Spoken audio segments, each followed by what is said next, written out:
grateful to be leading this event today, and I'm certain that you're all excited to be here too. We have an impactful program coming up. The theme of this year's summit is equity, innovation, and resilience in the face of climate change. Why this theme? Well, as we all know, climate change is drastically affecting each one of us every single day. In some areas, it is having devastating impacts on the lives and livelihoods of people, nature, and wildlife. Without one or the other, we cannot thrive. We need each other. We need the planet needs us. We need wildlife, wildlife needs us. Lives and livelihoods are being affected countrywide, but also across the world. So let's just look closely for a moment at this theme and why it truly is important. The first point, equity. Every single one of us, no matter who we are, me, you, or the farmer in Taita Taveta, has the right to equity, to access resources easily, to ensure that resources are accessible to them to fight or address issues of climate change in order for them to thrive. What needs to be done? We will be exploring this because in many areas we do realize that equity is lacking. Innovation. As fast as climate change is affecting us, technology is changing possibly even faster. There are possible solutions. It is not all doom and gloom. So are we taking advantage of new innovative ways to tackle climate change? That is another area that we will be delving into. Finally, resilience. We have to rise above this challenge. We have no choice. In the past, we may have failed, but every day we push and we fight, but we need to do this together. We cannot do it alone. We need the people on the ground to come with us. We need governments to partner with us. We need NGOs. How can we build capacity and resilience among communities in order to survive and thrive? Now, at the Nation Media Group, these issues matter to us. And that is why we have convened this summit. But that's not all we do. The issue of climate change and protecting our nature and environment affects us all. It also affects us as a media house. And that is why we are taking the effort to inform Kenyans and to educate them and to disseminate information through our various platforms. This Earthwise Summit is, in fact, probably the biggest media-led platform on climate change. Through this summit and through our various shows, for example, Earthwise, hosted by my friend and colleague Zainab Wandati, Earthwise Mtani, a subsidiary of that, hosted by my news director, who's speaking to me in my ear, Jackson Dirangu, and also my show, NTV Wild Talk, and also the other journalism that we do on all our platforms. We strive to educate and inform. It is our duty, and that is why we are here today. Now, through these 2 days, we certainly do hope to spark debate. We hope to inspire change, to share ideas, to transform attitudes, and most importantly, to trigger action. Because at the end of the day, each one of us has a responsibility, and each one of us can act in a big or small way to make a difference to tackle climate change. So, karibu sana once again. Please note that we are live on NTV and we're also live on social media. We've got to think digital first because this conversation is not staying put in this room. We are spreading the information. Please use the hashtag Earthwise Summit 2024 and tweet the handles at NTV Kenya, and we will retweet some of your tweets, also post on Instagram as well. Before we delve deeper, just a few housekeeping notes. The washrooms are out there to my left. Later we will have a tea break. As I said, please be active on social media. Please pay attention, take notes. We will have Q&A sessions later on. We are not using plastic, so please ensure of that. And also, in the spirit of recycling, I do request all of you, if and when you do exit this summit, please do return your badge, because we will use these for future summits. Thank you so much. At this point, ladies and gentlemen, I won't take much more of your time. I would like to now introduce my friend and colleague and boss, I should say. He is the editor-in-chief at the Nation Media Group, Joe Ageo. Karibu sana. I'll also add that Joe is not just speaking to you on behalf of the Nation Media Group, but Joe has over 20 years of experience as an environmental journalist. He has covered these issues for a very, very long time. You can see it in his little gray beard, but he does know a thing or two about climate issues. So we look forward to your insights, Joe. There's a reason why Smriti is the anchor in the room. Thank you very much, ladies and gentlemen, for being here. So mine is going to be very quick. I'm going to make a few opening remarks, and then we can get this going. Honorable guests, I told you that Smriti knows what happens up here better than I do. Honorable guests, esteemed speakers, partners, and all attendees. Journalists are typically not very good at this protocol thing, but I will do something that is typically Kenyan and to say all protocols observed. I got that right. It is my pleasure to welcome you to the Earthwise Summit 2024, which is really the second edition of this that we started last year. Now, as we gather to discuss one of the most consequential crises of our time, and that is climate change. And in this second edition of Earthwise, we focus on the questions of equity, innovation, and resilience in the face of climate change. As a media house that has excelled in both the craft and the art of communication, we are deeply mindful of our role in this conversation because we know that the media has always played a central role in shaping the trajectory of environmental discourse and action. And as a student of the global environmental movement, I recognize that the power of communication has been central to environmental awareness for several decades now. Indeed, long before climate change became the global emergency it is today, communication was already a major factor in driving change. Whether it was the early conservation efforts to the endangered species that people talked about many years ago, campaigns to halt deforestation, the impact of clear and compelling messages has remained undeniable. In the 1960s, for instance, American biologist and nature writer Rachel Carson penned the groundbreaking book Silent Spring, which fundamentally altered how the world understood humanity's impact on nature. Carson's writing was more than a specific critique. It was a compelling narrative that touched the hearts and minds of people around the globe. Her work underscored the idea that the environment is not just a scientific or political issue, but one that is deeply connected to human life and society. Through storytelling, she inspired a wave of environmental awareness that led to the banning of DDT and the creation of modern environmental policies. Now, since then, the art of environmental storytelling has evolved into an essential tool for driving awareness, policy change, and even action. At the Nation Media Group, we recognize the importance of using our platforms to continue the legacy of impactful storytelling.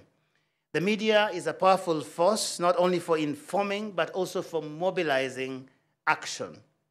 In today's interconnected world, where climate change is no longer a distant threat, but a present reality, we strive to ensure that our narratives are inclusive, solution-oriented, and driven by equity. As we stand here today, surrounded by the beauty of the national park, we are reminded of the fragile balance between human progress and the environment.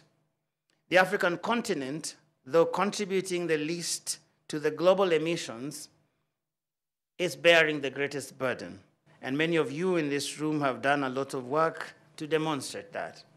Yet, Africa is also a source of remarkable resilience and climate innovation, some of which we'll be hearing about in this summit and celebrating.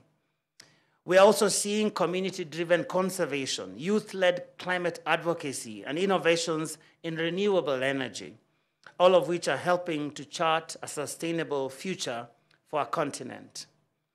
But as we innovate, we must also remain steadfast in our pursuit of equity.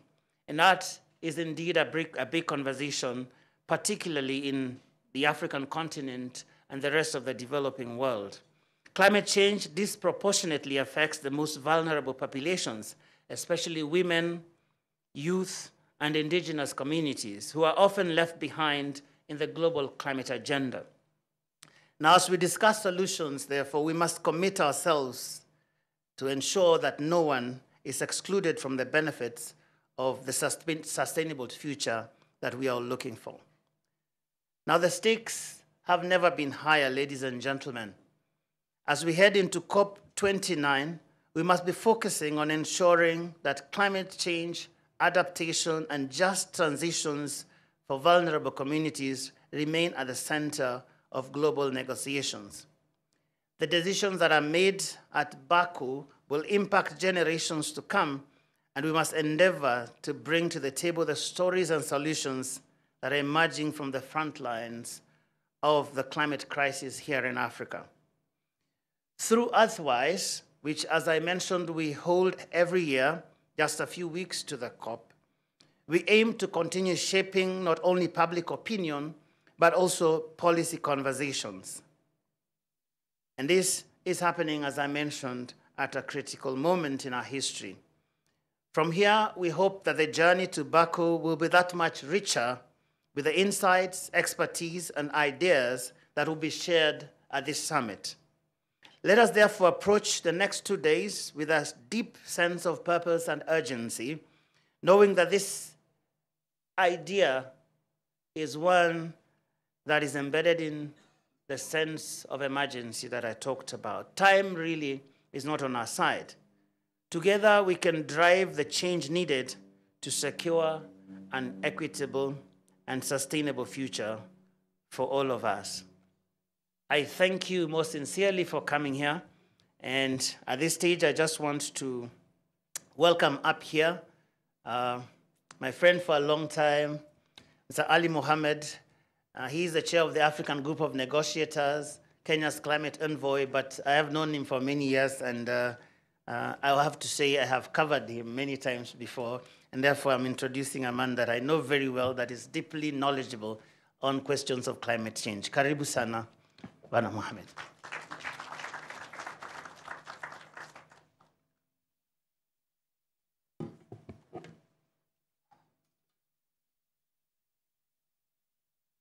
Well, thank you very much, Mr. Joe Gayo, and good morning, all. Now, Joe, I think I should ask you to join the negotiators.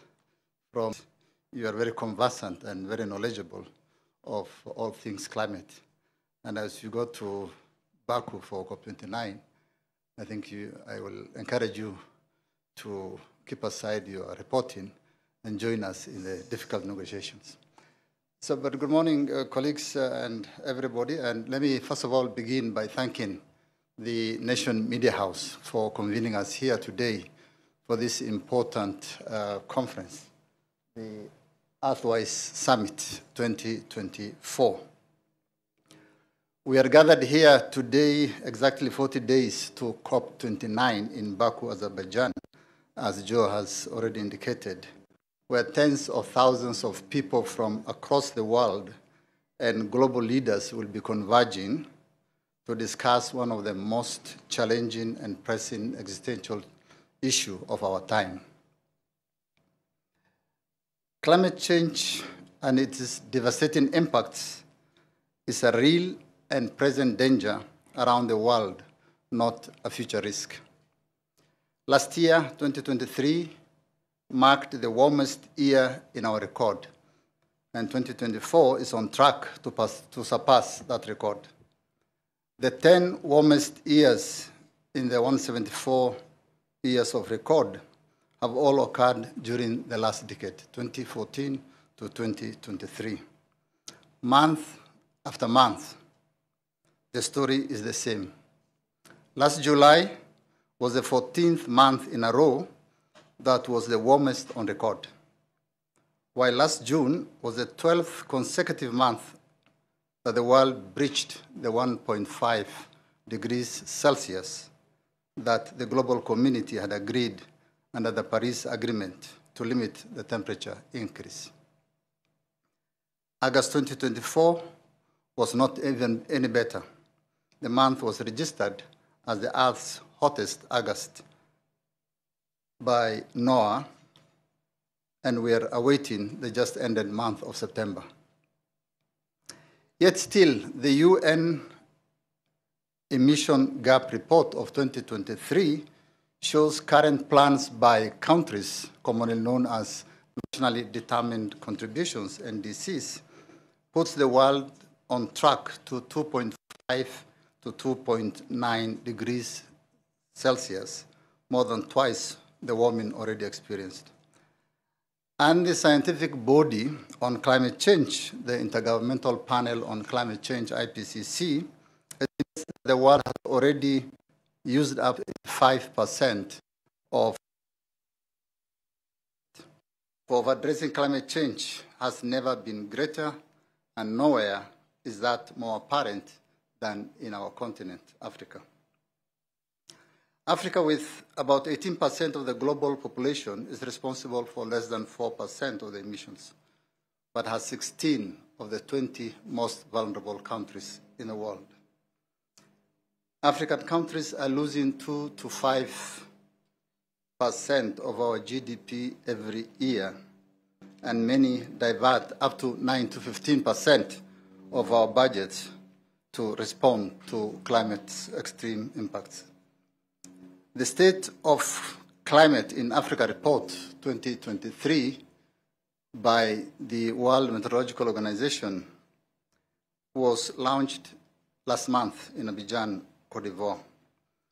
The report notes that Africa warmed at a rate of plus 0.3 degrees Celsius every decade between 1991 and 2023, a slightly faster rate than the global average. The mean temperature in Africa was 1.2 degrees Celsius, higher than the 1961-1990 average, and the rate of sea level rise was close to or slightly higher than the global mean, of 3.4 millimeters per year. The highest rate was recorded observed in the Red Sea area of 4.1 millimeters per year. As a window of 1.5 degrees Celsius closes fast, and I said 14 months from June up to June last year, we've already actually breached that goal of 1.5. Science tells us that we need to collectively reduce emissions by 43% by 2030 and by 65% by 2035 in relation to the 2019 levels. That demands much stronger nationally determined contributions, which we agreed in Dubai last year to be submitted by all of us, all parties and all countries by February 2025. And it is precisely that urgency of action that informed the Africa Climate Summit that you all know was hosted here in Nairobi and which marked an important step in Africa's efforts to tackle climate change and advance a just and equitable transition. Africa's abundant natural resources, including vast renewable energy potential, fertile lands, critical minerals, present significant opportunities for our continent to lead on climate change response. These resources not only offer avenues for sustainable development within the continent, but also position our continent as a key player in the global decarbonization goals. The Africa Climate Summit adopted, as you may recall, an approach of turning the climate crisis into an opportunity for the attainment of growth and prosperity for the continent, whilst avoiding the carbon-intensive trajectory of the past. The outcome document of the summit, that we refer to as the Nairobi Declaration, commits our continent to a growth pathway that propels African economies in a manner that not only limits our emissions, but also global decarbonization. The declaration was endorsed by our leaders at the Africa Union Assembly in February this year, and growth and development. As part of the implementation of the declaration at COP28 in Dubai last year, Kenya, together with a number of other countries, not just Africa, launched a number of initiatives towards addressing the climate change. These include the Africa Green Industrialization Initiative, which aims to unlock investments for the huge opportunities across our continent and promote Pan-African large-scale, high-impact and bankable green industrial and infrastructure projects. We also launched the Accelerated Partnership for Renewable Energy in Africa, called APRA, to raise the investments necessary to address the energy poverty of our continent and meet the growing demand of our very fast-growing population. An investment forum for the African Accelerated Partnership for Renewable Energy will be held this month in Nairobi between 14th and 16th of this month. We also launched the Global Solidarity Levies Task Force to scale up development, climate and nature, for development, climate and nature action. And we also launched the expert review on debt, nature and climate, all of which are currently making good progress, and we hope to land the outcomes of those task force reports at the COP30 next year in Brazil. Now let me say a few things about the upcoming COP29, which is barely 40 days, as I said. And this COP29, is referred to as the Finance COP. It is a crucial conference which requires that we from the African continent continue to present a strong and unified voice from Africa. The top priority for COP29 is reaching a fair and ambitious new collective quantified goal on climate finance, referred to as NCQG, new collective quantified goal on climate finance, that will define the future of climate finance under the UN Framework Convention on Climate Change. And that fund is supposed to be adequate, of course, to the urgency and the scale of the problem that I have enumerated earlier, getting worse by the day, taking into account the growing needs of developing countries, especially Africa. The climate crisis requires massive investments to support vulnerable developing countries' transition to a resilient, low-carbon and nature-positive development. And addressing climate change impacts and global inequalities requires scale-up financing for adaptation and mitigation. The new goal is to scale up and replace the goal that was reached in Copenhagen in 2009, that was set at $100 billion annually, but which the developed countries who are obligated under the Convention and the Paris Agreement to pay that have struggled to reach that goal. until 2022, according to a report by OECD. Africa and other developing countries, therefore, are pushing for a new quantum aligned with the scale of the problem, and which many studies have estimated it to be not in billions, but in trillions of dollars. According to UN Economic Commission for Africa, UNECA, based in Addis Ababa, Africa alone will require an investment of $2 trillion by 2030. And according to another report by a group under the UNFCCC called the Standing Committee on Climate Finance, the report on the needs determination estimates that the requirement to attain the goals of the NDCs by 2030 is $5.8 trillion US dollars. And therefore, on the basis of these reports, the UNECA report and the needs determination report by the Standing Committee on Climate Finance, the African group is pushing and proposing a quantum of 1.3 trillion US dollars. In particular, of course, Africa Group will also be pushing for adaptation financing. Adaptation is a key issue for a continent that produces less than 4% of the emissions. And so, therefore, we have limited emissions to reduce, but a lot of adaptations to do. Adaptation finance is most urgent for Africa, and adaptation finance has lagged behind both mitigation finance and the needs of developing countries. The global stocktake at COP28 found that adaptation efforts are not on track to achieve our long-term goals and called for urgent, incremental, transformational, and country-driven adaptation, recognizing the significant challenges developing countries face in assessing finance.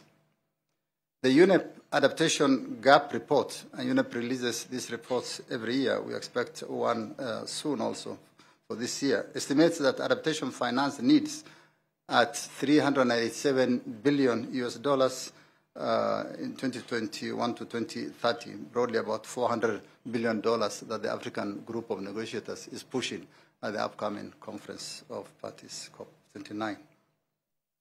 The UN report, that's the UNEP report, points out that less than 28% of the adaptation finance was realized in 2022.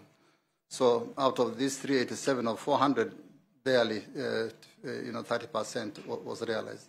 Africa therefore calls for scaled-up adaptation finance and full implementation of the UAE framework for global climate resilience. Beyond the quantum of 1.3 trillion that the African group is calling for, Africa calls for the finances to be largely delivered in the form of grants and concessional finance to avoid exacerbating the debt situation. So the quality of the finance is as important as the quantum of the finance. In addition, the African group is pushing for proper capitalization and establishment of a mechanism for ensuring sustainable financing of the recently launched loss and damage fund called Fund for Responding to Loss and Damage. As you recall, in Sharm el-Sheikh, this was celebrated, and the initial capitalization started in Dubai with about 700 million US dollars, just a drop in the ocean, really, relative to the losses and damages being incurred by the world, especially the vulnerable countries, including Africa. I may point out that related to this issue of loss and damage is the Santiago network that is expected also to provide technical assistance to developing countries on loss and damage. In the media houses in Kenya and elsewhere recently have been discussing the issue of the hosting of the secretariat of this network, the Santiago network. And as many of you will know, that network secretariat, the board decided to host it in Geneva instead of the recommended Nairobi by the UN agencies responsible for that network. And so this is an issue also the African group will be taken up at the upcoming COP. In addition to the whole issue of climate finance, very importantly, and you will have heard His Excellency President Ruto mention this many a time, the whole issue of international financial reform will be a critical issue that we'll be pushing and discussing at the upcoming COP. Many African countries, including our own, are struggling with a severe debt crisis. Due to the convergence of multiple crises, the external debt of African nations has skyrocketed, and without addressing the debt crisis, efforts to pursue a green and resilient development will remain at risk. Africa is particularly pushing for reform of the international financial system and debt sustainability to correct the unfair global financial system. We need to see demonstrable progress on the reform of international financial architecture to ensure that it delivers effectively and fairly for everyone. At the center of the reform must be the need for a new suite of financing instruments with a set of favorable terms and conditions that are not debt generators. We need to urgently address the need for liquidity in a fiscally constrained African countries.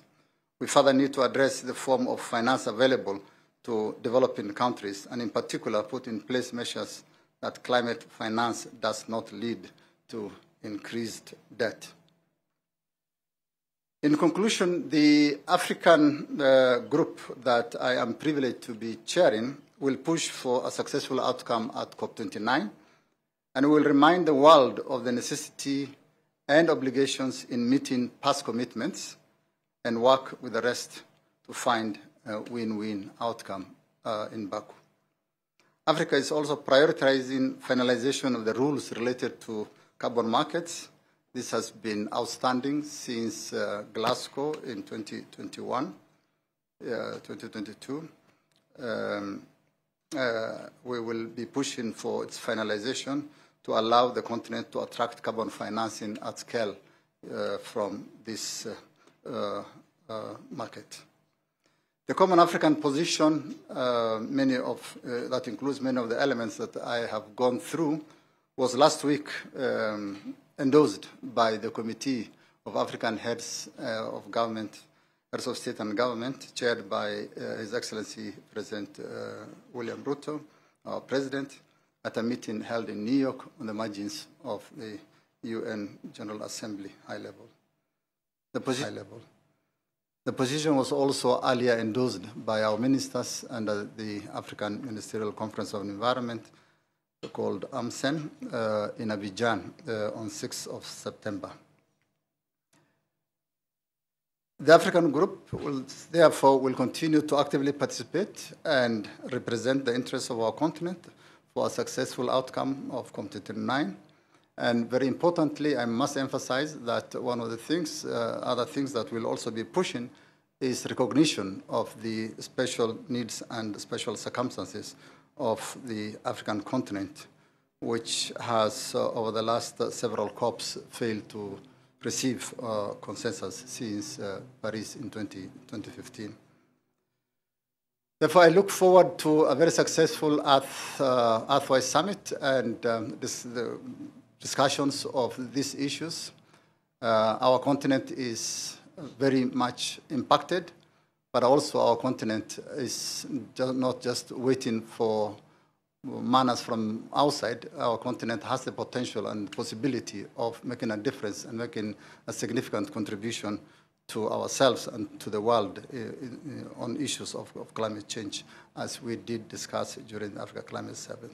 So looking forward to successful outcome of this summit, and once again, may I take this opportunity to thank the Nation Media House for continuously promoting discussions of environment, discussions on climate. I thank you all for your kind attention.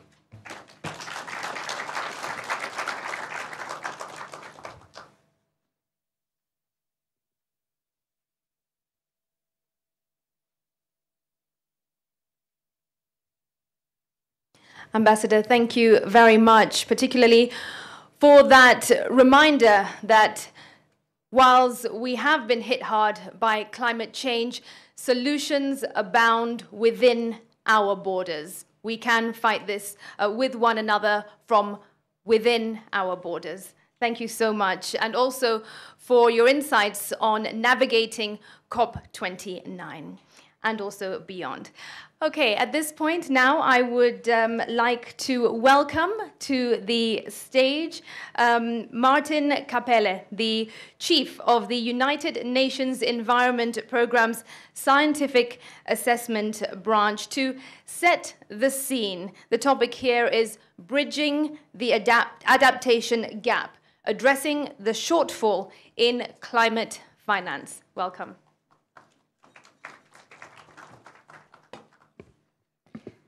Very good morning, ladies and gentlemen. Very happy to be here. Habari asubuhi. Ni vizuri kuwa ona wote.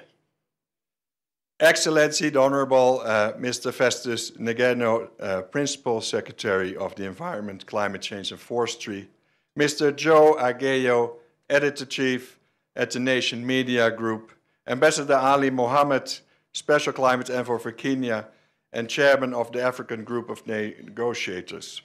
Thank you so much for being here and for the invitation to the United Nations Environment Programme. It is an honor to stand before you today at the Earthwise Summit 2024 here in the beautiful Nairobi National Park, which I was lucky to visit first time in 2014 and still coming every year. I stand here on behalf of Ms. Inger Anderson, Undersecretary General and Executive Director of the United Nations Environment Programme, who sends you her best wishes for the summit.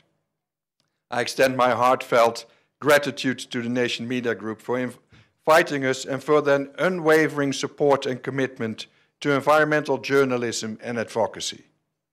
Your efforts in raising awareness and fostering dialogue on climate issues are invaluable. I would also like to acknowledge the presence of the Principal Secretary and the Minister, whose leadership and dedication to climate action inspire us all. Your presence here at the conference underscores the importance of our collective efforts to address climate change and its impacts. This second edition of the Earthwise Summit tackles a critical theme, the climate crisis we are facing. And we, the world, we must step up our climate action efforts, as also Ambassador Ali Mohammed just mentioned, for a sustainable and resilient future. The need for climate adaptation is urgently growing as the climate crisis unfolds and worsens every day. Hence, the summit's theme of equity, innovation, and resilience in the face of climate change is crucial for the future of Kenya and the future of Africa, and actually the future of the whole world. As we gather here in Nairobi, we are reminded of the urgent need to bridge the climate adaptation finance gap, both globally and within Kenya. Ladies and gentlemen, we all know the world is in turmoil, and the consequences are vast. Global losses and damages are growing, hitting developing countries hardest. People are facing the full force of climate change with no protection. And two urgent needs are clear, and my previous speakers already mentioned that clearly. We must cut emissions, carbon emissions, greenhouse gas emissions, and we must adapt and protect the vulnerable. And this year, like the year before, we saw temperature records topple. Storms, floods, droughts, and heat waves are causing devastation around the globe. I remember, I live in the northern part here of Nairobi, and I remember very well in April, May, the tremendous floods we have. Also, Mathare was incredibly strongly affected. We are living here through the climate change devastation in Nairobi. We've seen it ourselves around us, particularly this year with the flooding. And at UNEP, the United Nations Environment Programme, we have been assessing how the world is adapting to this changing climate. And the report that was also highlighted by Ambassador Ali Mohammed in 2023, our edition of the Adaptation Gap report highlighted a stark reality. And just in a few weeks, in October, we will launch the next edition in the run-up to the Conference of the Parties, the COP29 in Baku. Progress on climate adaptation is slowing on all fronts, when it should be accelerating to catch up with rising climate change impacts and risks. And we are facing a huge adaptation finance gap. And that gap is the difference between the amount of money the world needs to pay for the cost of adaptation and the amount of money that the world is actually investing in climate adaptation. And the finance gap shows that adaptation finance needs of developing countries turn out to be 10 to 18 times greater than the current international public finance flows. This is over 50% higher than the previous range estimate. And this gap, estimated to be at 194 to 366 billion US dollars per year around the globe, poses a significant challenge to our efforts to build resilience against climate impacts. And despite these needs, public, multilateral and bilateral adaptation finance flows to developing countries declined by 15% to 21 billion US dollars in 2021. So now we must increase financing for climate adaptation.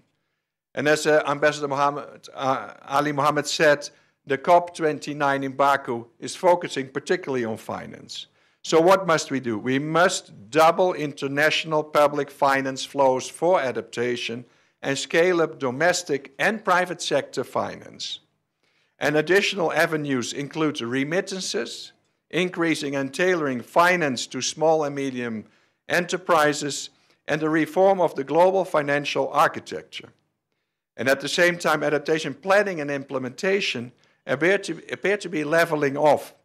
And the failure to adapt has massive implications for losses and damages, particularly for the most vulnerable people in the world.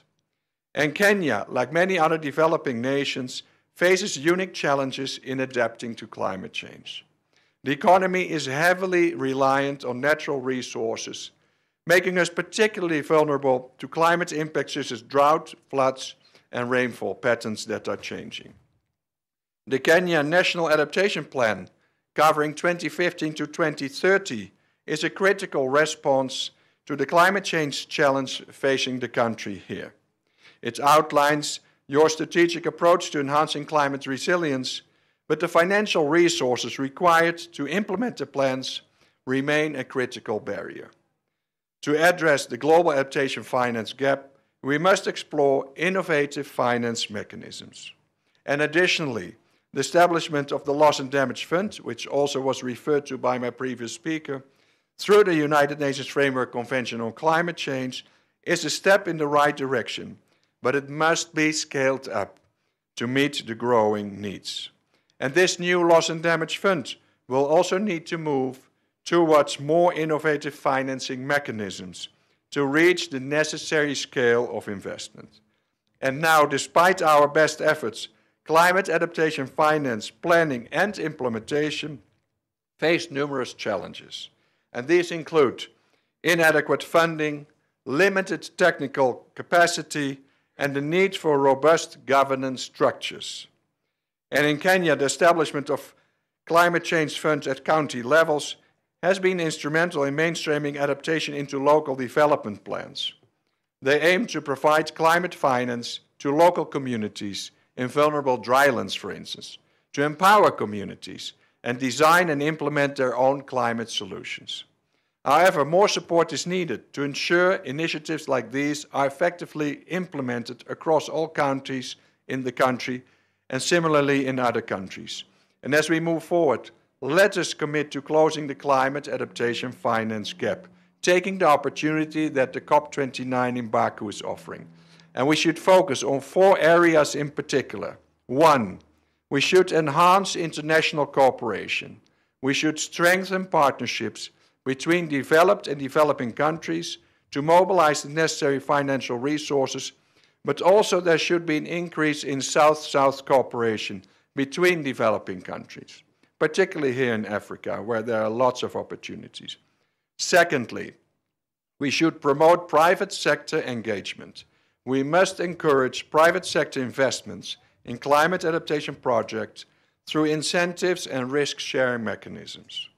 And thirdly, build local capacity, investing in capacity building initiatives and technology transfer to empower local communities and governments to effectively plan and implement adaptation measures which are so much needed. Then fourthly and finally, innovative financing. We must explore new and innovative financing mechanisms and, for instance, Climate Resilience Fund to support adaptation efforts. And all these ideas can and should feed into the discussions here this week in the Nairobi National Park at the KWS Clubhouse, as well as during the negotiations at the COP29 in Baku, Azerbaijan in November. In conclusion, ladies and gentlemen, bridging the climate adaptation finance gap is not just a financial challenge, it is a moral imperative. We owe it to our communities, our children, and future generations to build a resilient and sustainable world. So let us work together with determination and solidarity to ensure that no one is left behind in the fight against climate change. And now it is my pleasure to wish you all an inspiring conference that will set the stage for equity, innovation, and resilience in the face of climate change in Kenya and beyond in the run-up to the Global Climate Summit in November in Baku. Thank you very much. Asante sana.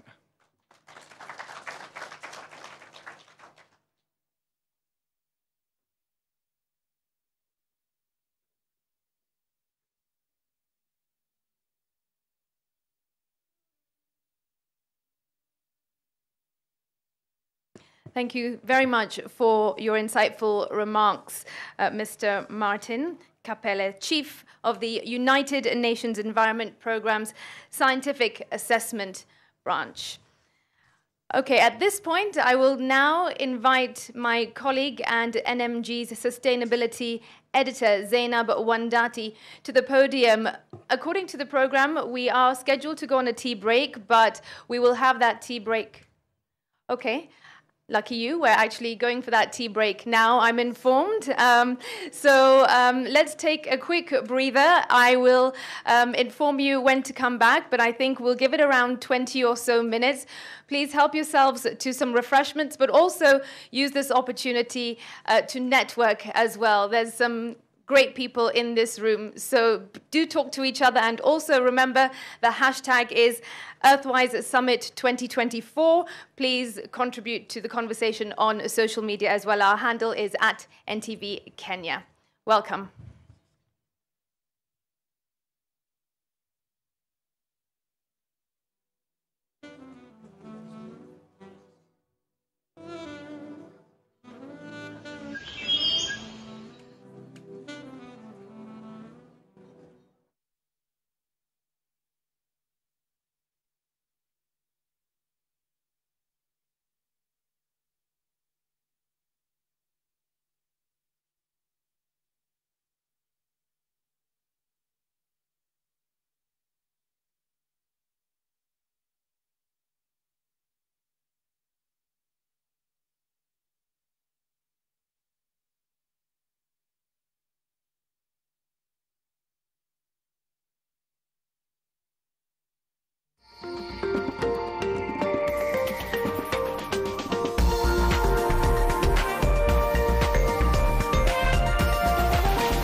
Don't look at what you are today. You may be poor today. You may be sickly today. You may be indebted today. You may be businessless today.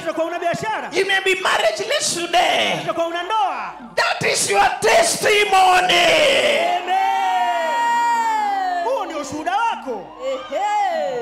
Why you are going through problems is that God may give you a testimony.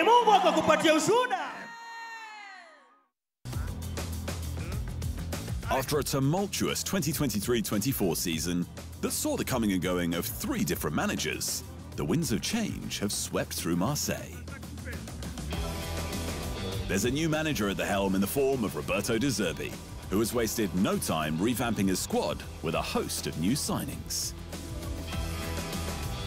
And Marseille's latest high-profile acquisition is a former PSG player, French international Adrien Rabiot.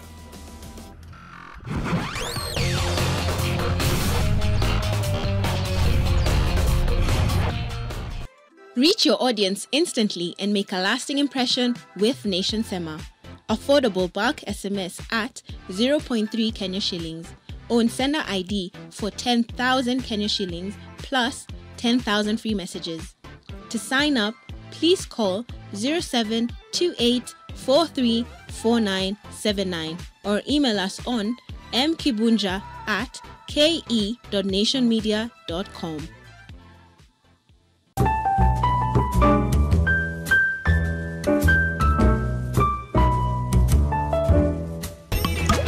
Coffee to both baby and the new Morphix diapers. With its cottony soft texture and 3 times faster absorbent channels, the new Morphix diapers help to prevent rash.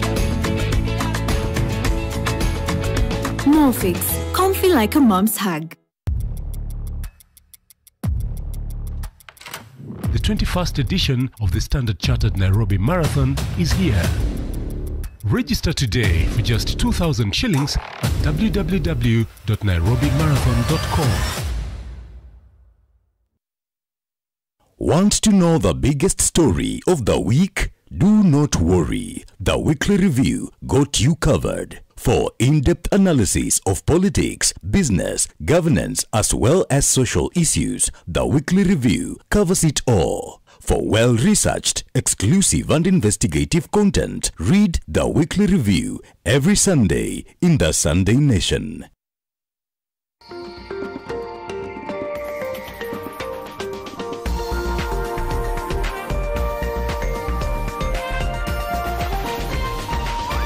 NTV, turning on your world. The following program has been rated PG. It may contain scenes unsuitable for children under the age of 10.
Kenya Wildlife Service Clubhouse here at the Nairobi National Park. We are live on NTV. This is day one of the summit, and I am your MC for the day, Smriti Vidyarthi. Thanks for staying with us on NTV. Remember, you can join this conversation using the hashtag Earthwise Summit 2024 on all our social media platforms using @NTV Kenya as the handle. Ladies and gentlemen, I certainly hope that you enjoyed your break and used that as an opportunity to network. We now continue with our program, and at this point, it really is my pleasure to invite, listen to this, Dr. Engineer Festus Ngeno, the Principal Secretary from the Ministry of Environment, and he deserves a huge round of applause because, not just because he's the PS, and we'd like to welcome him warmly, but more so because he has recently earned a PhD in Environmental and Biosystems Engineering. Let's give him a huge round of applause. Karibu sana. Dr. Engineer Festus is going to make his keynote speech, and thereafter, I will invite Joe Ageo and his panel to the podium. Welcome and congratulations. Thank you so much, Miti. Apologies on the onset. I was supposed to have been here earlier, but due to other exigencies and assignments dedicated to me by my CS, I wasn't able to make it in time. And my CS again receive apologies from my Cabinet Secretary, Honorable Aden Duale, who was supposed to be here to make this speech. He is engaged in another assignment within Nairobi. So I will read a speech on behalf of the Cabinet Secretary, Ministry of Environment, Climate Change and Forestry, Honorable Aden Duale Bare, EGA, during the 2024 Earthwise Summit at the Nairobi National Park. Ladies and gentlemen, good morning. Let me take this early opportunity to thank the Nation Media Group for organizing this critical summit and for choosing to focus on the theme, equity, innovation, and resilience in the face of climate change, which rightly frames the most pressing concerns of our time. Africa, a rich continent in biodiversity, culture, and potential, is disproportionately burdened by the escalating impacts of climate change. Over the past 6 decades, our continent has seen temperatures rise faster than the global average. In the past 4 years alone, the continent was affected by heavy rainfall, floods, tropical cyclones, droughts, heat waves, wildfires, and sandstorms. The most devastating event of the continent was the storm Daniel, which hit Libya in September 2023, destroying entire cities and causing at least 4,700 deaths, while 8,000 people were still reported as missing as of December 2023. In the southeastern part of the continent, ladies and gentlemen, tropical cyclone Freddy resulted in extremely heavy rainfall, causing at least 679 deaths reported in Malawi, and a further 165 deaths in Mozambique. In Kenya, ladies and gentlemen, more than 300 people died and over 40,000 people were displaced in the recent floods. Thousands of homes were destroyed, and major infrastructure, including roads, bridges, are severely damaged. The floods also swept away thousands of livestock and destroyed 10,000 of acres of land. These are the effects of climate change as we face as a country. Prior to this catastrophic flood, the Horn of Africa experienced in its longest drought in 40 years, enduring 5 consecutive failed rainfall seasons. And due to this prolonged drought, 256 people were displaced here in Kenya, and at least 2.5 million heads of livestock died, and around 4.4 million face high levels of acute food insecurity. Ladies and gentlemen, these are just a few highlights of the devastating effects of climate change across the continent. The triple planetary crisis of climate change, pollution, and biodiversity loss is a reality within ourselves. These events are not only isolated, They are a clear sign of what lies ahead of us if we do not take action and collective action. The economic consequences are severe. African countries are losing between 2 to 5% of their GDP annually to climate-related disasters, and adaptation costs are projected to reach up to $50 billion annually by the year 2030. Sub-Saharan Africa is diverting up to 10% of its budgets just to respond to climate crisis. In Kenya, ladies and gentlemen, our resources are being stretched as we work to address these escalating challenges while striving to meet our development goals. But as we acknowledge these challenges, we must recognize the solutions within our reach. We need to invest in our innovative early warning systems and meteorological services as our first line of defense against climate extremes. Accurate, timely data will help communities prepare for disasters, reducing the loss of lives and their livelihoods. Kenya is already moving in this direction with the recent launch of the Early Warnings for All initiative. This program aims at providing early warning systems across Africa has the potential to save countries or countless lives and help communities adapt to the changing weather patterns. Ladies and gentlemen, to safeguard our communities and economies, we must prioritize adaptation strategies that are people-centered and locally driven. In Kenya, the government is committed to scaling up investments in climate-resilient agriculture, water management, and infrastructure development. This includes promoting the drought-resistant crops, expanding irrigation, and developing sustainable land management practices to protect our ecosystems and our livelihoods. Our National Adaptation Plan outlines a $40 billion strategy to protect critical sectors like the agriculture, water, health, and energy, but the financing gap still remains a major hurdle. Ladies and gentlemen, as we gear up to the COP29 in Baku, Azerbaijan, let us be reminded of the stark reality that the financial needs of developing countries outstrip the $100 billion US per year goal that was set 15 years ago. As a continent, we need to ensure that the support for adaptation and loss and damage comes primarily in the form of grants and concessional financing, and not loans in the newly collective quantified call. Kenya has demonstrated its leadership in mobilizing domestic resources for climate action, but global solidarity remains crucial. We need stronger partnership between the governments, international institutions, and the private sector to provide transition to a resilient, low-carbon future. In Kenya, we have set an ambitious target to grow the 15 billion trees, which is a presidential directive, by 2032 as part of our broader commitment to enhance our carbon sinks, protect the biodiversity, and strengthen our resilience against climate impacts. This initiative, ladies and gentlemen, is part of our national strategy for forest, landscape, and restoration, which seeks to restore degraded landscapes, create green jobs, and contribute to our global commitments. Ladies and gentlemen, as we gather here today, we must recognize that the time for action is now, that the future of Africa and indeed the world depends on the steps that we take at this moment. Climate change is no longer a distant threat.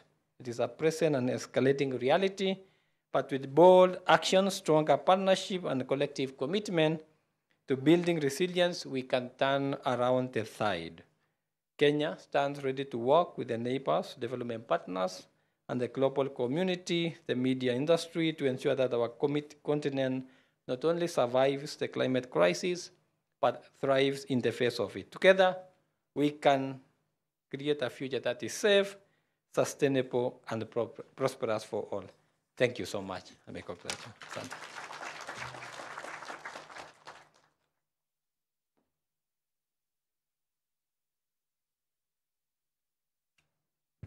Dr. Professor Festus, on behalf of the Cabinet Secretary from the Ministry of Environment and Forestry, Aidan Duale, thank you very much for those remarks.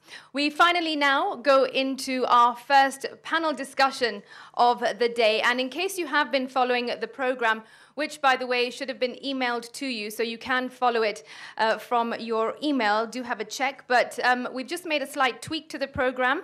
And instead of Zainab Wandati now leading her discussion, I invite Joe Ageo and his panelists to please come to the stage, and a request, please, to have this podium removed. Thank you.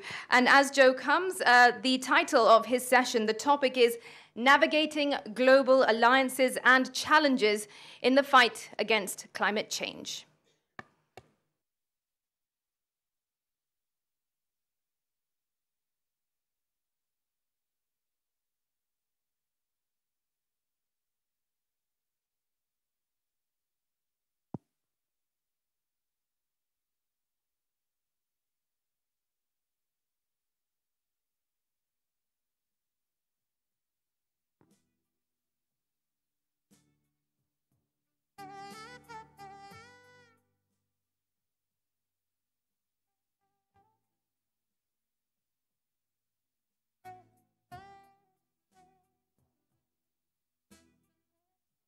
All right, good morning once again, ladies and gentlemen. I don't know if I can be heard. Yeah? I was going to say that anyone who cannot hear me, please stand up. All right, good morning. It is a privilege to be here today moderating this session. As you've been told by my colleague, Smriti Vidyarthi, my session here is going to be focusing on building bridges, the role of climate diplomacy in a changing world. And in a short while, you will understand that indeed I have an eclectic panel that is going to help us dissect this important contribution to the debate that we are having. Now, as we gather here today, the effects of climate change are not just unfolding in the distant future. They are with us now, impacting our communities, impacting economies and ecosystems. We've witnessed unprecedented floods, droughts, and food insecurity, particularly in Africa, as many of our speakers this morning have already underlined, a continent that contributes the least to global emissions, but suffers some of the most severe consequences. And as I mentioned today, we are joined by a distinguished panel of ambassadors and experts who you're going to see in a moment, and they've spent a lot of their time and lives and careers shaping policies, brokering deals, and advocating for climate justice on the world stage. And their experiences will guide us in exploring how alliances can be built, how multilateral cooperation can be strengthened, and how Kenya in particular has evolved into a leader in environmental diplomacy. So let me welcome up here, ladies and gentlemen, Professor Ambassador Maria Nzomo, if she's here, and I will keep introducing as she walks up here. Professor Nzomo is a distinguished diplomat and academic, currently serving as a distinguished professor emeritus at the University of Nairobi at the Department of International Studies and Diplomacy, and previously served as an ambassador and permanent representative of Kenya to the UN and the WTO in Geneva. Please help me welcome Professor Nzomo. Now, Prof, you get to choose where to sit because you are the first one up here. So karibu sana, you get to sit next to me. Karibu sana. She's told me that she became professor before she was ambassador, so that's why I start with professor before the ambassador. All right, next is Ambassador Philip Owade. I think I saw Ambassador Owade here. Please, if you could just start walking up the stage. Ambassador Owade, there are many professors here. If I call you professor, please just understand. He's been county attorney of Sierra County just recently, but he's a lead consultant at a firm specializing in legal advisory services and was until recently, as I mentioned, the county attorney of Sierra. He has over 6 years of experience in his role contributing to legal governance and policy development, but he has also, please, Ambassador, just sit where you choose, because you are the second one, you can decide where. He's also been ambassador, has had a distinguished career, ambassador to the permanent mission of Kenya in Geneva, Switzerland. He's also been in important discussions around UNEP, and he'll be telling us a lot about them. I will also be introducing just now Ambassador Boaz Mbaya.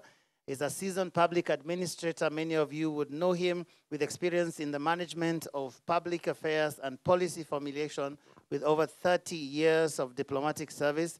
He has developed expertise in bilateral and multilateral diplomacy, navigating the United Nations system, the Commonwealth, the African Union, and regional organizations such as the East African Community and COMESA. His career is marked by significant achievements in negotiations, conflict prevention, management resolution, and peacemaking. He'll be telling us a lot more about his career. Karibu sana, Balozi. Please clap for this, ladies and gentlemen. All right. Next, Ambassador Dr. Kipyego Chaloget. Many of you would know him. He's spent quite a lot of time at COMESA. He holds a PhD in political sciences and is currently working in the East African Community, which he joined after serving COMESA, as I mentioned, where he was Assistant Secretary General for Programs. He has a wide experience in regional organization, having served at the Intergovernmental Authority on Development, IGAD, Chief of Conflict Prevention, Management and Resolution Officer in the late 90s. He's worked as Kenya's High Commissioner to Zambia and Malawi and Permanent Representative to COMESA. Again, we highly decorated in the diplomatic circle. So, ladies and gentlemen, could you give one big round of applause to my distinguished panel here? Now, as you may have noticed, we decided to start really from the beginning, because a lot of them have been there with this environmental movement from the beginning. I mentioned that the climate emergency has been developing over the years, and we're going to have a good conversation here with this lady and gentleman who have been part and parcel of this conversation for a very long time.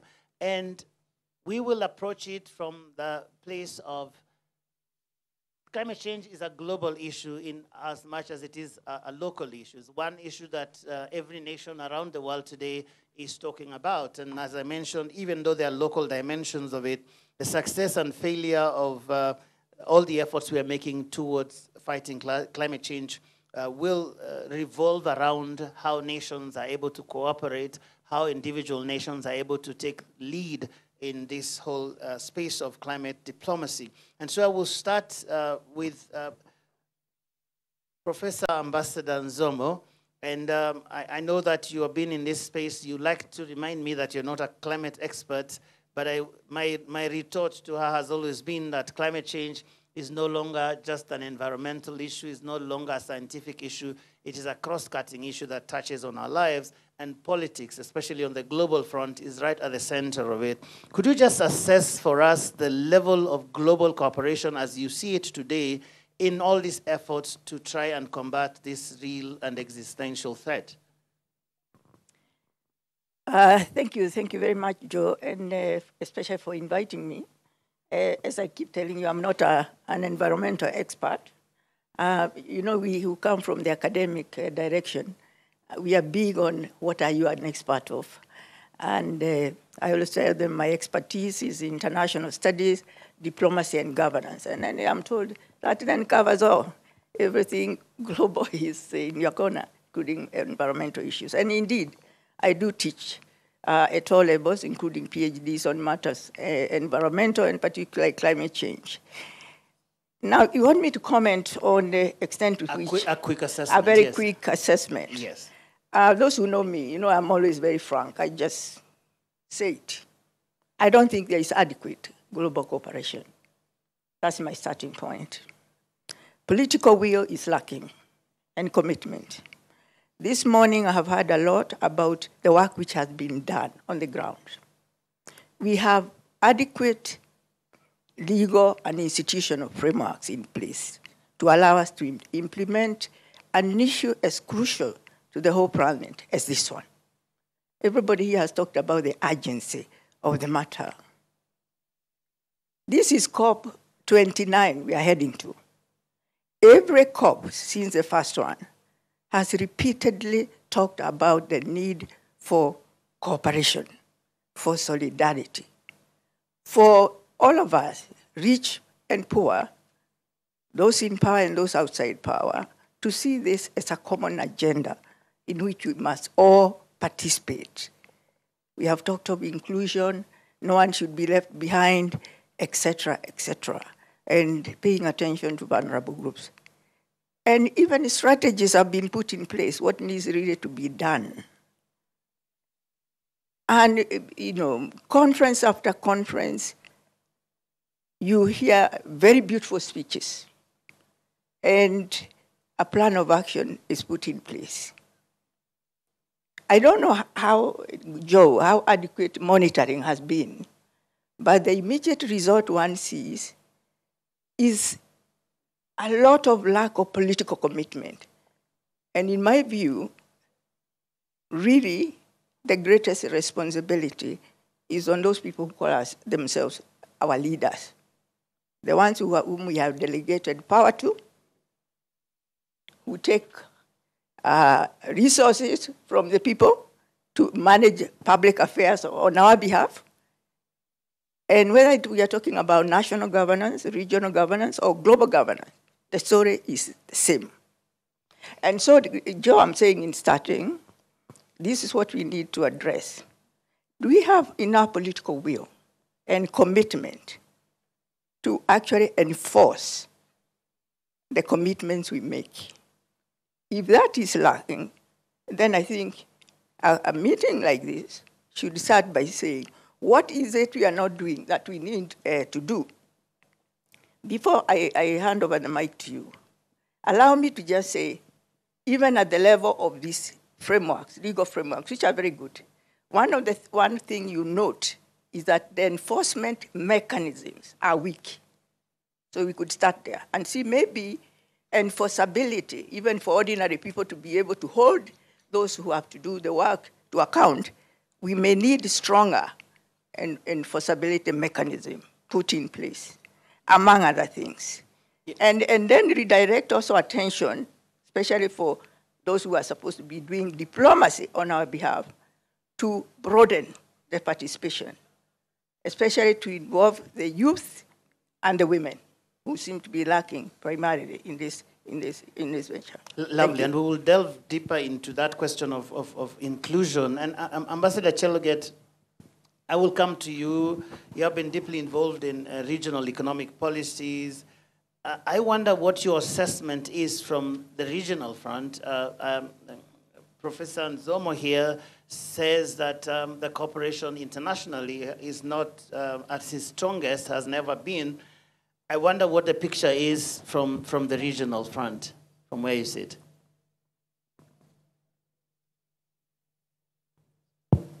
Yeah, thank you, Joe, first of all, for inviting us for this very interesting discussion on climate issues. I think your question is a pertinent one. I saw in your program somebody called George Wamukoya. I don't know whether he's here. Maybe he'll be talking to you later, but he was working with us at the regional space in COMESA, where we had tried to have a climate change program. And the kind of feedback we were getting from our member states, many stakeholders in our region. Of course, COMESA had 21 member countries. When it came to climate change issues, there was a little bit of reluctance. And even from the point of view of our secretariat, it was always very difficult to even recruit experts to come and assist us pursue this matter. But of course, maybe things have changed a little bit when Egypt hosted the COP, was it 27? I think there has been a little bit of a change and a little bit of an interest from the regional level. But of course, we laud what our president has done. President Ruto, I think, is quite significant that he has managed to galvanize Africa to I think this is really the very first time that we are seeing Africa taking a strong position on these issues, and actually even at the head of state level, that these issues are being discussed. Because before, whenever, even at our Council of Ministers level or the Permanent Secretaries level, the Ministers of Environment, and I'm happy that the PS is here, it was usually very difficult for us to convene meeting of the Ministers of Environment or PSS for that matter. The prevailing interest, of course, was politics and peace and security, but also trade. But surely, but slowly but surely, I see a growing interest on issues to do with environment. And I know greater interest now is being given because of the funding that might be available to fund different programs, energy programs, and so on. So, Joe, I'm a little bit, I know that we have come from a place where there was really no interest. And, of course, we still have great resistance from the people who give money, the powers that be. But still, I think we have made some small steps within the last few years in having at least some conscious discussion on the issues of climate. Thank you very much. Ambassador Wade, you have been on this journey, if I'm not mistaken, perhaps 30 years or more. And so I wanted you to look back a little bit and see where we've come from. What is your assessment of how the engagement on the international front has been with this question of climate change, and where your assessment is right now as we are? Because the crisis is worsening, as we have seen from all our speakers. Do you believe that that sense of urgency is being reflected in how countries are responding to the question of climate change, particularly with regard to global cooperation? Thank you, Joe. Yeah, as you say, my environmental journey, I think, began almost 35 years ago as a senior legal officer in the Ministry of Foreign Affairs.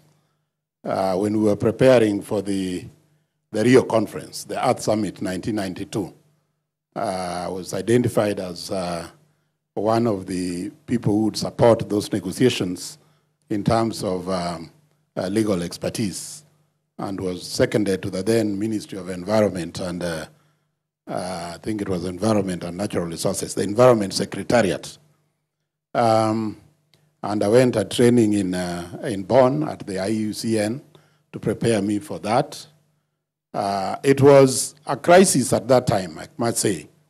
But there were about 4 negotiations that were taking place in parallel between 1990 and 1992. There was the Agenda 21 that was the main thing that was adopted in Rio. There was the UNFCCC negotiations, the climate change. There was Biodiversity Convention. And Africans also introduced the desertification negotiations. And it was a crash program because we had to do this within 2 years, between 1990 and 1992. I think the serious negotiations for Rio started in 1990. What are the lessons that I can say we learned during this time? One was to rely on science. And I think that has come out very clearly today, that climate change and environmental issues generally are based on science. And I'm glad that I think the speakers this morning pointed out some of the reports that have come out in terms of the science. Because if you do not have the science, then the politics would not be right.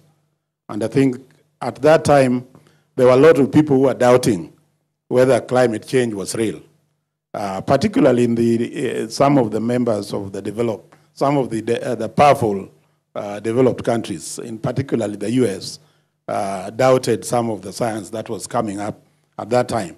But now it is real. When we talk about climate change today, I think we can see the impact. I think there's PS for Environment has enumerated some of the challenges we have faced, including in this country last year. So some of the lessons I can talk about include working together, that governments need to work together with the civil society to advocate the agenda. At that time, it was a bit of a challenge because the government of the day under President Moi was quite suspicious of the civil society. And civil society here, some of the active members included Professor Wangari Maathai, Professor Dr. Richard Leakey, which were not in very good terms with the government. And some of you who are old enough would know some of the experiences we had with those organizations. But the important lesson is it is important to work with the civil society because they help to advocate some of these issues, not so that governments do not play these roles on their own. The second is to work with the regions, and I'm glad that Ambassador Ali Mohamed chairs the African group of negotiators, because you cannot negotiate at your own. So it's important to work with the African group, the G77 and China, and other like-minded. I don't know whether China is still in the group. Maybe they have moved on. But those days we used to call it Group 77 and China. Then we have to know our interests. As a country, we have to know our interests. What is our bottom line?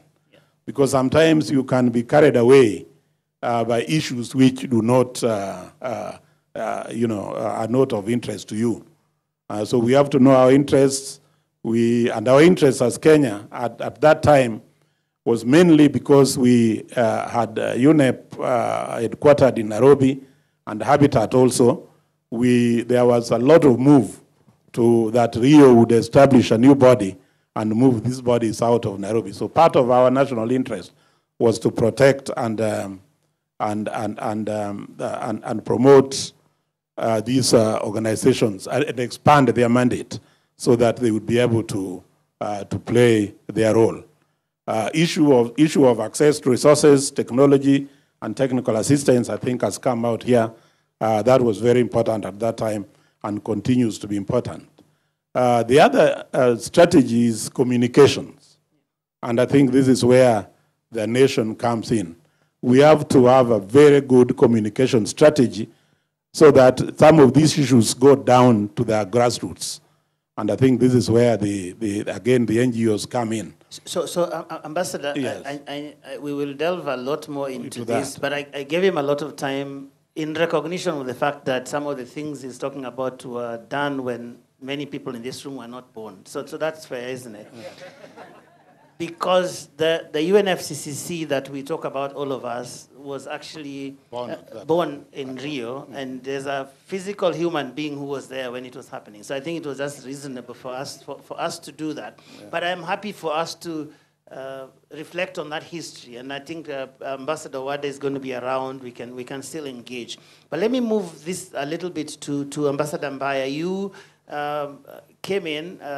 At least in the diplomatic service a little bit later, but at an equally critical juncture, at a time when things like the Kyoto Protocol were big conversations around the world.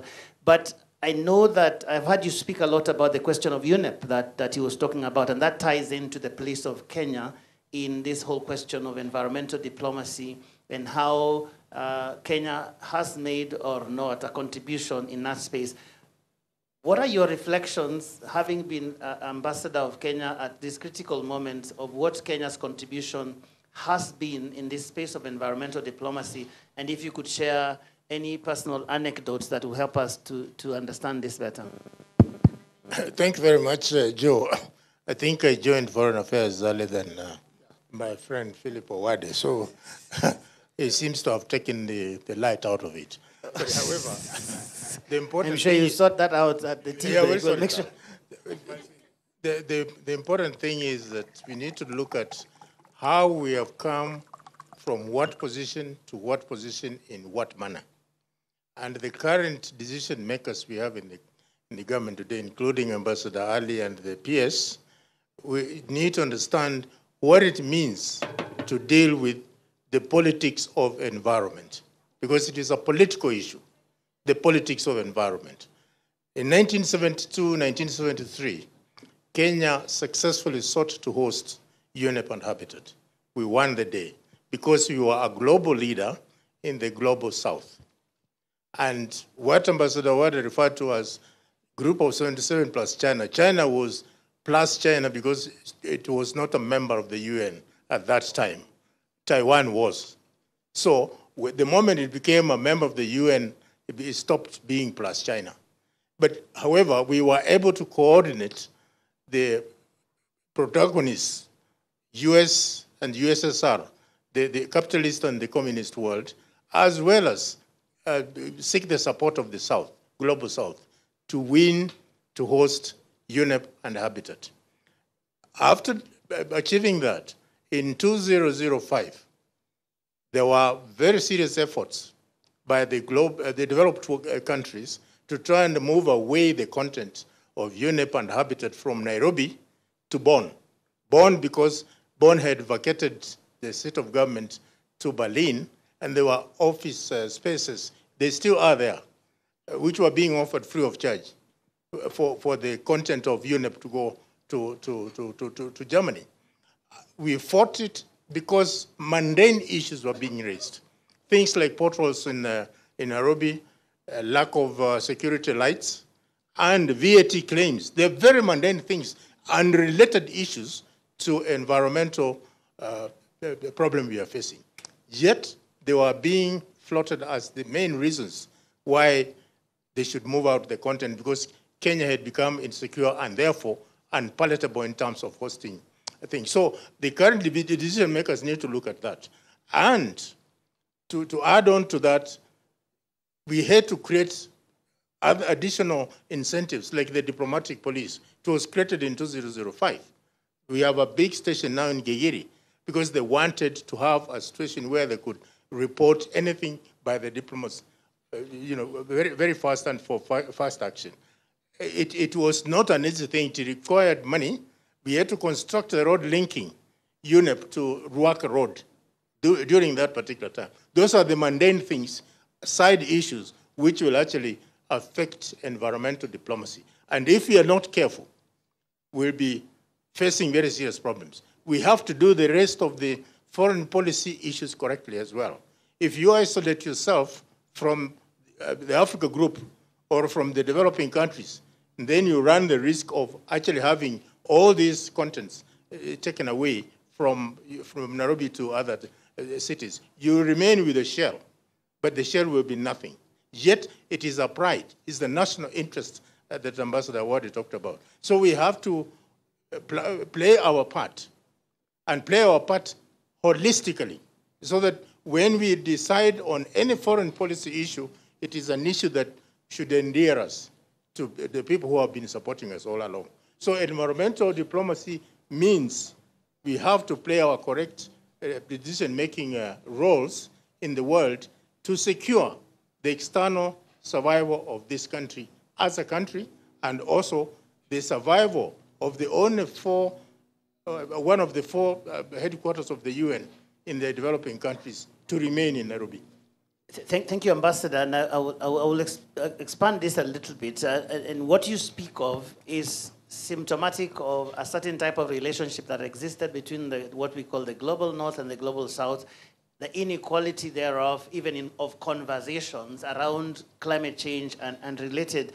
I wonder how, in your view, you see that relationship now, because the idea of UNEP being in Nairobi or not is often tied to the whole thing of it being in the south, and yet there are also other conversations that happen in the north. And that inequality of discourse, inequality of voice, is something that has been talked about a lot. I wonder, from your perspective as a long-running ambassador, diplomat, what do you see in that space, how we relate in the south with the north, and how that is affecting the effectiveness of the fight against something like climate change? Well, one of the most important things is how we did it. And Kenya did it because we practiced, and we continue to practice, the policy of non-alignment. Non-alignment means you are able to deal with all sides without favor. And although we have been, to a very large extent, characterized as a Western capitalist system, which is no harm, the point is we were able to deal with the socialist world, the communist world, the capitalist world, as well as the developing countries, and brought them together. Are we still in a position to do that? Right now, we are facing some challenges. And I think those of you who are international relations observers have seen the challenges we are facing. Because there seems to be a tug that we are now going pro-West instead of seeking the cooperation and assistance of the developing countries. We must try and address that. And it is our foreign policy initiatives that will determine whether we continue to carry the rest of the world with us to maintain UNEP and habitat in Nairobi. It is now, I think, the fourth largest, probably bigger than Vienna, I think, at the moment, in terms of staffing and all other things. But can we carry that together with the rest of developing countries? So it is how we play the rest of our foreign policy, and what are we looking for in the world that will enable Kenya sustain its ability to host UNEP and habitat. And I think all those things put together will take into account also how we managed to get the CITES agreed, because it was agreed in Nairobi. And the CITES meant that it was the first agreement on endangered species. How did we manage to do that? It was through practical and a little bit bullish diplomacy that we conducted at the time. I was then a director political affairs in the Ministry of Foreign Affairs. And my PS then, Sally Kosige, summoned ambassadors, each one of them separately, to talk to them so that their countries would support the conclusion of CITES. And I think that has been a major achievement by Kenya. Thank you very much, Ambassador. Professor Nzomo, I think Ambassador Mbaya underscores what we were saying about climate change being such a cross-cutting issue that is not necessarily just scientific, even though science is extremely important, as Ambassador Wade emphasized. I wonder to what extent you think this is a much bigger problem on the African continent, this idea that there is so much inequality, so that the conversations that we have are not just our own conversations, but then there's a sense in which if we don't do certain things right, the politics right, the general foreign policy right, then even making progress in this space of climate change might be a problem. What is your assessment of that situation, perhaps on a wider continental scale? Thank you again, Joe. As I listen to my colleagues, and of course they are talking from a lot of experience, they are right to a certain extent that we must address the issue of power politics that has come into the whole process of implementing the desired changes in terms of mitigating the effects of climate change and environmental problems. Actually, I was in Geneva, Ambassador Bayer, with this matter of wanting, the campaign, which was in Europe, to remove UNEP from Nairobi to Europe. I don't think they cared whether it was Bonn or another capital. They just wanted it out of Africa. I was then the ambassador of Kenya to the United Nations in Geneva. And it is true. It was very political. And they had realized that by having UNEP in an African country, it makes us more strategic in terms of implementation of whatever needs to happen, especially coordination, which is so badly needed globally to get everybody to participate. And we won that battle, and that reflects well on Kenya, that when we are facing with an external enemy, we know how to fight our battles, and we win. And also the history is important about how we got here, who did what, and who did the other. But I think we are at a point now, we have to face this situation as a global problem. It cannot be resolved by Kenya alone. There is no way. The strategy that you work is a global one. But of course, we have to start at home. And I would say home should not just be Kenya. Home includes all of us within Africa. We must look at our own institution and how we are working with them. The African Union. I do not know how well our African negotiator and the group, how well they are being facilitated by the African Union. But my experience as both a scholar and a practitioner is that we are not doing well ourselves in terms of our own solidarity. That's a fact. We have not galvanized all our potential to be able to actually influence global powers, because they have been, especially on financing. we've been lamenting more than we have been taking concrete action. We've been saying over and over, we are the least polluters, but we are the ones taking the burden of climate change. And there is only so much we can do on our own. I think, although we are talking about African solidarity, that needs to be strengthened in the first instance. We must have a strategy that can work to push developed countries to say, and that's part of negotiation, if you don't do this, then we also withhold certain resources you want from us. Because we have a lot in this continent that we can also, if you work together as in solidarity, say, we need you to do this, and this is a commitment you made. It is recorded. If you don't do it, then we have to renegotiate our other relationships. And we sell ourselves very cheap globally, considering the enormous, natural and human resources available in this continent. And so that would be my starting point, that it's okay to enumerate, what we have done over the years as a continent, and that is good. But also we must look at ourselves, put ourselves in a mirror, and ask, have we done enough?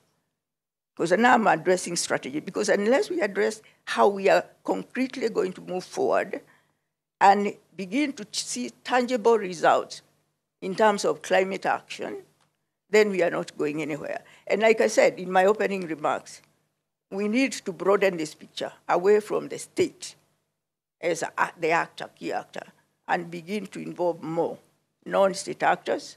As I mentioned, the women, the youth, and address the issue of all the vulnerable groups, who can also play a role because they are the ones who are experiencing the greatest pain in this regard.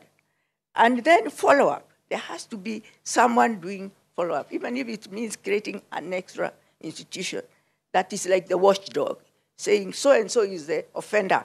We go after that. But if we keep doing this, we'll be lamenting at every conference. And the conference ends, and we are still at the same spot, or worse, because climate change is moving ahead of us in terms of its deterioration without any adequate mitigation.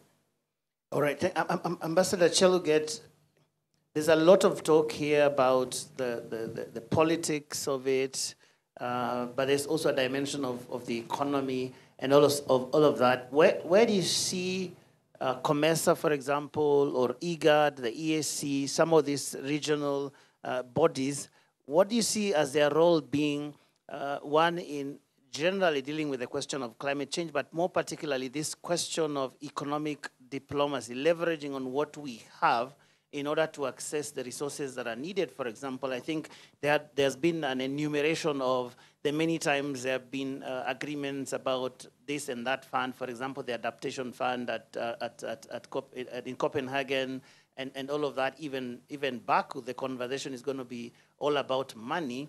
How do we leverage what we have to get what we need? Yeah, Joe, maybe before I answer that question, just to add to what my colleagues were saying in regard to our role as Kenya, I think there are many people, maybe unsung heroes of our Ministry of Foreign Affairs, as enumerated by Ambassador Wade and Ambassador Mbaya, and also Ambassador Nzomo, of what individual Kenyans have done, or civil servants. For example, Ambassador Wade here is like a walking encyclopedia on so many issues. He's got a legal mind, and there are issues like the law of the sea and so on. And there are people like FX Njenga.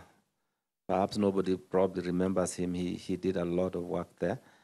There's people like Donald Kanyaro who are still working in that field.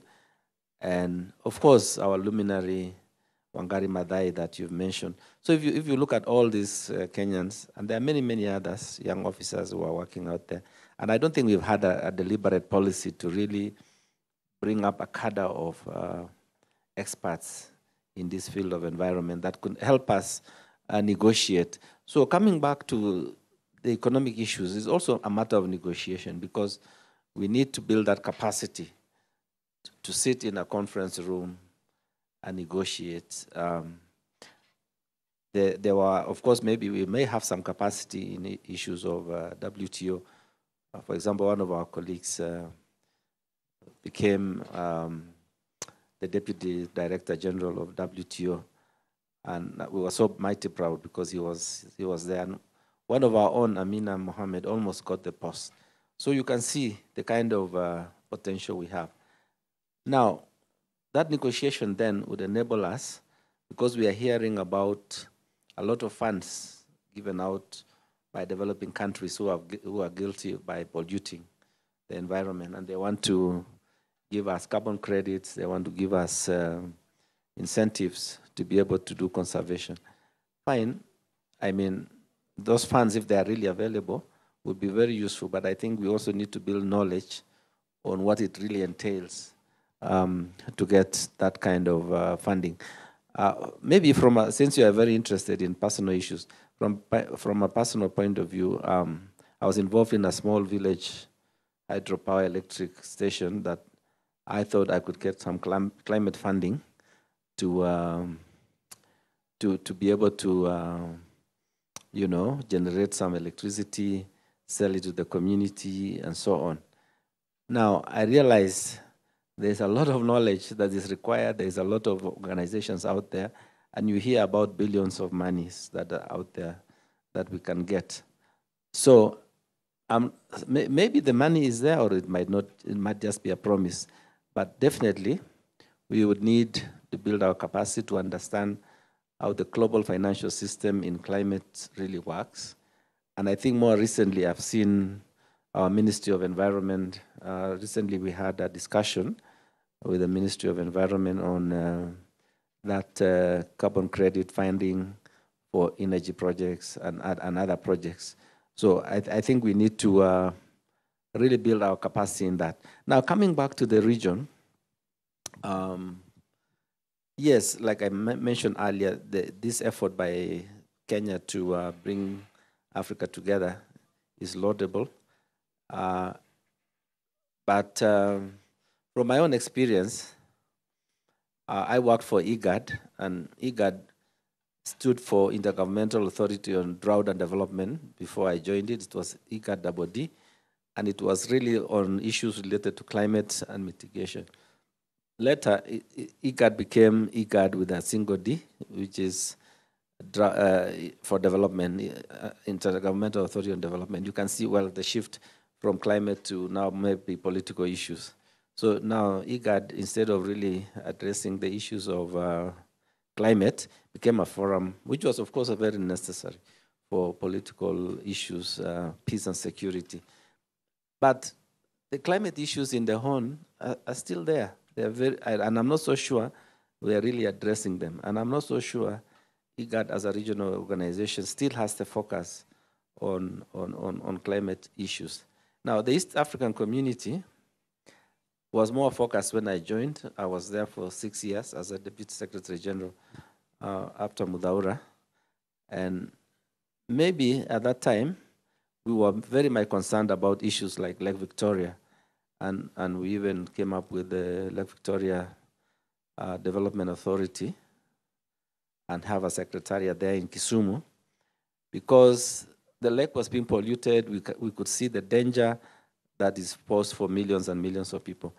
Sweden, for example, was very much interested in giving funding to support projects to stop pollution of the lake. But I'm not so sure there was enough political will. I'm not so sure I hear so much about the Lake Victoria program anymore. So there's really something that, and it doesn't mean the pollution is still going on. People are polluting the lake. Maybe Ambassador Wade will tell me, I've not been to Kisumu lately, but I don't know how it is. There was a hyacinth thing that was all over the place.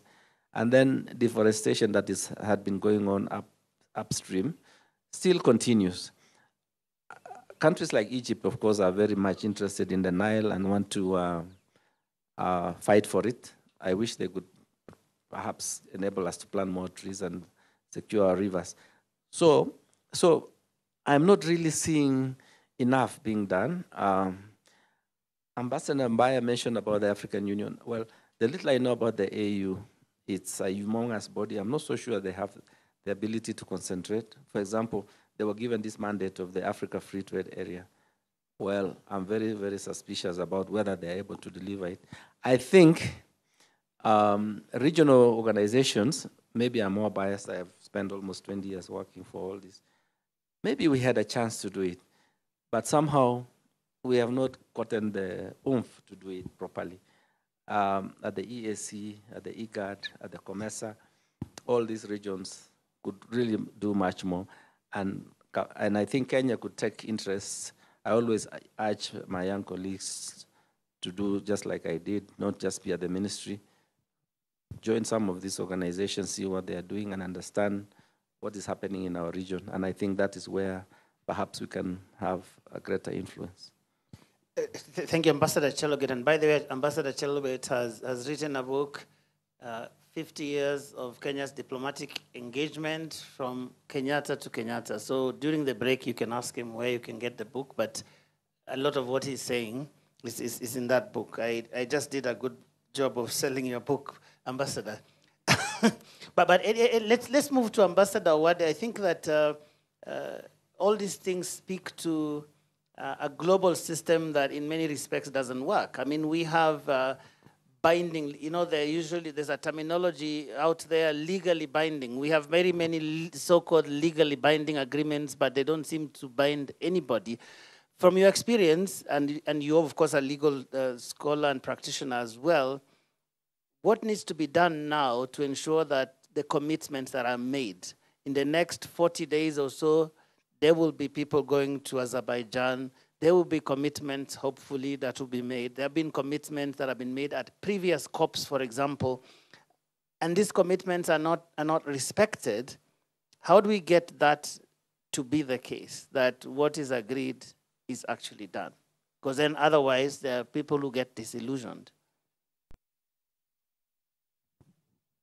Thank you very much. That, Joe, is always a challenge in international law, that you conclude agreements that are legally binding, but quite often they are not honored. I think we have an opportunity, particularly in the context of environment. There are a number of, I think, developments which I think are very encouraging. For instance, the issue of carbon credits that I think a number of young people are taking advantage of, because these are some of the mitigation and adaptation measures that have been agreed upon. I think the important thing as a country is to fulfill our own commitments. And I think in this regard, I think our president President Ruto, has been quite in the forefront, not just nationally, regionally, and also internationally. That has been very instrumental in showcasing what we are doing as a country and in marshalling the support from the rest of the world. So you may not go to because there are ways of enforcing law. For instance, going to the International Court or some of those bodies. But I think there are also more subtle ways of handling these matters. I think in Africa, for instance, in Kenya, we need to really document what has happened in terms of damage to the environment, particularly arising out of drought and floods that we had last year. Because the international community, if I may use that term, has interest in some of these things. So the multinational corporations, we have abundance of biodiversity in this country that they are interested in. We have precious minerals, for instance. We have, and all these are endangered when there is drought or when there are floods. What am I trying to say? I'm trying to say that in diplomacy or in negotiations, you have to not only identify your interests, but also identify the interests of the other people, so that your interests meet. Because when you are talking only about your interests, they may not be interested. So I think this is the way in which we need to approach some of these negotiations, so that we are clear to the financiers that when our environment is compromised, even their own interests are compromised, particularly the multinational corporations. That would be my input.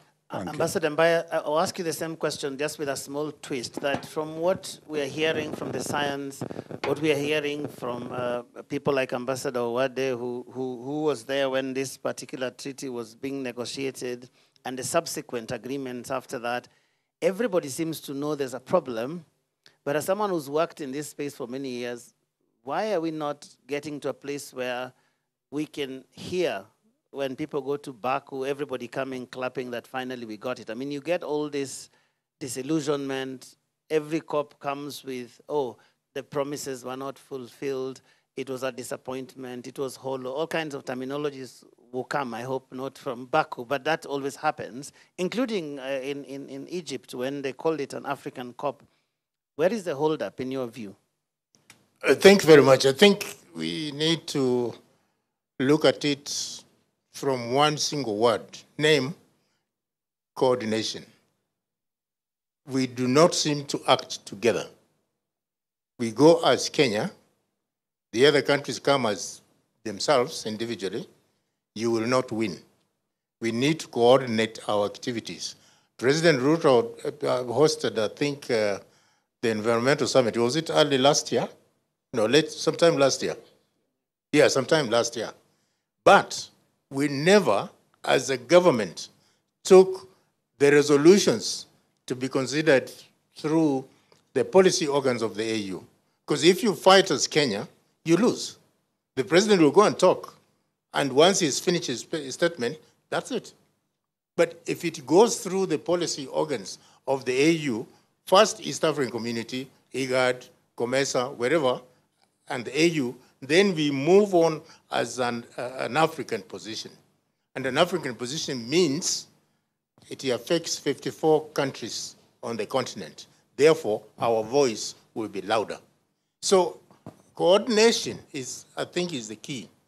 If we do not coordinate our activities, we shall talk and continue talking and just continue talking through shops without any way in which we are going to strategize to get those activities and our resolutions acted upon by the international community.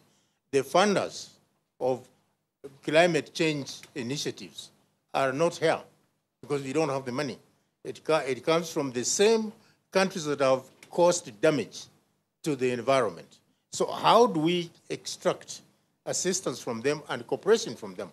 If we can only do so through joint effort. So from a coordination point of view, I have coordinated foreign policy of this country when I was a permanent secretary in foreign affairs.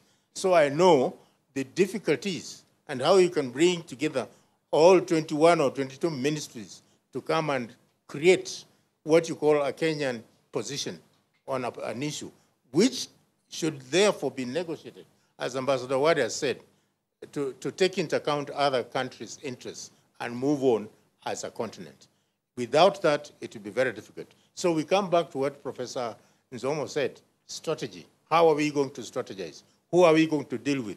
Who are we going to attract, to support? And how do we create an agenda that is acceptable? The current decision makers in the government today need to learn from our own historical past. We are involved in exercises which are now looking at how do we record our oral strategic history of this country, which should inform the decision makers on how things have been done to be able to achieve certain things. And I think without coordination, we'll be wasting time. Professor Nzomo, let me take it from there because we are coming very close to the end of this conversation. And Ambassador Mbaya says something important, that there is a lot of experience, expertise that reposes in this country, for example, and I would imagine in different places around the world, of people who have been through this.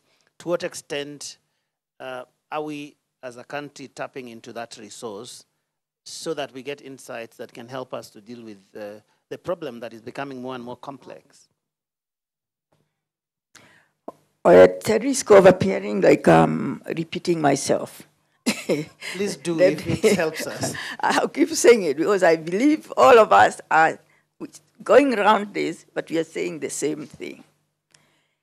I started by saying about what we have already. You start from what you have, then you come to what you don't have. You hear a lot of people saying, we need another legal framework. That is lacking. You just need to look at the history of the environmental sector. For those who may not know, as a scholar, I make it my business to know what are the norms, what is it we can exploit in order to guide change. The environmental sector and climate change in particular has the highest number of formal legal and policy frameworks, including those that are legally binding. So we are not short of those, here in Kenya or globally. So we can tick that. That's not our problem. Institutions. UNEP, how old is UNEP? It came to be in 1972. We are now 2024. How many years are those? 50 plus. 50 plus. And there was a time Kenya used to be blamed because it is located here. We should have done more. And I agree to a certain extent. We should have used our strategic location. But because we are dealing with a global issue, it needs global cooperation. Kenya was constantly being fought, and it must go somewhere else. But I'm only mentioning UNEP to show the history of development of institutions. The framework of the UN on climate change has been with us for how many years? Over almost 40 now, 30, 40 years in operation. And then all the treaties, conventions that, very seasoned, skilled diplomats have put in place. And people here, they have all participated in coming up with those treaties. And it's not a walk in the park. It's a hard work. And I thank God I had the opportunity as an ambassador to also know how these treaties come to be. So we have enough of them to help guide not just Kenya, not just Africa, but the region. Joe, please bear with me since you asked me to string in on what my colleagues were saying. So we take that too. Institutions we have, legal framework we have skills too. It is not for lack of skills. I do not believe it. Even for Kenya, we have adequate skills. The problem we have is lack of political will and commitment. That's the primary issue we have. It is a governance question that those who are able to act are not willing, not that they are not able, they are not willing. And then there is this issue which has been being mentioned. Those same people are the ones also who engage in a process of exclusion of those who could make a difference. And I started saying, tapping on the youth, and the women and other vulnerable groups. Those are the people who feel pain, but also would be, if they were harnessed, they could be part of the resource we need to, at least get new values on the table that may be willing to make some sacrifice, which the current generation and, ours and the other one are not willing to make. We could draw from that. And then an institution like the one that is being headed by Ambassador Ali on African negotiators, and ask the question, how much support is it getting to be able to do his work? Because the idea of negotiation in diplomacy is not just limited to formal diplomacy. It's the other things that you also do, including mobilizing others to be part of negotiation, mobilizing the right people, tapping on the skills that are hidden here and there. And that is not happening. So if we are moving forward, those are some of the things. Financing. We are notorious on this continent. We do not want to spend money on the right things. Who owns the African Union headquarters? Who funded it? It was funded by who? the Chinese, the Europeans, we don't own even that building.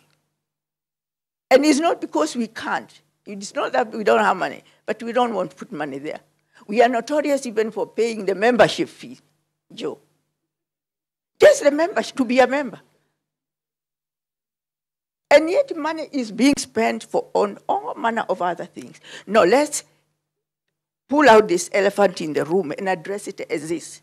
I think we are skirting around a problem, and we know the problem, but we don't want to address it. I am all for supporting what our president has done.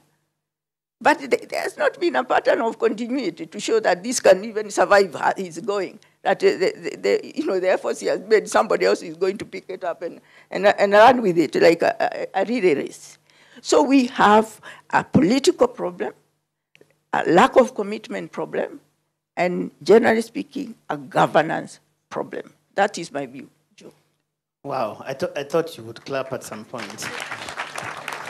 So we are coming to the end of this, but I'll ask my panelists, just spend 1 minute. I have only 5 minutes to spare, so each one of you, if they forget everything else you have said, Ambassador Chalogate, what should they carry home? And we'll do that up to where Prof is. Well, maybe because we were addressing issues of the region, I think what Ambassador Maria Nzoma has said in regard to commitment on regional issues is concerned is really a problem, because we need that cooperation, but to get some of these institutions that we've created and we don't fund them is a problem. True, at the EAC, I was there. When we wanted to build an headquarters, I remember we had to go to Germany to look for money to have the headquarters built. So, but we are very happy to do other things with our money. So I think it is high time that perhaps we focus on that. But of course, lastly, Joe, I'm very flattered that you mentioned the book I edited, 50 Years of Kenya's Diplomatic Engagement from Kenyatta to Kenyatta. It's actually the work of many people, many ambassadors who contributed. If I mention some of them, they really have done so much. Their names are not mentioned. People like Bethwel Kiblagat, people like, I think I've already mentioned Kanyaru, I've mentioned, there's Philip Mwanzia, who was my colleague. Many colleagues, Sally Koskei, many colleagues who have done a lot of good work for our country. So, and I think what Ambassador Mbaya is saying is to really have some kind of pack-up and history, and to support also what Professor Nzoma is saying, that the good intentions of our president cannot just be left like that, because if there is no institutional memory and backup, and young people to really support it, then it will be work in vain, it will be forgotten soon. All right, Ambassador Wade. You can make it 1 minute for it. Yeah, I will. 2 quick points. One, to appreciate what Ambassador Chalogate has said, and just to emphasize that those of us who have had some of these opportunities and experiences, I think we need to document them. We need to put them in writing, because they form important lessons for our people. In that regard, my book should be forthcoming by the end of the year, titled Between Law and Diplomacy. And I think it chronicles some of these experiences. Secondly, to encourage the team that is preparing for the next COP to make sure that they are properly coordinated. And partly to answer the question you are raising, I think a lot of solutions to our treaty issues rely on these COPs. And these international legal instruments have mechanisms there for implementation. So it is important that our team points out where there have been gaps in implementation to answer part of the question you were asking. Thank you very much. All right, Ambassador Mbaya, and if there's a book somewhere, please mention it.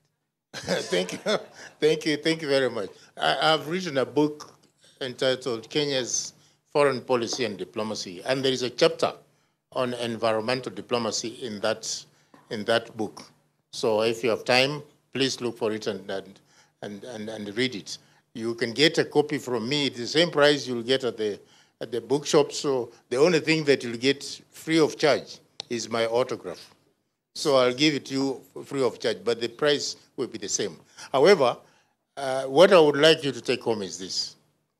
All of you have said, President says this, President says that. Fine, he's a good president, he said good things. Can we contextualize them? And then ensure they get through to the right framework. If it is regional, the REX or the African Union itself, we take it through there so that it becomes an African agenda. That way, we'll make at least some impact internationally.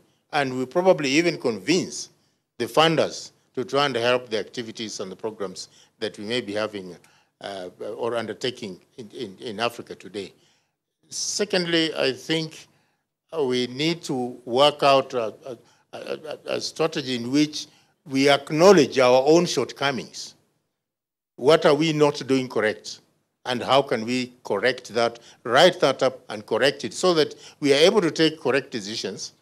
In terms of foreign policy, what other issues could make Kenya get alienated from the rest of the world? Because we can very easily do it by taking wrong decisions in other areas of foreign policy, and then you don't know when the rain started beating you. So we have to be holistic, we have to be careful, we have to be resourceful. As I came in, I think Ali was talking about some secretariat which is going to be or was established in Geneva instead of in Kenya. Why did it go to Geneva?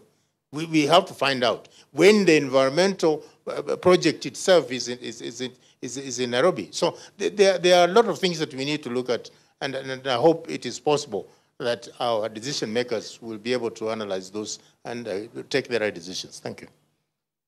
Professor Ambassador Nzomo. Oh, 30 seconds. My parting shot is that all of us, including those of us in this room, we have a responsibility. It's very easy to look over the shoulder and blame somebody else. We all have to start asking ourselves, what am I doing myself to contribute to what needs to be done? When we say it's a global problem, it's a global issue affecting all of us, it means it starts with you and me, those in this room. If we all took that direction, then we'll move forward. Thank you.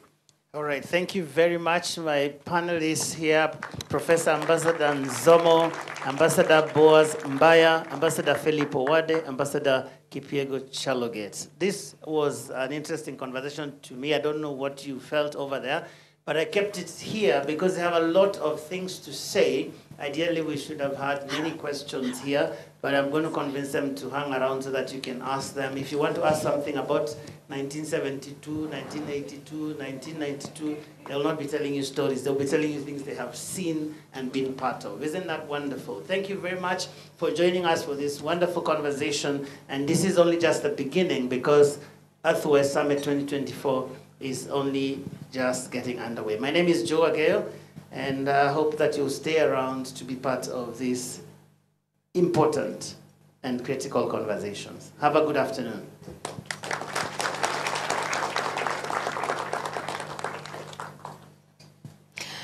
Joe and your eminent panel, thank you so much. I can now request you to vacate the podium as we invite our next moderator and also panel of experts for the next discussion. But if you have just joined us, you are watching day one of the Earthwise Summit 2024 live on NTV, coming to you live from the Kenya Wildlife Service Clubhouse here at the Nairobi National Park.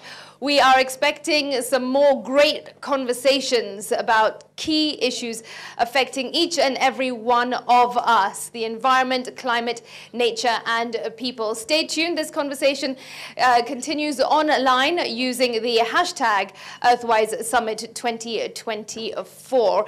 And we have just had a conversation on the podium moderated by NTV's chief editor, that is Joe Ageyo, and his panel of eminent ambassadors, speakers, but also authors, as they mentioned. That topic was about the role of climate diplomacy in a changing world. Next up, I now introduce my colleague and also the Nation Media Group Sustainability Editor, Zainab Wandati, to introduce her panel. The topic here is climate policy and governance. What are we missing? Balancing global commitments and local realities. Zainab. Thank you very much, Smriti, and good to see all of you here. Good afternoon. Thank you for honoring our call to attend this Earthwise Summit. And my panel will be picking up from where Joe's panel left off. In fact, it's a great thing we switched panels, because the diplomacy panel has now set the scene or set the tone for the panel on climate policy. So we're going to be having a very exciting conversation about what are the gaps. Do we have a problem with policy? But we've had Professor Nzomo say we do not have a shortage of policies. So if we don't have a shortage of policies, what is it we are missing? What is the problem? Why are we unable to properly deal with this crisis that we find ourselves in? And to have this conversation, we're going to have a very exciting panel. From your program, you can see it says Dr. Wamukoya, but Dr. Wamukoya has sent his condolences. He's the lead for the African Group of Negotiators Expert Support. He's been bereaved, so he's unable to join us today. But we still have an exciting conversation. I see Dr. Kaudia here in front of me, very excited and quickly, eagerly waiting to get up. So I'll start with you, Dr. Kaudia. Dr. Alice Kaudia is a former Principal Secretary of the Ministry of Environment, and she's an environmental policy advisor. So we'll be hearing from her experiences and her wealth of knowledge on, given her experiences in policy formulation, what the challenges are. We also have a farmer who's joined us all the way from Makueni, from Kitui, Kisilu Musia, sorry, I beg your pardon. Kisilu Musia is a farmer from Mutomo in Kenya, and for the last 5 years, he has been filming a documentary. He filmed a documentary, I don't know if you watched it on NTV, called Thank You for the Rain. And that documentary focused on him and his climate challenges, and he even went to the COP. So he'll be telling us what he saw at the COP, and if what he saw at the COP has enabled or changed his perspectives as a farmer in dealing with his climate concerns. And then we have Professor Simon Onywere, who's a geospatial and environmental planning expert. Professor Onywere also teaches at Kenyatta University and has been involved heavily on why the lakes in Rift Valley are flooding. So if you've been asking yourself why the lakes of the Rift Valley are rising, he's the person you need to see. They did a report, a fantastic report that gave a number of issues why those lakes are flooding, and one of those issues was climate change. So he'll be telling us a little more about his experiences, and he also feels very passionately about the filth in Nairobi River. So we'll be hearing from him some more about that. After Professor Onywere, we have Andrew Kinyua, who is the Director of Water Resources, Ministry of Water. He is replacing the PS Julius Korir, who was unable to be with us here today. So in this panel, we're going to be picking up from where Joe's panel left off. What are the gaps? What are we missing? And I would like to start with Kisilu. Your experiences as a farmer, what is your climate story? Pick up the microphone next to you. I take this opportunity also to say hi to everybody. My name's, as you have heard, Kisilu Musia. I'm a farmer. I'm now 25 years in farming, according to as from when I started. I started as a single person. I just wanted to support my family through farming. Stealing the experience I had witnessed with my father farming, I assisted. So after some years tammacking without getting a job, I decided to come home for farming. Yeah, and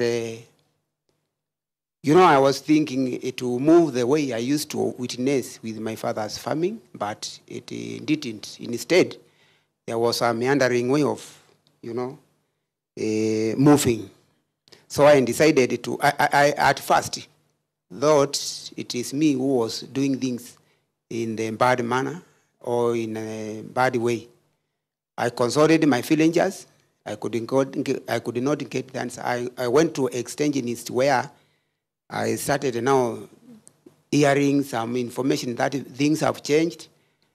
Instead of keeping and advising me, they came down to us. That is, a forester came down to us, set a farmers' field school where they trained I and other 29 members, farmers.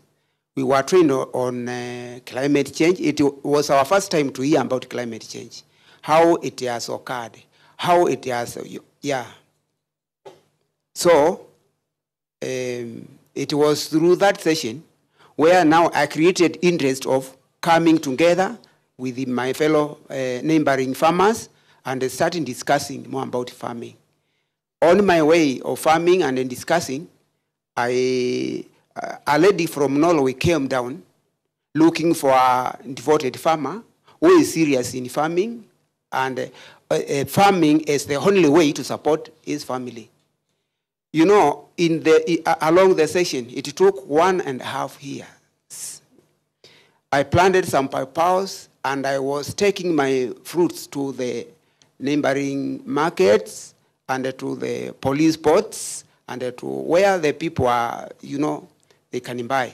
So I was known, and when that lady came to our town in Mutomo, they asked to be given several farmers who are devoted farmers that they can interview, and then they follow them for an information they want. We were 6 in the interview, and they decided to follow me. Well, that is how I started the journey of filming. The film, you know, I was like 25 years old when I started this. And I remember, from Mutomo to Nairobi, I came to Nairobi once at that time. So it is through the film that made me start coming severally from Mutomo to Nairobi, from Mutomo to Nairobi. According to me, by then, I thought, when I came to Nairobi, I thought I was outside my country because I never experienced seeing long buildings like you can see here. So I thought I was in America, perhaps. Yeah. Anyway, that is what me. Now, from there, the film took 7 good years until it was complete. Then I received a call that, Kisilu, very soon you are coming to Europe. Some people want to meet you. I felt like crying, like laughing. Yeah, because I'm just a farmer who is now preparing himself to go to Europe. I thought he would go by a vehicle, perhaps. But I was advised, prepare yourself, you will use an airplane. Then they told me 2 months before, then it became a problem. When will this day come? Yeah. Anyway. Can you tell us a little bit more about your experience when you took that plane? It is taking long, eh? Yes, Sorry. we'll come back to that. Okay. We will come back to your experience. Just hold sorry. Yes, we'll Let me cut it short, eh? Mm-hmm. Yeah. But one thing to mention there. In that, when I arrived to Europe, the climate was very cold. In the first panel, I saw some people crying, sharing about the climate change from their area. Some talked about sea rise, wildfires, all that. You know, I thought only climate change brings about drought. But to know that not only in drought, but other things like wildfires, etc. Like one president was saying, he has nowhere now to president because the Hazeland are submerged totally, and now he's on the air. Yeah. Now, I was called to share. I tried my level best. I could not listen to myself, but I talked about drought, what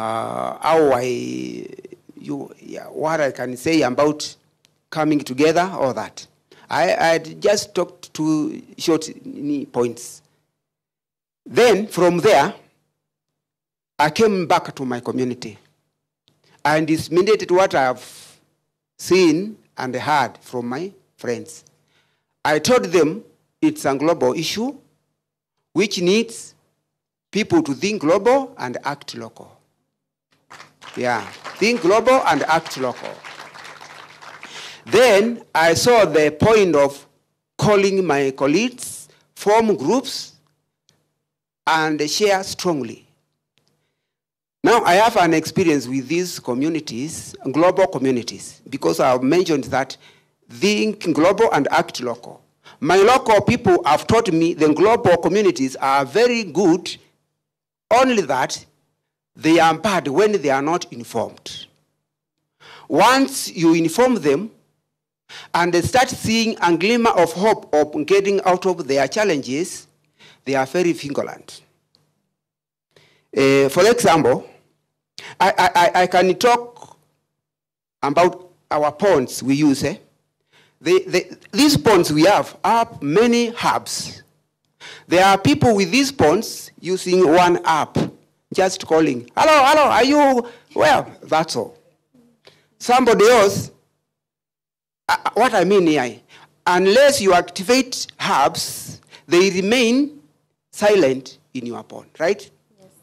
Community are like that. They have many hubs, but once they are not activated, you can think that our communities are hopeless, but they are not. They are not. I have that experience. I started myself, but many of them have gone far than I. Yes. So they need only somebody to lead, not to lead, to direct. Some people can run faster than the directors. Yes. Yeah. So they need just to be directed. Who can run faster? To run faster. Okay, thank you. Yeah. You can leave it at that. At that point, we'll come back to you. I'd like to now come to Dr. Kaudia. You've listened to Kisilu. Clearly, farmers are informed. Our people are informed. They just may not know the word climate change, but they know climate change. They know it is happening. They're feeling it. They're experiencing it. So what is it we're missing? The mic is... Thank you very much, Zainab. I think, let me go back to the question which we have in the program, where we say that climate policy and governance, what are we missing? And that's the same question you are put to me. And when I read the detailed question where we are saying, what do you think is missing in Africa's climate governance frameworks to better balance global commitments with local realities? And I think our farmers answered that very, very well. And speaking at this point, I also don't know what to say, because the previous panel, especially Professor Zomo, clearly told us that when it comes to policies, legal frameworks, standards, as Africa has it. So it made me look back, and as I listened this morning, I only heard the word pollution twice mentioned by PS Environment and one of the ambassadors here when they were talking about the triple planetary problem. So it made me reflect back, and I said, we are talking so much about what we need to do, the challenges, lamenting and so on, but we are not relating that to why are we where we are today? And I think it's because the missing link is we are not reflecting back as to why climate change. Climate change is coming about because of what? It's because of how we human beings produce and consume goods and services. And in the process of doing that, there are emissions. And at the global level, we have the 1.5 degrees challenge. And in my experience and most recent experience, Africa has gone further to say that We are going to tackle climate change by looking at air pollution and climate change consistently. And if you allow me, I will highlight a recent assessment which was done with support from Climate and Clean Air Coalition in a partnership with the African Union Commission, the UNIT Regional Office for Africa, and Stockholm Environment Institute. And that has been published and launched. Among the many launches that we do in Africa, we launch the strategies and we don't implement. So this particular launch has led to the point whereby the African Union Commission and partners are now developing what we call Clean Air Africa. Africa Clean Air Program, sorry. And the Africa Clean Air Program will enable us to tackle climate change and air pollution concertedly together. So coming back to what are we missing, and I think Ambassador Nzombo put it very clearly, we are missing leadership and proper governance systems. And not because we don't have them, but because we have them, but we are not applying them appropriately, right? So I listed 5 issues which, in my experience and opinion, is what is missing in enabling Africa and Kenya, like other African countries, to move forward concertedly and effectively with respect to addressing climate change from the adaptation lens as well as mitigation lens. And one of them is we are missing appropriately packaged information in language and content that can fit the needs of different end users. One of the end users, the farmer here, has given us a very good example, whereby through exposure to understanding what climate change is and how it affects them, he was able to take action. Now, in our case, for example, when I was in the government, and let me correct this, I was not the principal secretary, I was environment secretary. And now, as the environment secretary for Kenya, and I was the first one, we started a process whereby even after coming from the COP, we repackaged the information and communicated this through a knowledge sharing event involving legislators in particular. Why? Members of parliament. They approve budgets. If we don't have budgets in our own government planning and budgeting systems, we don't expect external supporters to give us resources. So that is number one. We need to package the information in a language and content that fits different end users, farmers, legislators, the industry, and so on. This next point which I'm mentioning is coordination. And I think it was also said that without coordination, we cannot move on properly. But I think let us also appreciate that at the global stage, there's been an effort. And if you remember, the United Nations General Assembly, UNEA 610 resolution on coordination, the need for global coordination on addressing air pollution and air quality. That is enabling us now to move forward to tackle climate change from the lens of managing air pollution. And that is really a nice position. The third is we don't have well-resourced and research systems. I think one of the ambassadors here said, if we don't have science informs policy, if you don't have the correct scientific information, you will have wrong policies, you will have wrong legislations. And when you look at our policies, maybe one of the reasons why we can't implement them is because there was no deep research to determine that if this is the intent of government, because policies are statements of intentions of government, and that policy was not well researched to determine what would be the cost of action. Then when it comes to the action, we don't have their means of doing so, and therefore we revert to external donors, right? The third area which I found we are lacking is systems of transparent, prudent, efficient, and accountable use of financial resources. The whole of this morning, what were we talking about? The 2009 Copenhagen Accord commitment of $100 billion per year was not met. And therefore, what is the next logical thing to do? Let us conceptualize another concept of collectively qualified, and we'll have more money. The question is, it may not matter how much money you have, but if you cannot prudently, transparently, effectively, and efficiently use what you have, we are going nowhere. So I think we need to look at our systems of use of financial resources and other resources that are needed to tackle climate change. Institutional capacity is the fifth area which I think we should address as a continent, as a country. It was said, yes, we have the institutions, but the institutions may be dysfunctional. They're not functioning optimally. Our premier institution, Africa Union, we were told this morning, is there, can coordinate us. Member states can benefit by being coordinated through the African Union Commission. But if it doesn't have the financial and human resource capacity to execute its mandate, then we are going nowhere as member states. So it means we need these institutions, because the thing is, if you don't have qualified people, money will not do the work. It's people who will do the work. And finally, as I conclude on this, I want to reemphasize that Africa has got sufficient human resource capacity, but it is not optimally deployed and employed. Thank you. Okay, Professor Nyore, I'd like you to pick up from what Dr. Kaudia said, and also from what the earlier panel said. We've got enough policies, but we lack the political will. And you're a researcher. You've worked a lot in this climate space. What do you think the challenges are? Good morning, everybody. Is it morning or afternoon now? Afternoon. And I appreciate, I see a number of friends in the meeting here, a number of my students. And of course, Mbaya and the team, we read about you, we followed you in your time, but I'm also not young.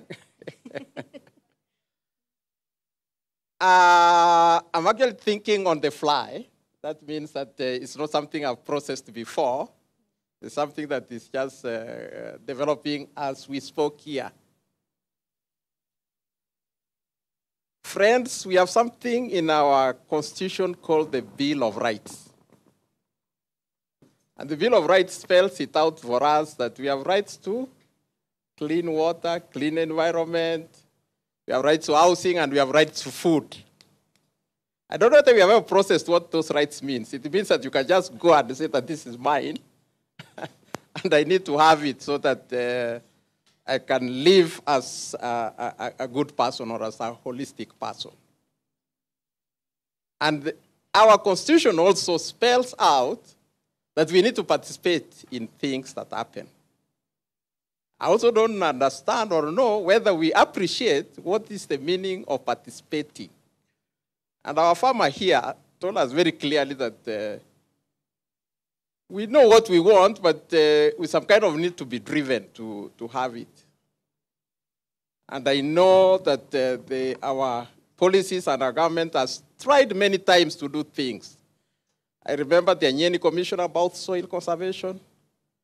I remember the Nyayo T-zone that was meant to protect our forest layers. And the Nyayo T-zone still actually exists, but are our forest layers protected? So we have instruments to do ABCD, and we have institutions to implement them. The question I am asking ourselves now today, we have a whole institution, for example, sorry to mention this, NEMA, whose responsibility is to protect our environment. And when you look at our environment, you just realize that it's actually not protected. But is NEMA the one to protect the environment? The answer is no. The environment must be protected by the person who lives there. Because we are the polluters, we are the ones to manage our pollution, and therefore we are the ones to take action on our pollution. We have many policy instruments, Zainab, but those policy instruments have been taken from us by other countries to actually and implement them in their countries. Our problem, we produce very nice documents, but we are not able to process what it will take to implement those policy instruments to help our society to grow. That's my concern number one. My concern number two, and this is related to sustainability, the sustainability model is very simple. Environment on one side, society on the other side, and development on the other side. The reality is, you cannot develop if you don't use the environment. You have to utilize the environment to develop. Whether it is farming, whether it is mining, whether it is developing housing, and so on. Everything just uses land and the resources from the land, which are freely provided to us by our Almighty. And our Almighty was so gracious to us that it repairs what you do. If you do something bad, after some time and you leave that place, after some time that environment will repair itself. We don't need anybody to repair it. It will repair itself. The only problem we have is that we are using and using without thinking what is the implication of that use. And we have institutions that are supposed to guide us, for example, in agriculture. What type of agriculture do we need to do to produce more food? I see a lot of conversation, of course, more fertilizer input to get more food. But as far as some of us are concerned, the moment you add fertilizer into the soil, you have added a pollutant. Are we clear? You know, the moment you just put fertilizer on the soil, that's not what God designed that land for. He designed that land to produce certain things for you, just the way it is. You don't need to add anything else. But the moment you add something else to the soil, you have transformed the soil into something else. And unless you know what can accommodate what you have added to produce, then there is no productivity taking place. And I'm afraid that that is our problem. Our problem, we are not following resource production or management using information, scientific information that will tell you what we now call smart agriculture. What's smart agriculture? This gentleman here talks about producing purpose. Immediately I wondered, how do his purpose survive without water? So the primary life-giving substance is water. Do we have enough water in this country? Most of us will say no. But to me, we have enough water in the country. The only problem is we have no systems in place. The WRA, I don't know whether there's somebody here from WRA, has not put systems in place that ensures that we sustain water on the land. We hold water on the land. It rains and the water runs away.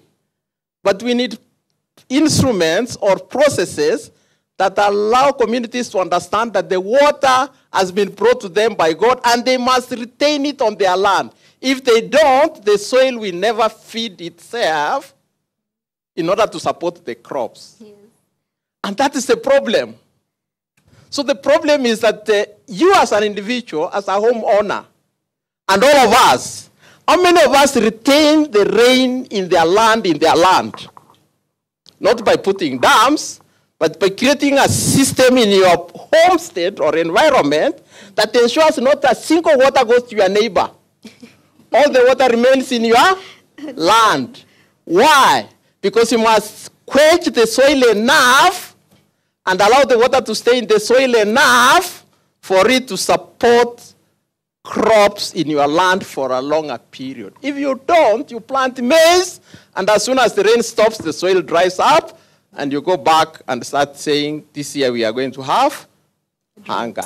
Yes, I can see Kisilu is paying close attention to what you're saying, so he'll be telling us about how he's implementing that on his land. But next to you, Prof, we have someone from the Ministry of Water there, Dr. Andrew Kinywa, who's the Director of Water Resources. So maybe he can tell us a little bit more about what Prof was saying, why we don't have systems that retain the water. But as you tell us that also, the State of the Environment report that came out recently has listed the entire continent of Africa as seriously water deficient, and Kenya is not excluded in that. And water and sanitation are both critical when it comes to climate adaptation and climate mitigation. Yet we still have majority of our communities lacking access to this clean water, which is necessary for climate adaptation. So how then are we balancing these global goals? We need to meet those global goals, but then also quenching the needs, the water security needs of the people at home to reduce the climate vulnerability. Thank you. Thank you very much, Moderator Zainab, and thank you for inviting us here. I bring greetings from my PS, Julius Coril, who is not able to be with us today, so he sent me. It is true that we are classified as a water scarce country. Any country which has water availability per capita below 1,000 meter cubed per person, that is per person per year, is classified as water scarce. So we are classified as water scarce. And of course, you realize 80% of our country is ASAL. But I agree with Prof here that we normally have enough precipitation. We normally have enough rains. The problem has been that rain.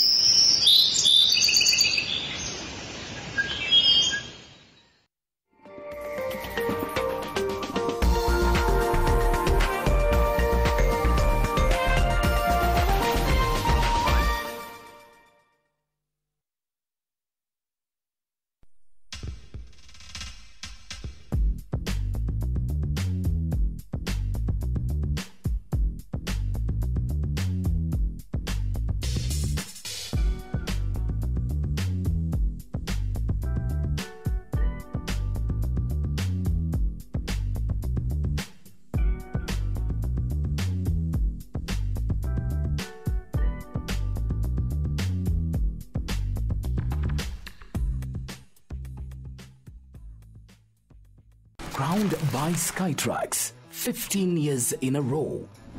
Yep, we've taken over 500 million of you to places. All thanks to our dedicated All-Stars and you. After a tumultuous 2023-24 season that saw the coming and going of 3 different managers, the winds of change have swept through Marseille.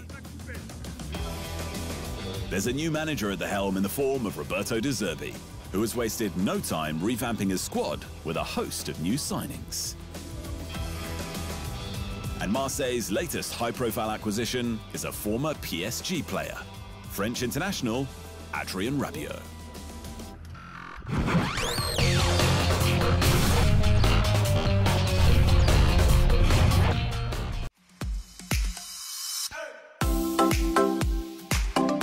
Get ready to tantalize your taste buds and embark on a culinary journey with Pishi Bomba, the ultimate cooking show that brings the flavors of the world right into your living room.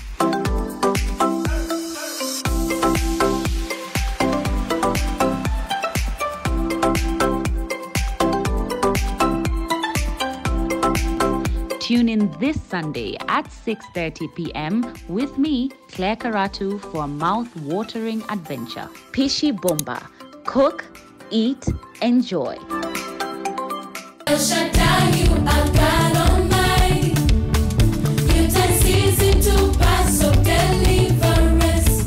Hello everyone, we are the Green Aju Dancers. And guess what? We are going to be on the Passover show this Sunday. Come catch us dance and bring that energy. You don't wanna miss out.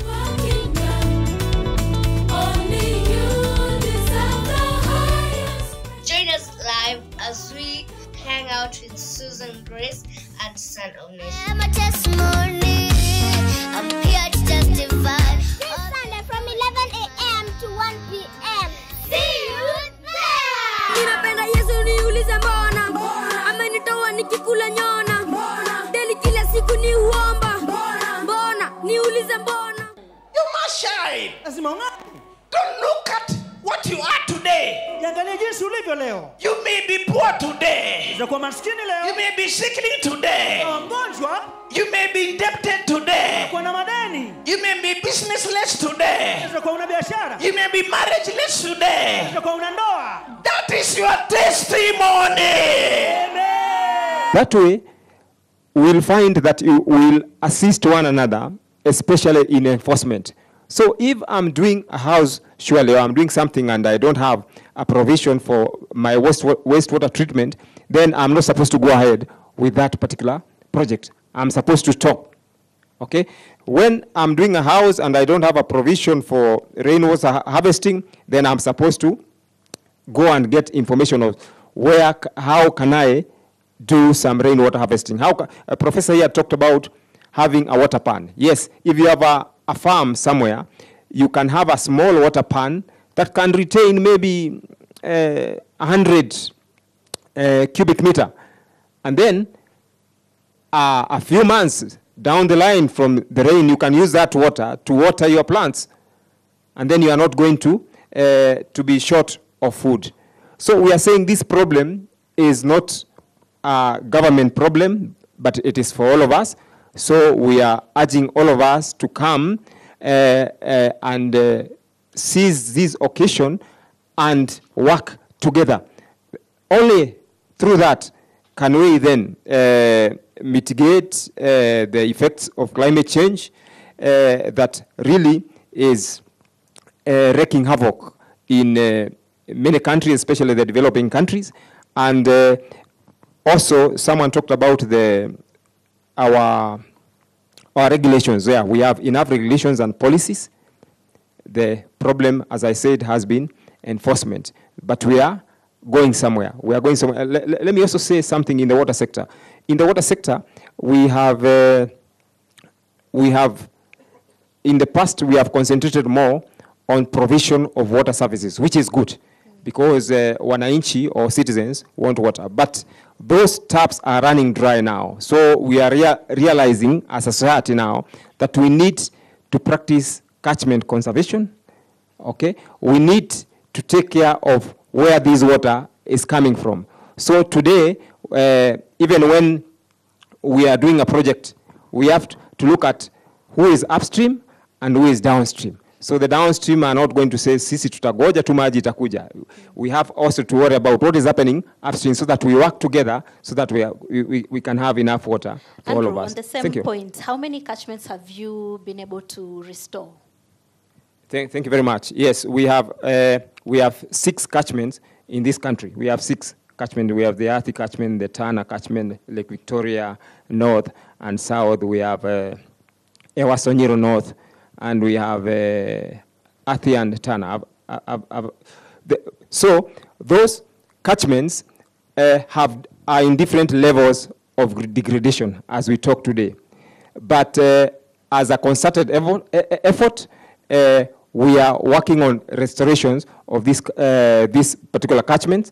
They are in different levels of restoration. Let me also say there is something that is happening today, and it is, let me mention it here, Zainab. It's called the Freshwater Challenge.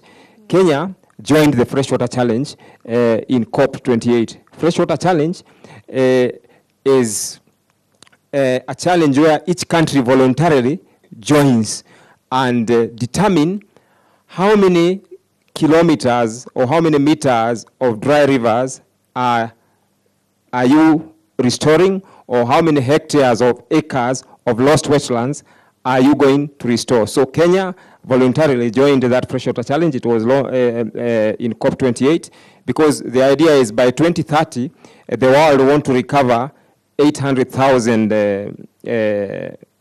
hectares of lost wetlands and 350,000 kilometers of lost rivers. So we want to recover. Thank you very much. So in Kenya, we are setting our targets. We are in the process of setting our targets, which will be your reference, so that when I say that we have recovered 20 kilometers, then you can go to the ground and say we have recovered from point A to point B. Okay. Thank you very much, Zainab. Okay, Dr. Kaudia, adaptation versus mitigation. Both of them are not well funded, but it has been argued that Africa, as a vulnerable continent, we spend more effort on mitigation when we really should be prioritizing adaptation. What are your thoughts on this? Thank you very much, Zainab. Indeed, that has been the global argument, that Africa need not spend much more in mitigation, but focus on adaptation. But in my experience, the reality is, first, mitigation got its global target set, 1.5 degrees centigrade, that we should not allow the atmospheric temperature to go beyond that level on average compared to industrial period. And adaptation, global adaptation target is just going to be set. Having said that, when you critically look at some of the activities that we take as mitigation, for example, transitioning to clean cooking solutions. Let me take it at the domestic level, right? And we are promoting clean energy, clean cook stoves, and so on, so that these cook stoves are emitting less fuel. And then we define that as mitigation. But equally, you can define that as adaptation, because the household finds that there is energy poverty. We have less open lands from where we can harvest fuel wood freely, and therefore they are trying to minimize what they can spend on their energy budget and transitioning to cleaner cooking solutions. In my view, yes, we need to emphasize adaptation, and even as we use these concepts, Zainab, I normally prefer that, and I wish this could be done even at the international level, that we don't just pronounce the words adaptation. We break it down as to what does it mean. What actions are we taking to say this is adaptation and this is mitigation? But in Kenya, the NAP has, the National Adaptation Plan has clearly listed what we define as adaptation. And I think we need to take both of them together, even as we emphasize more on adaptation. Thank you. Kisilu, now let's talk about your experience at the COP. Vile ulienda huko uliona kama watu wanawachukulia masaibu yenu seriously ama ilikuwa tu ni mchezo, wakitoka hapo wamepiga kelele wanarudi nyumbani mambo iko sawa? Did you feel like you as a farmer who's directly affected by climate change, your voice was heard at that COP? Really to join. Yeah. Also, they talked about the refugees, you know, they are climate refugees. They strictly said that should stop, so which means they are not even taking care of anything. So, to me, you know, on my way, when I was going, I thought they will accept, I will see how much we have come together quickly and take action immediately, that I come home and tell us, yeah, action has been taken, so very soon we are changing everything. But it was not that way. Instead, I almost cried. Not almost, I cried. Eh? Yeah. So you feel haujasaidika bado? Later on, they joined. Just some few who just decided not to join, but I heard that later they joined. You know, yeah. But as a grown-up person, that is not the way of just taking things. I never told them that people have refused. You know, I never wanted to embarrass them. I told them, yeah, we have all joined, we have come together. Yeah, so that I reduced the shock on my community, or that. So based on your experience as a farmer, having lived the climate reality, and having gone there to see how the negotiations are done, what would you have liked to see different at the COP? Ni nini ungependa kuona tofauti pale? What is your question? From your experiences, wewe kama mkulima mwenye umeathirika na climate change, okay, yeah. umepoteza your crops, and you went to the COP, you saw how the COP happens, you saw how the negotiations happen, you saw how some people were stubborn. Ni nini ungependa kuona happening differently hapo COP? You know, although I learned that some people are very much reluctant to joining, my expectations, and still is what I could have advised, is to see them coming together, taking action, instead of talking. You know, a lot of talking will not do anything, but action. Yeah, we become people of action, not talking. Yeah, it is the way our ambassadors have said. We have talked and talked and talked and talked. I was feeling that he was talking. They were talking, yeah. Talking will never help. It's like you have your family members with them, you keep promising them, I will do, I will bring food, I will bring all this. Yeah, your wife grows old with a lot of needs. Yeah. Later you decide to go and quit from your knee. So if you become people of action, the better, that is. Yeah. Action, no, not kuongea. Yeah. And for your information, I'm talking that through experience. When I went home and I told them, I'm talking about the adaptation measures. I knew very well that without food, we won't even plant trees. So I was training them on what to plant, how to plant them, how we can harvest waters. Simple water harvesting kind of, and also how we can plant trees as well as grass.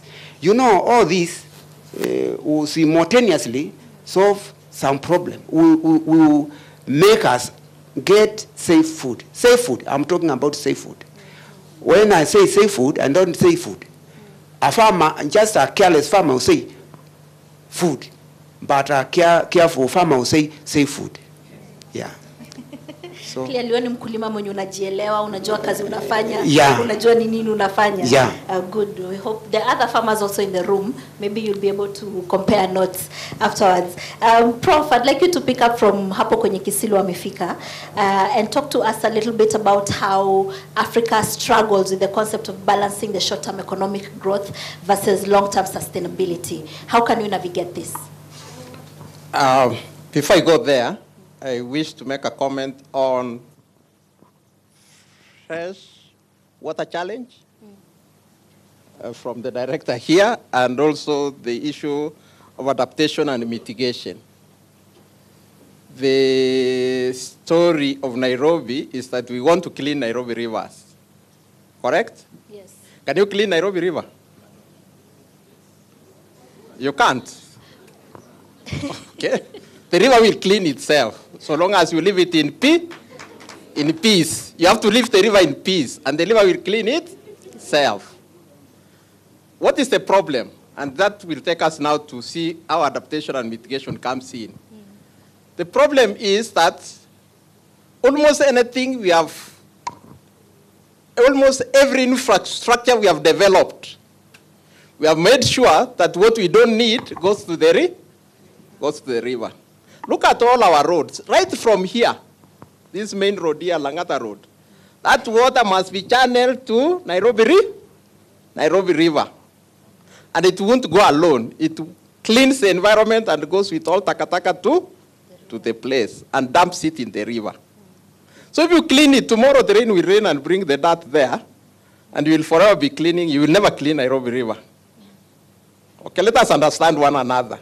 So, the thing is, if we want to adapt a measure that will prevent Nairobi River from getting dirty, it means that we need to change our infrastructure design to allow us to retain water somewhere on the land, for it to first of all go through wetland cleaning process before the water is eventually released to the river. So the solution lies elsewhere. It also means you have to convince the community that, look here, what you are depositing in this environment eventually gets to the river, and it's why if it is maintained clean. The other measure is to make sure that actually riparian zone conservation is maintained. Who is going to do that?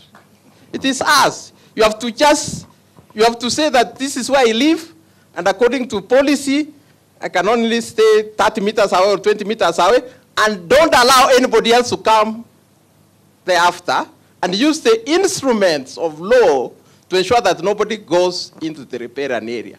And those institutions are there. But how many people just build on the riparian area? They ignore you. They even have the what we call the EIA report that tells them that there is no problem in building there. I think we are a mixed society, a messed society rather. Prof, yesterday the CS was in Parliament about the same issue, CS Aden Duale in Parliament about the same issue, and he mentioned the people or organizations that are polluting the river, and he said there are about 145 companies and apartments along from Ondiri Swamp all the way to Athi. And he also mentioned the Ministry of Water, Nairobi Water Company and the Athi Water Company, that those are the main polluters of the river. No problem. And these are all people who have permits. Mentioning is one thing, and ensuring that they don't do the wrong thing is another thing. So we have really to ensure that we don't do the wrong thing. Not those institutions, every one of us. I'm glad he mentioned the big institutions, but actually every one of us is a culprit in the pollution of the rivers. And until we transform our thinking and our approach to things, we won't manage it. Why am I mentioning Nairobi River? Because the largest contributor of greenhouse gases is actually from those rivers. And the waste dumping sites around them. Do you know how much methane they produce in a day? There's a lot of biodegradation and fermentation that is taking place in all the dumping sites. And the river itself happens to be a suitable environment for that type of fermentation. And these gases just get into the atmosphere and they contribute to greenhouse gases. So when you're talking about, Director, when you're talking about fresh water, then we really need to rethink to take place in the river and lead into greenhouse gas contribution to the environment. That's my thinking. But your question was on? Balancing short-term economic growth versus long-term sustainability, how Africa can navigate this. Yes. Short-term economic growth, I think, Mbaya, wait. The short-term economic growth is a very interesting phenomenon where we have had it that you have a greenhouse in a quarter an acre, and you put a greenhouse and you put tomatoes there and you are an instant millionaire in a year. That's a short-term economic benefit. How many of those greenhouse gases are functioning today? None, I think so. You remember there was a model that was being introduced by some NGO World and some other teams that you can actually generate 200,000 in 3 months of tomato planting in a greenhouse, and they were selling quarter plots. So you buy your quarter plots, they put you a house, they give you some system and so on. And before long, you realize actually you have to fight pests, first of all, in your environment for your tomatoes to survive. And you go to the shop to buy the pesticides, and then everybody tells you that this is a pesticide, when actually it's not a pest. Are we together? We have no mechanism of knowing that this is a good pesticide to deal with the problems of, but we plant maize in Trans-Nzoia, isn't it? Plant a lot of maize there and the wheat. So if you are in that part of the world and your production is based on maize production, the question is, how are you producing your maize? I have been there and the Mukulima have cried. Because every farmer who has more than 100 acres of land in Trans-Nzoia, Akiwalai, weeds using herbicides. They weed using herbicides. They actually spray herbicides on the land and everywhere on the borders and so on and so on. And when you go there, you find everything looks really dead, okay? Except the maize. And the farmers are very happy. Except that these pesticides actually eventually end up in the water for the animals to drink and for you to drink. And before long, you are suffering from a disease you don't understand what. That is now trying to increase production using modern technology, but we don't understand the impact of this modern technology, not just on the crops, but also on the biodiversity that is supposed to create a healthy soil for better production. Yes. The thing is, our production is not supposed to be based on monocropping and all these technologies that deal with pests and other things, but rather to understand that we operate in an ecosystem and God meant everything to feed from the same place. Vigunyo and the other insects, and you yourself up there. And make sure that the crop is healthy, the vigunyo is healthy, and yourself you are healthy. To do that, we need to think ecosystem management. It cannot be done by just doing big agriculture. No.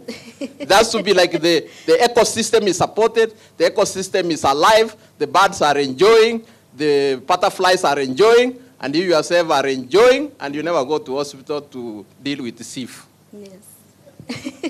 Dr. Kaudi, I'd like you to also respond to the same question. Is there a country in Africa that has found this balance between the long-term, the short-term economic growth and the long-term sustainability? Hello. Thank you, Zainab. I think your question is asking us that how can we ensure that our economic growth is sustainable? And I would want to say that every economic growth, short-term or long-term, should be sustainable. Our farmer here just said that when he grows his papayas mature after a short while. Yeah, that's short-term. And when we talk of short-term, let's define the years. 0 to 3 years, short-term. Up to 5 years, medium-term. Beyond 10 years, you're thinking of long-term, right? So in that context, I would say that I will not say there's an African country that has demonstrated that we need to, has balanced short-term economic production and long-term economic production sustainably. We are all working towards a sustainable economic production. And how are we doing that in Africa? Through the lens of climate change, efforts have been made that we change our economic development model from linear of get, use, discard, pollute to one of circular economy, whereby you are striving to ensure that the production system is polluting less, and we are also getting more output by using less resources. That is resource use efficiency. And through this circular economy model, we are trying to release less of greenhouse gases, and more so the short-lived climate pollutants. I think Prof has referred to methane, black carbon, ozone, and these small fine particulate matter that we call PM 2.5 are key pollutants with shorter lifespan in the environment, but more advantageous in enabling us to tackle climate change. In my view, every business should be sustainable. Sustainable meaning that the business can withstand external shocks of maybe price change, water, rainfall scarcity, so you are going into irrigation, and that you can make money. And we understand the market dynamics. So sustainability for me comes from the lens of use of resources and producing goods and services in a manner that you pollute less and make more money and behave like a company. We are all companies, even you as an individual. If you behave like a company, you will be sustainable in your endeavors. Whether your business is environment diplomacy, you will be able to negotiate. Even when the external negotiators are very strong, you will be very strong in your own way.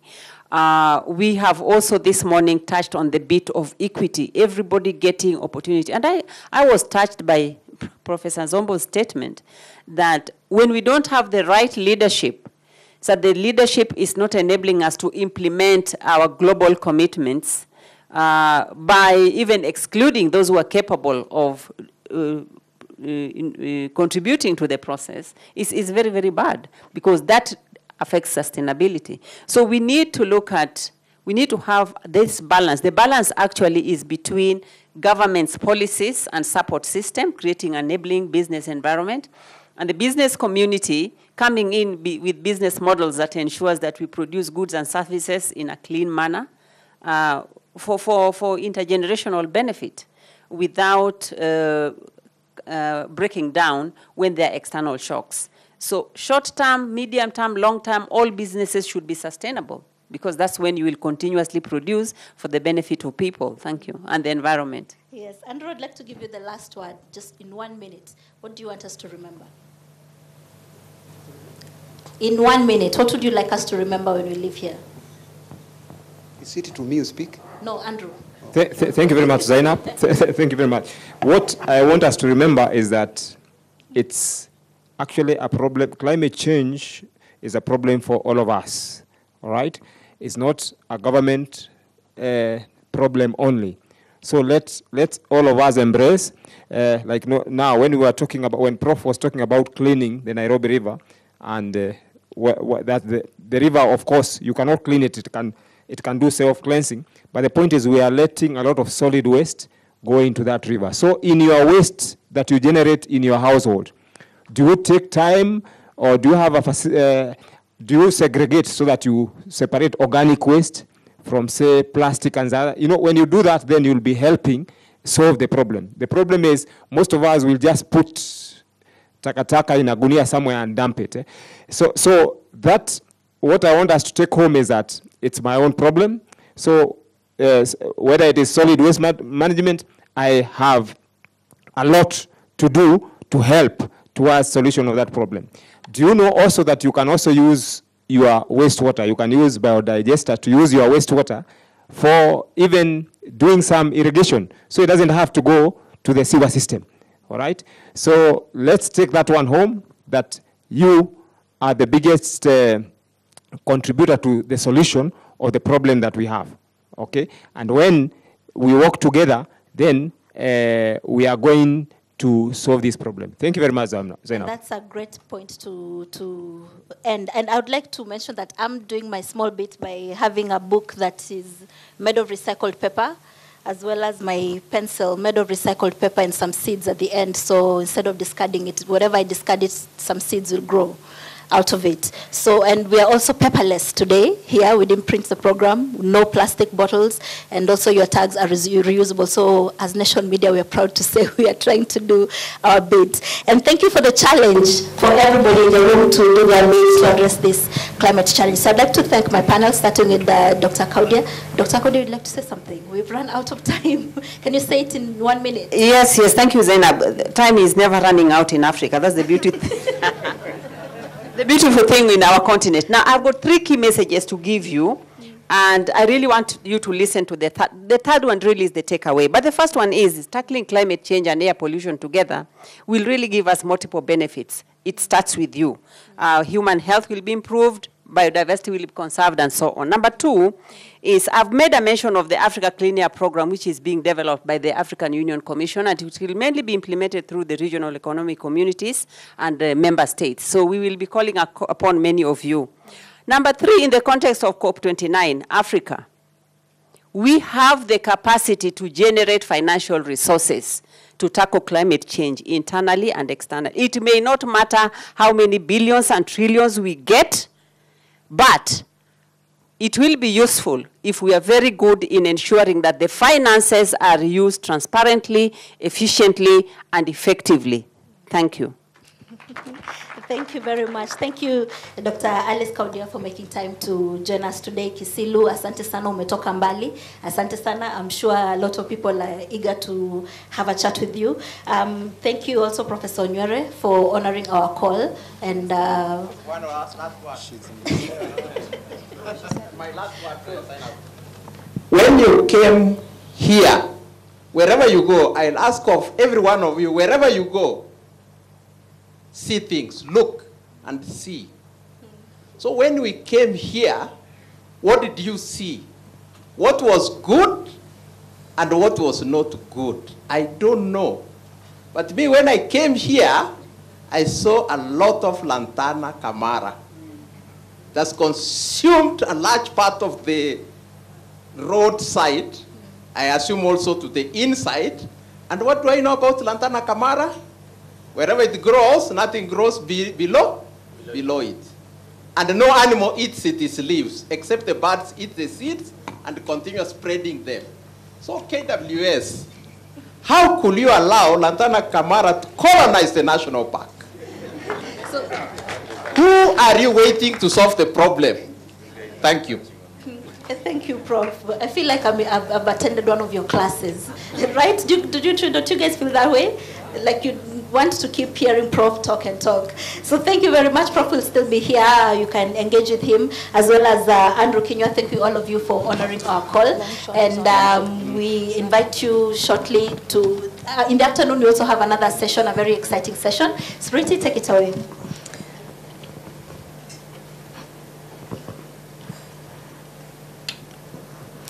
Zainab, thank you so much to you for moderating that session on climate policy and governance with the question, what are we missing?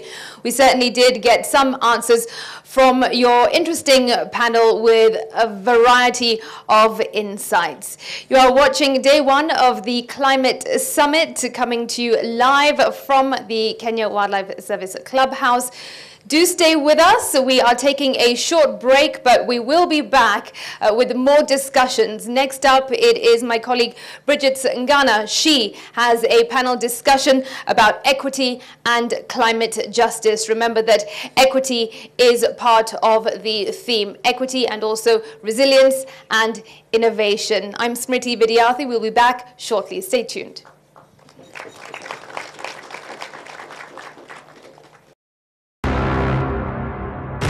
Kwambia mawe ilikuwa ina fly hapa juu.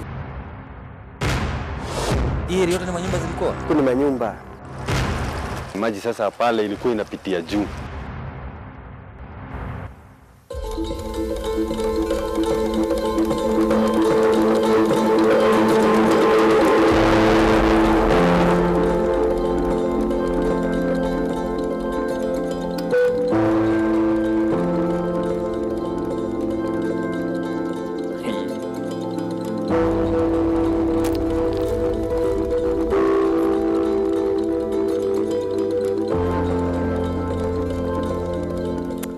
imagine at 4 a.m. when mmelala tu vizuri,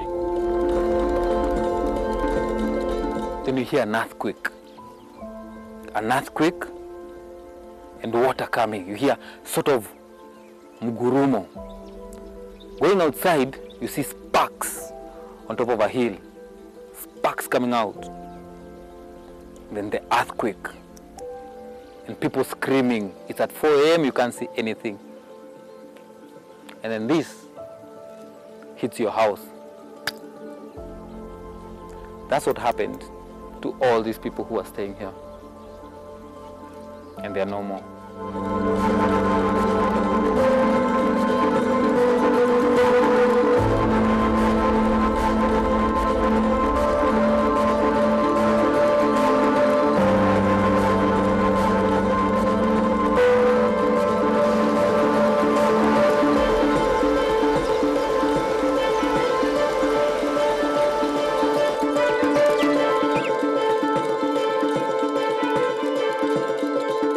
So pale hivyo ndio maji li break.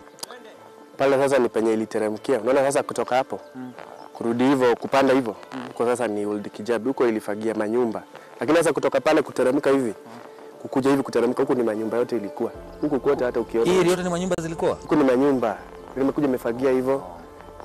Hata unaona hapa penye unaona imekata hivi imerudi hivi.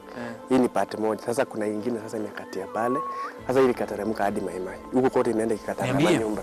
Kama huko juu kwenye bado hatujaenda, manyumba kama ngapi ziko huko? Huko kuna watu wengi.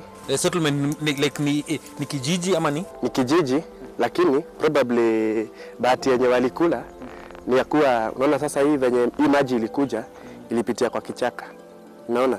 Sasa venye imepitia kwa kichaka, sasa wenye wamekaribia kichaka kidogo, sasa ndio waliguziwa mashamba zao kidogo kidogo. Sasa na mchanga yote sasa imekuja ikiwe imepasua hadi mchanga.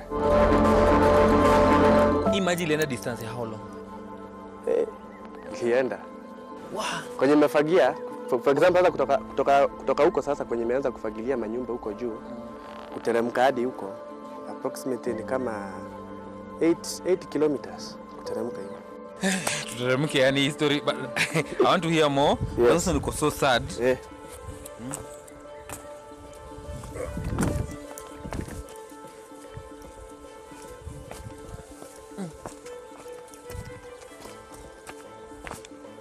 I think Kenya kujaifanyika kitu kama hii kubwa hivi.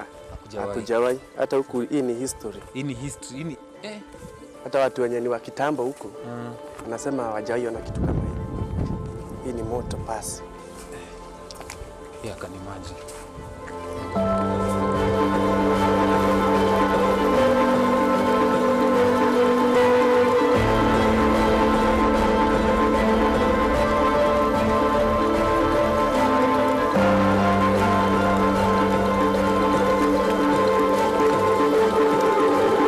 Unachiki stream.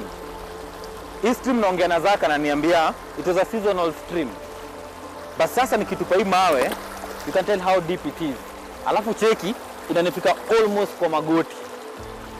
That is to imagine that hii area yote ile maji ili break pale hivyo utakuwa unaonyesha baadaye ilikuwa mkipa hii area yote. And what is remaining of that is just like a small stream. This must have been big. This hit hard.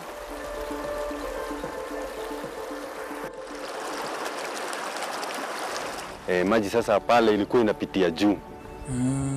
Kusplash hivyo venye iliingia kwa hiyo valley, ili flash mawe yote hapa kujawahi kuwa na mawe. Sasa ile kiflash kibomoa tu kibomoa yote. Inaleta hiyo mawe yote, ndio hiyo unaona imedepositiwa huku. Hizi zilikuwa mabomba za watu na iliswipiwa yote imebakia tu shrub.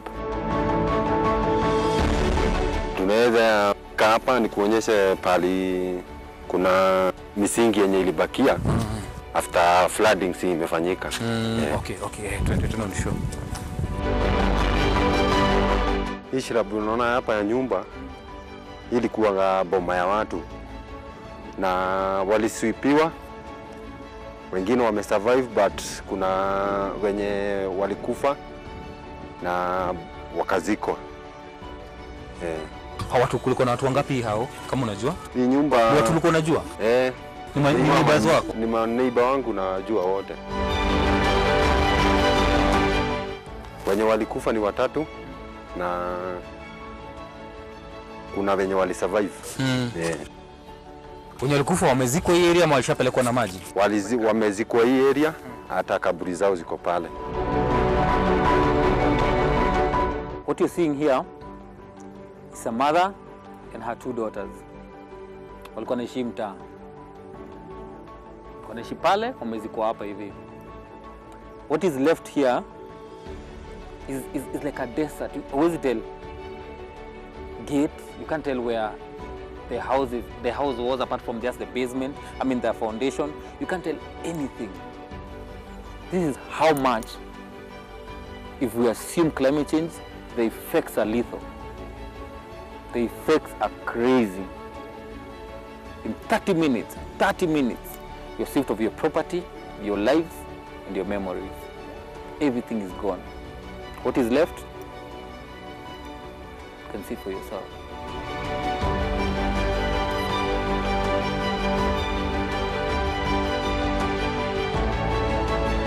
Ni aje buda? Poa sana. Unaniambia wewe ufanya nini huko? Mimi ni soja huko. Nafanya soja hapa kwa Mkorea. Ndio, Mkorea ni huyu hapa? Hapa ni kwa Mkorea. Ni shule? Ni shule, ni children's home. Okay. Hiyo siku ulikuwa wapi? Wakati ya Eid sasa mimi nilikuwa nje, maana nifanya kazi usiku. So wakati ilifanyika nilikuwa nakaa nje tu. Yeah. So saa ngapi? Hii uliona ifanyika saa ngapi? Wakati maji mamawe ilianza ilifika hapa saa 9 na dakika 2. Yeah, so lakini maji baada dakika moja maji ikafika, within 5 minutes ishapita mama hiyo. Hebu ni describe hiyo mgurumo, ni describe ni sauti ilikuwa inafanya, ina soundaji, sparks na vitu kama nini ulisikia? Niambie hiyo saa 9 ni nini ulisikia exactly? Okay, acha nianze kidogo nyuma. 6 minutes before. 6 minutes before kulikuwa ni kama earthquake. Kwa sababu hii maji before ifike hapa kwa mlima kulikuwa na misitu huko na ilikuwa na mamawe, so hiyo mamawe ilikuwa inakuja, so ikatetemesha karibu huku kote. Hata ukiangalia pale juu pale kuna mamawe imeanguka, ni kwa sababu ya hiyo mgurumo ya before ifike hapa kwa mlima. So hiyo dakika 6 tulikuwa tunadhani ni ile mtetemeko ya kawaida. So ikifika saa 9 na hiyo dakika 2 maji ishafika hapa, ikararua mlima ikaenda na mamawe. Nakwambia mawe ilikuwa ina fly hapa juu, hakuna mawe imekuja na mlima, flying ikaland pale kwa hiyo. Ilikuwa ina fly, si ati inateremka, inaruka kutoka huko, kuruka kutoka kwa mlima. So and that's why you see here now hazijaenda mbali kwa sababu hazijabingirika, zimefly zikapiga chini hapo tu, na naona venye zimekuja zimepumua, zingine hata zimeshikishwa break na manyumba ya watu.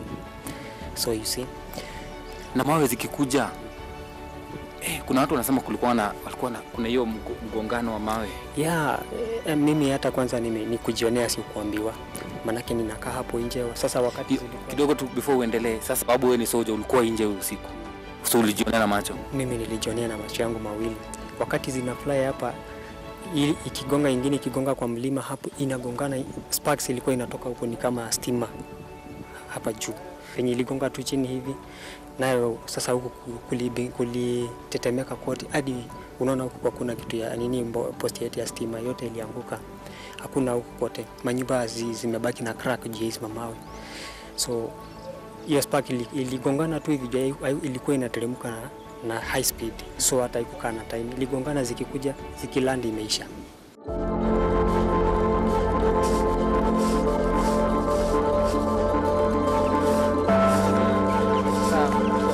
Maji ilipokuja sisi hatukupata, mimi sikupata mtu akuniita, nilisikia tu sauti inakuja, nikatoka mlango, nilikuwa nakosa iko area gani, nikatoka maji niliipata hapa ikiingia.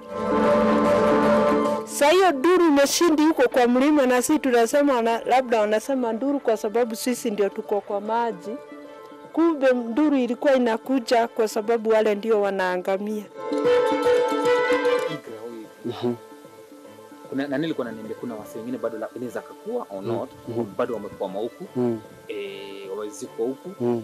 Kuna any rescue activities, si rescue of course, wengine wamepasa, but kuna any mikakati zote watu wanafanya kuchimbua, kusongeza, kutafuta, ama zote zishaisha? Unajua saa hii rescue ilikuwa siku za kwanza. Kuna sasa wiki ya kwanza na ya pili ndio rescue ilikuwa. Lakini wakati KDF waliondosha matinga yao na wakaondosha na hii ya youth NYS wakaondosha hizo matinga zao. Sasa hii rescue yenye imekuwa ni of which tunaona watu wanakota kuni kujuku kwenye kimebaki tu kuni. Si ndio? So wakati mtu anakuja anaenda kufukua kuni, ndio unapata mwili. Unaona? Unapata mwili. Unaona sasa? So ukipata mwili sasa hiyo sasa hakuna rescue yenye tunasema inaendelea. So immediately walikuja wakamaliza kila mtu akaenda, hakuna mtu amerudi hapa. Hakuna mtu amerudi. So unasikia hata kama kuna mtoto mwenye alikosekana, pia unaona huyo bado hajapatikana. Still anafaa kutafutwa, of which sasa ni familia sasa isimamilie ama watu wa huko. What you seeing here is what is left of Ruiru Maimahiu. Hapa kulikuwa na property, kuko green, kulikuwa na wanyama, kulikuwa na watu walikuwa hapa hivi, but this is what is left of here. These are effects of climate change. If we don't take care of the environment will take care of us. This is Mother Nature fighting back. This has been an informative and yet sad episode. Until next time, this is Earthwise Mtaani.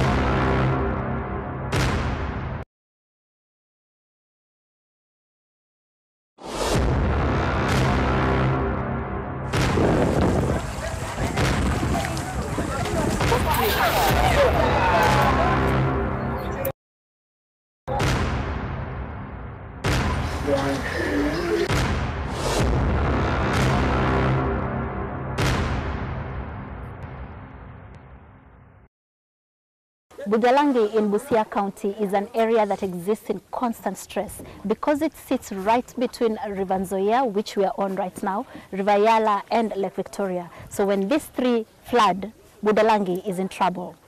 But to save their situation, a dike has been built just a few meters from where we are on River Nzoia to try and help these people to prevent the flooding. But sometimes the dike is not enough. So Earthwise is in Budalangi this week and will bring you the stories.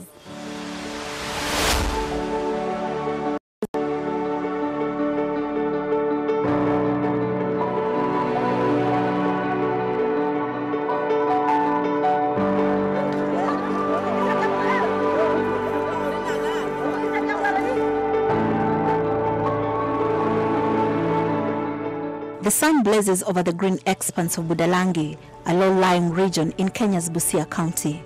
The scenery is stunning, a serene mix of crops, Lake Victoria and the meandering River Nzoia. But beneath the surface lies a tale of devastation and despair. This region has been synonymous with perennial floods, a situation exacerbated by climate change, structural failures and policy shortcomings. Despite significant investments in infrastructure like dikes, the area remains a ticking time bomb, threatening livelihoods year after year. So wewe umezaliwa huku? Mimi ni mkazi wa hapa, nimezaliwa hapa. Hapa ndio nyumbani. Umeona climate change ikiwaathiri aje? Mnaona labda hii mafuriko ni sababu ya climate change ama ni human activity?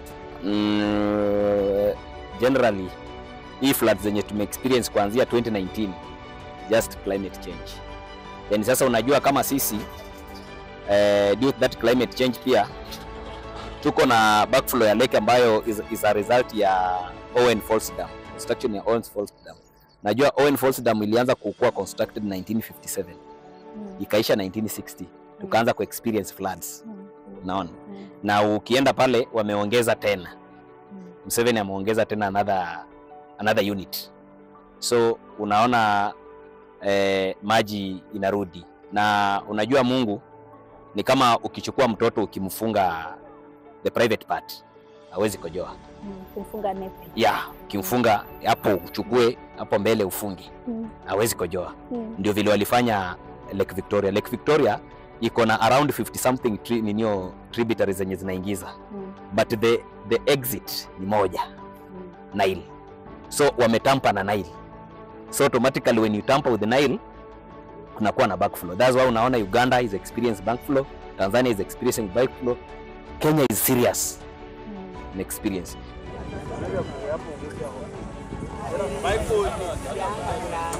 Hapa ninajiandaa kuingia kwa barabara.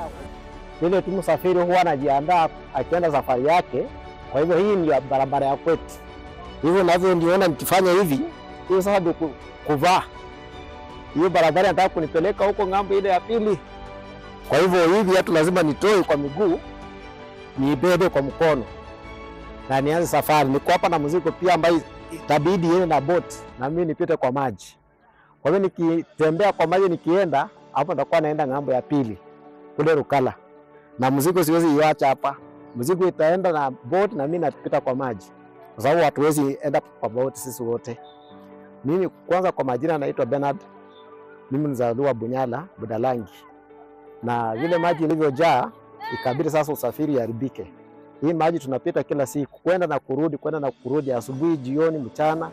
Watoto wa shule wanapita hapa kila wakati. Daiki imetusaidia, isipokuwa haya maji ambayo tunatembea kila siku hii ni ya bahari. Overflow ya bahari. Daiki ya pale, kama tungekuwa na daiki yenye ilizunguka kutoka kwenye ilikuhamia ikienda the other side, hatungekuwa affected sana. Lakini kwa sababu pia kuna side bahari the other side, hii mto inaelekea pale kwa bahari Lake Victoria hapa hivi. Kwa hivyo ilipojaa ikaleta maji pande hii, na hivyo barabara za huku zote zikaharibika. Kwa hivyo Bunyala South maji tuliathirika, watu wa Bunyala South tuliathirika sana kwa sababu ya maji ambayo inajaa kila mara. Na leo hii ungekuwa umekuja kama mvua imenyesha, hata ungekuwa umesimama hapa, ungekuwa umekwamia huko juu, kwa sababu hii yote inakuanga maji. Hii maboma yote inakuanga maji.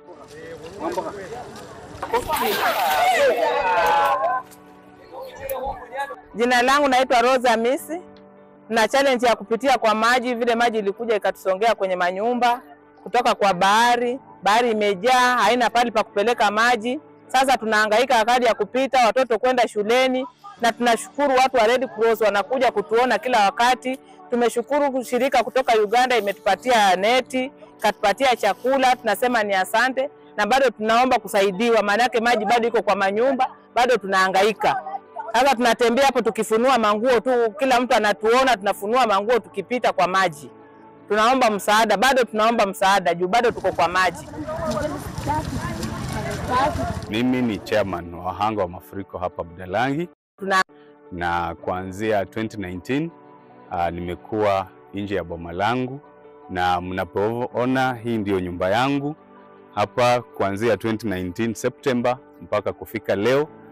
Sijawahi rudi kwangu, na muda huu wote nimekaa kwa camp nimekaa miaka 3 nikiwa kule ng'ambo mahali panaitwa Cultural Center, na baadaye imebidi sasa nirudi huku na niombe mahali pa kuishi kwa sababu singeendelea kukaa pale kwa camp na pia peke yangu na wenzangu kidogo, na maisha ni ngumu. So ikabidi nirudi na nikaomba majirani na nimekaa pale kwa sababu maisha ya camp ilifika mahali pia ikanilemea. Kuanzia 2019 mpaka leo, wakati 2020 tulikuwa na waathiriwa 18,224 hapa Budalangi kote, na maji yameenda yakareduce tena.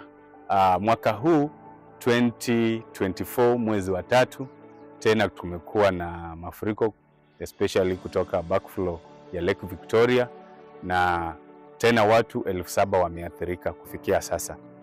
Wale watu ambao wenye wako kwenye camps kufikia sasa, ama zile familia ambazo ziko kwenye camps ni 2,000 224.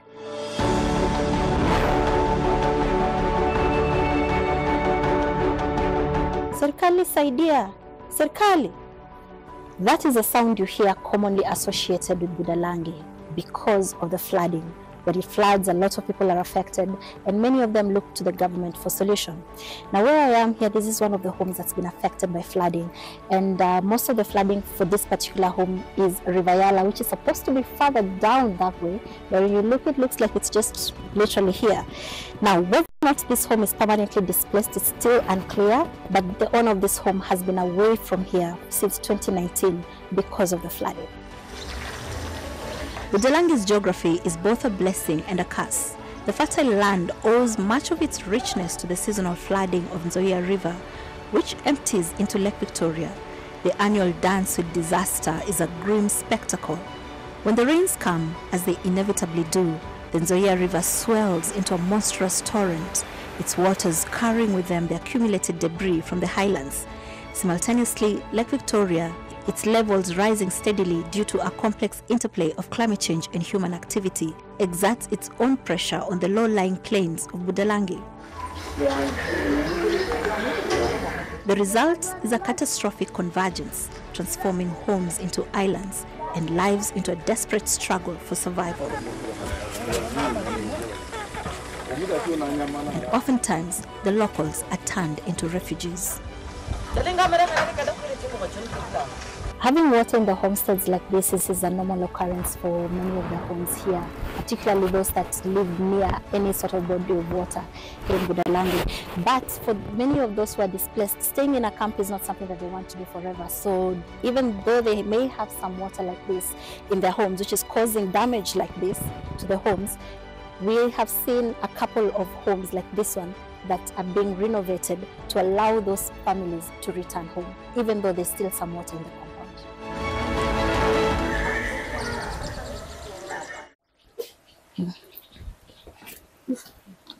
Habari yako mama? Nzuri. Mzima. Niko. Asante sana kwa kutupokea.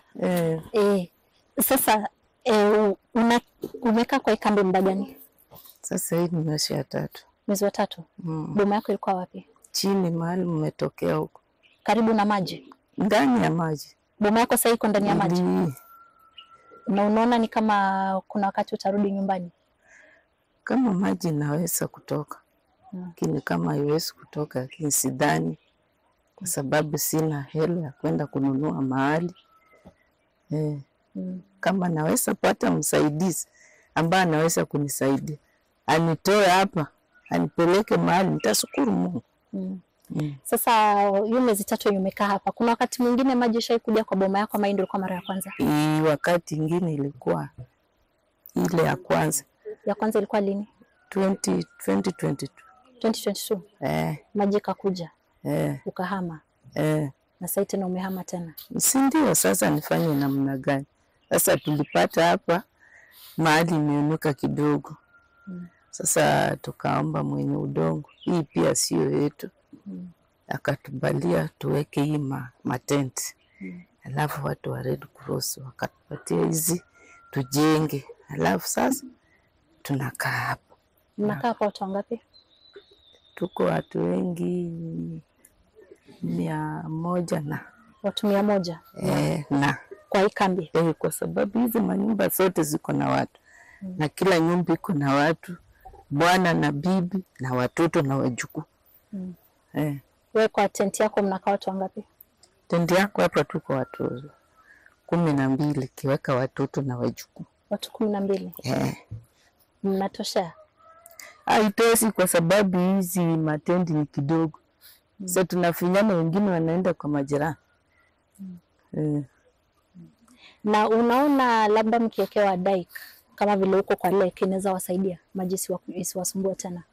Si ndio, wanaweza kutusaidia kwa sababu wakiweka hiyo ikifunika upande huu, sasa maji ikija inateremka tu kwa mto na ingii kwa maboma, wanaweza kutusaidia. Na kuna wakati labda unaenda unatembea kwa boma yako uone vile kunakaa? Sasa bado hija kuwa vizuri uende utembee huko kwa sababu nyasi imejaa. Sinataki hame kwanza.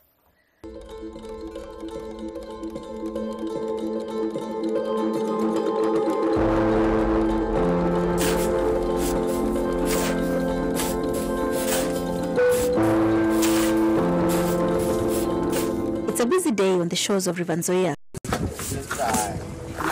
The men are hard at work, taking turns to harvest the sand from the bottom of the river. And as they work, something catches our attention.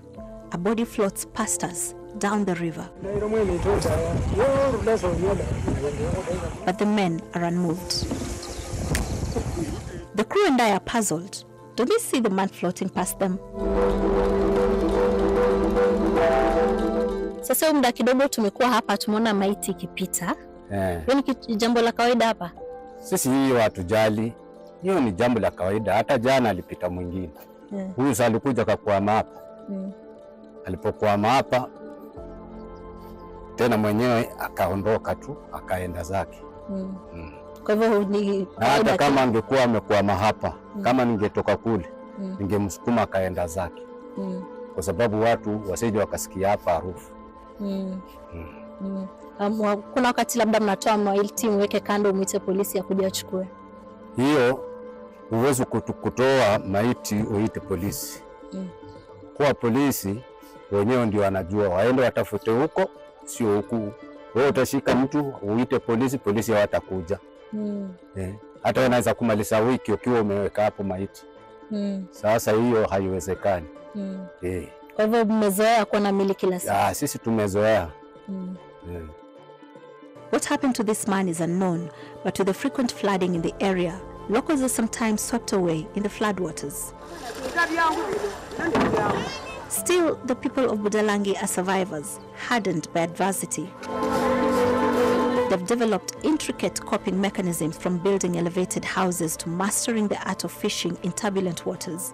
Yet their resilience is being tested like never before.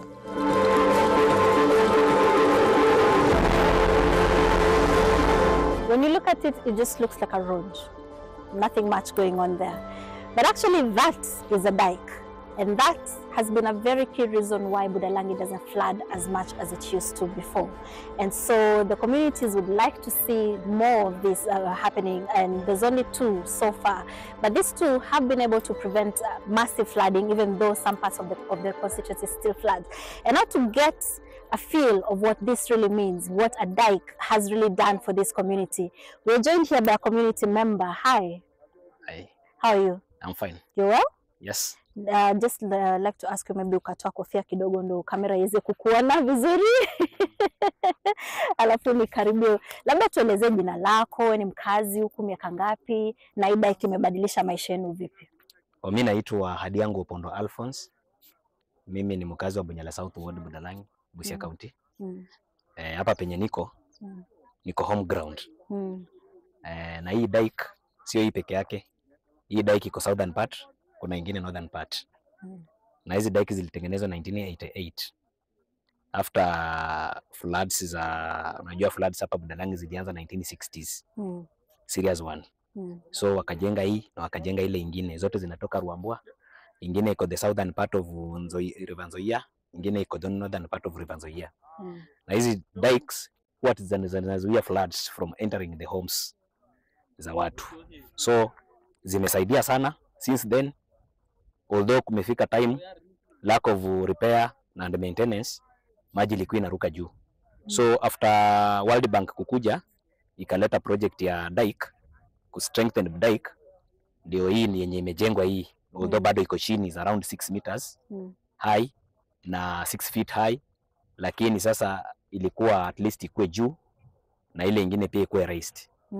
So iko but for the last floods zenye zimekuwa, tume experience floods ambazo zinatoka Yala kwa swamp, ndio zimekuwa zinatu affect, but hii imejaribu kuzuia kidogo. We are just hoping that the government will come in again to strengthen it na ku raise so that ikuwe effective kwa control floods. Hii dike, this specific dike ina prevent flood ya kutoka wapi? Hapa tuko next to River Nzoia. So hii inazuia River Nzoia. Hii specifically ni ya River Nzoia, iweze kuprotect ile ya Yala.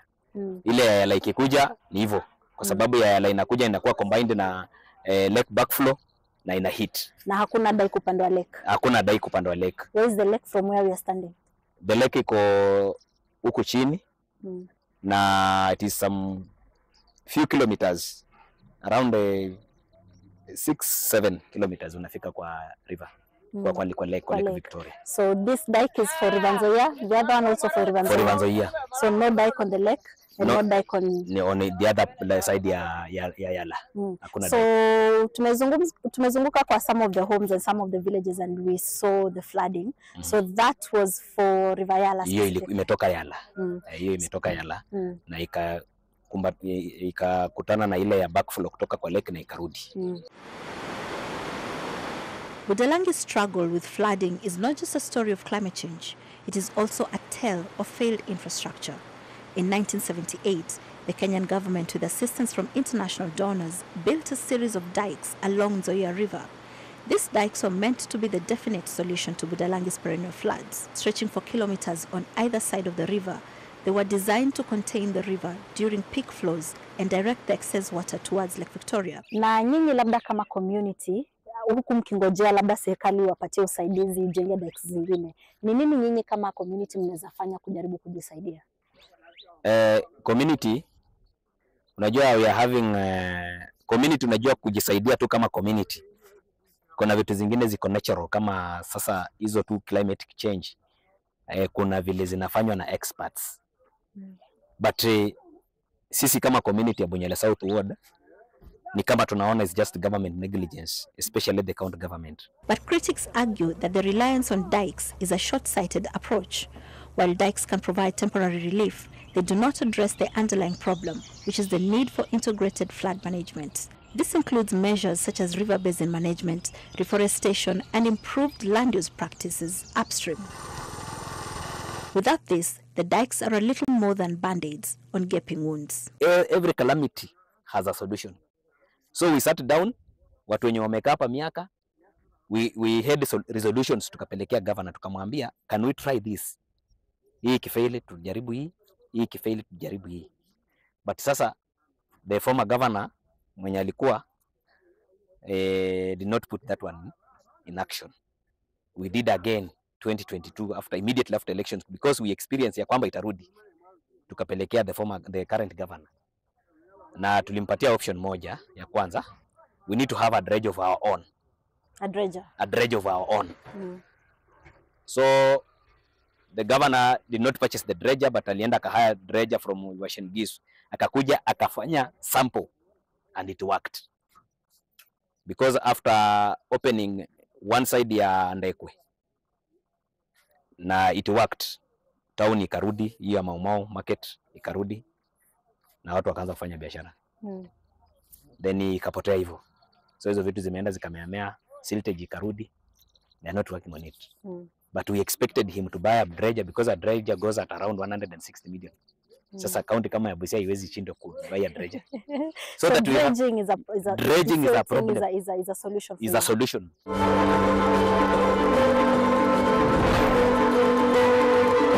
And as the sun sets over the floodplain, casting long shadows on the waterlogged fields, the future of Budalangi remains uncertain.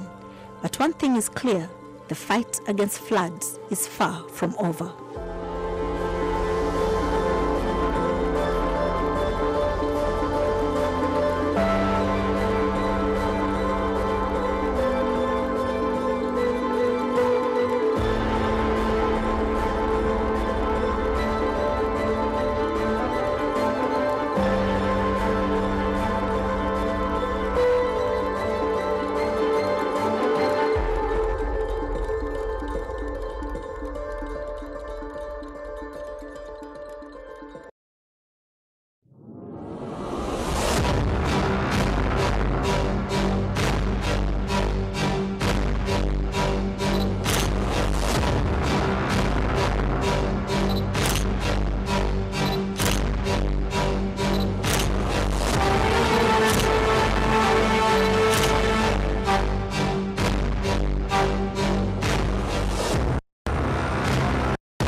In Karachuonyo, Homa Bay County, the dead are disturbed. Many rest in pieces as an insatiable hunger scrapes their graves to the bone. If you can keenly look, you can see that this... That's clothes. These are clothes. And it shows that this is somebody's grave that was buried. If you can look keenly, you can see these are pieces of bones. Bone, yeah. These are bones, Bone and these are bone fragments. Yeah, that is a human bone.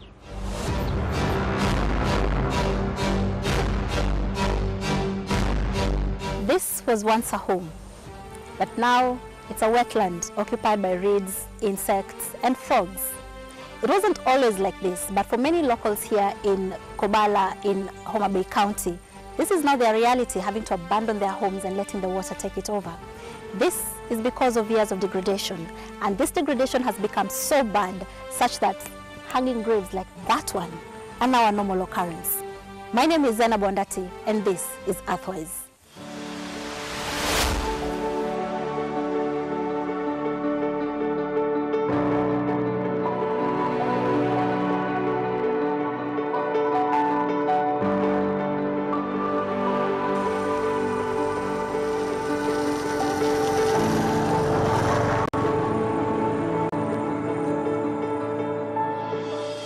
How long has this graveyard been exposed?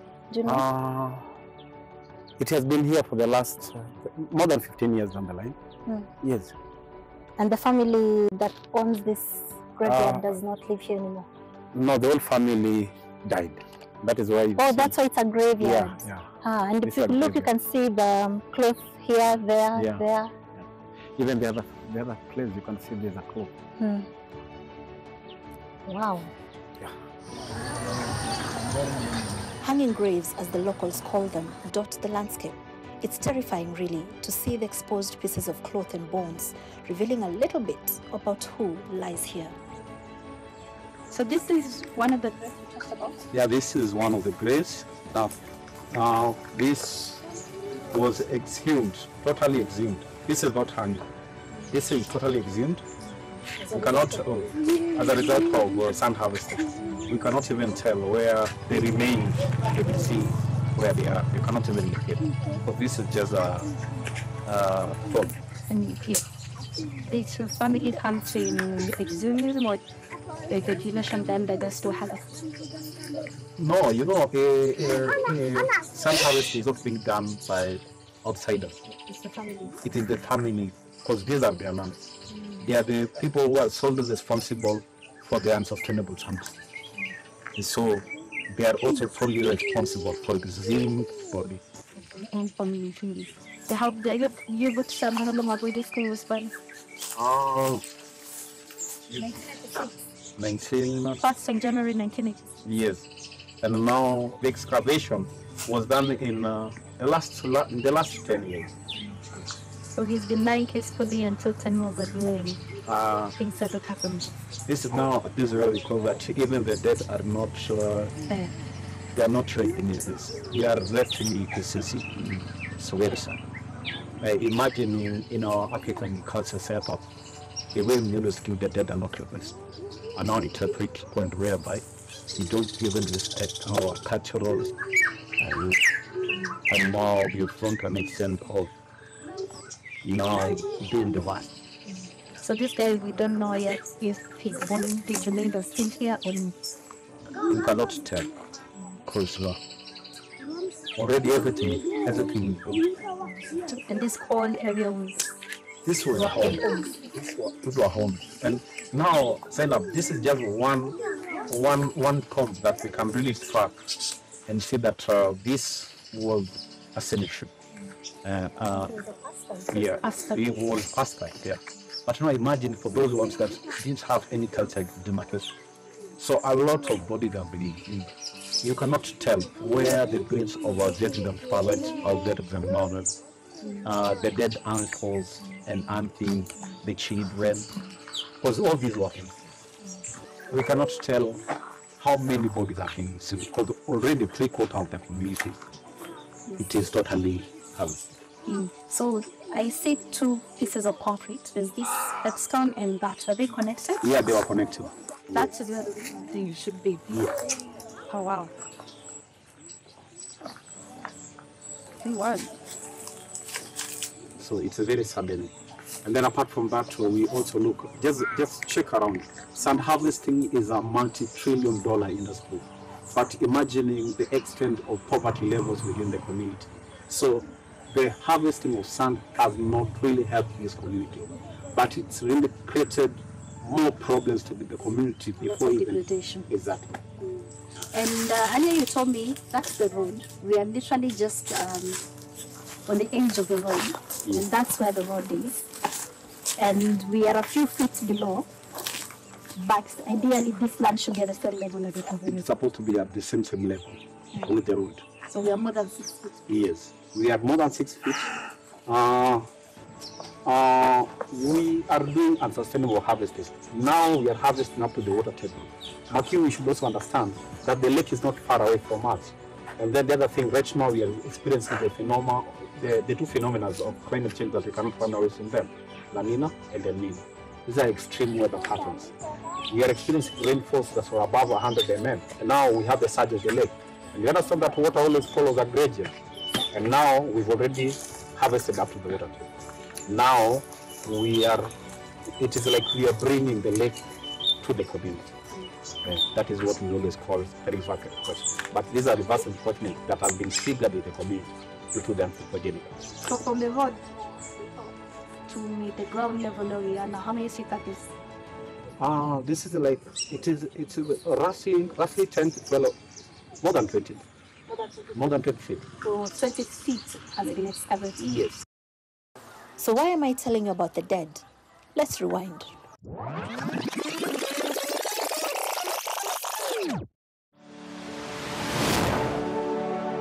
An kachung kailuongo ni Karen Modero. Ae Babala Sublocation. To tich mana tiyo na tich go agoga kuoyo. Kuoyo no natemo goyo mapuonjo nyithindo sikul. Nanyalo yudo matin mokachamo mokatero nyathi e sikul. Koro bang'e kanyo kuoyo no noduogo rumo nikech puodho mane an go ne tin. Koro faida mosemiya na aterogo nyathi e sikul, maisha manadake narundogo, nang'iewogo ne nyathi law, kalam, buk, lewni. Nakawo ndalo moko ndalo 4 koka wang' nayud siling' 1,000 moro. Koka wang' wuon lo kawo pesane, to an wang'e miya pokna siling' 1,000. Kierego naneno ka inyalo pidho omuogo, inyalo pidho mariwa. Ema naneno ka nipidhe. Koro manyalo bedo ni sirikal mondo gimiya gimoro matin, kata misogi moko nitie mane sombo. Kama ginyalo somo sani onge, kweno be koro sani orumo. Gimiwa gimoro matin, ka ginyalo konyowa mondo wadhirgo nyithindwa ka mbele. An Lucy Atieno Buya. Na onyuola Nyakach Uguta, to natedo ka Kobala higa mar 71. Asedak higni go te, to aseyudo pek nikech ndalo mane wapuro ne wayudo chiemo njugu, mariwa, bando ne chiek. Te thuoloni nyaka go kuoyo koro wan gi kech. Pi kende gonwa udi piny maka kuonde mwadage onge. Koro wan gi chandruok. Wakwayo sirikal gi duondani ni ka sirikal oyie to ochiwnwa kony nikech ndara gini koro waonge go. Kata ng'ato tuo to kaka wayud gari onge minyalo tergo ng'ato osiptal. An mawuoyo ni oseting'a kitaya gi ndiga ni mondo achop e ndara. Ka ndara gari ok nyal biro maoma dalana. Awacho ni sirikal ong'iwa gi wang' mar ng'uono mondo konywa. An mane wachna gi ywakna makwayo ni ka giyie to gikonywa, kato ging'inwa yo ma kuoyo nyalo rumo go, nikech kuoyo ikunyo to negowa gi kech to sirikal moritowa to ling' aling'a. Gin lieti adier nikech kata kama wachung'eni ne ndala mane ji odake, to ji wegi notho ma odong' gunda. Koro duogo kunye kuoyo mak thuche modong' gin liete mag jomotho.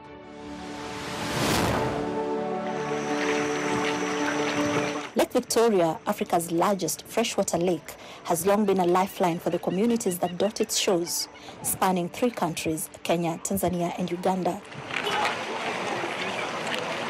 This vast body of water has provided sustenance, employment, and a way of life for millions.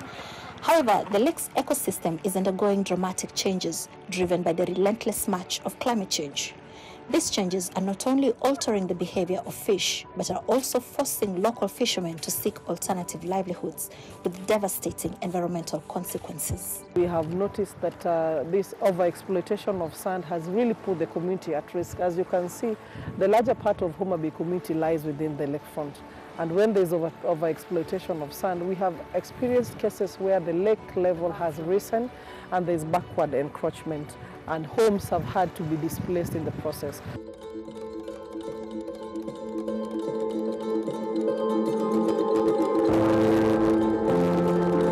This area that is now a wet home, how many homes were here? Do you know? Yes, here we had more than 8 homesteads.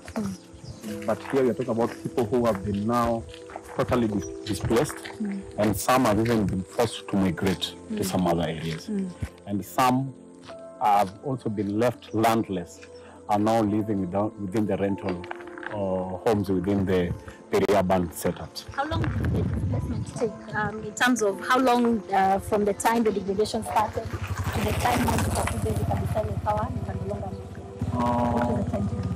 Sand harvesting was on its peak in the last 15 years. When I came over, I've been here for the last 10 years. Yes, that is when I formed the organization. And that is when now it started now escalating to worsening levels, because this community majorly depends on fishing as a main economic activity. But because of depletion of the lake stocks, whereby we're talking about extinction of several species for both flora and fauna. Now this instigated the community now to start doing sand harvesting. As an alternative source of So the more they can't find fish, the more they come to the sand. now they can't find sand. Okay. Yes. Have you, as a community, been able to establish in total how many homes around here have been displaced? With statistics, we still don't have real-time statistics, but we can evaluate because 3/4 of the community has been harvested. And here we are not talking about harvesting, but here we are talking about unsustainable sand harvesting. So this thing has really affected 3/4 of the community. It's only a quarter part of the community that is left that has been touched. So these are people who can never return home. They cannot return right now because when we are doing harvesting, the community are doing harvesting without not adhering to environmental impact assessment. That is why it is unsustainable. The other thing, we are lacking legal frameworks to address the same. There's no any guiding policy that can really regulate issues of unsustainable sand harvesting.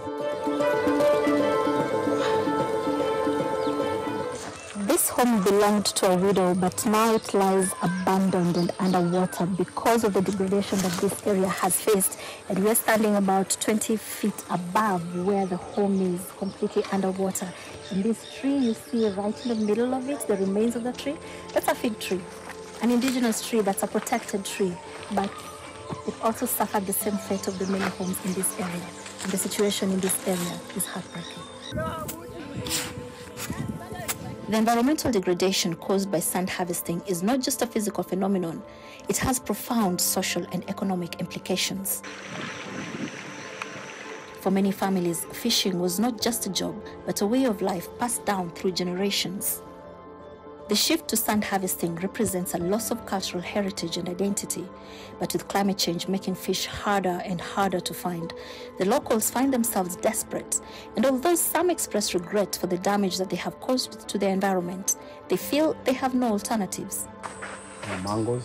But hope is not lost. There are some locals who are turning the tide, rehabilitating the land, one tree at a time.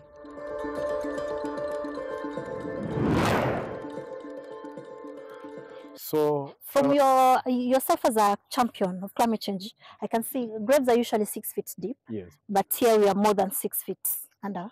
Yeah. We're more than 6 feet under. Yeah. So we are lower than the grave level.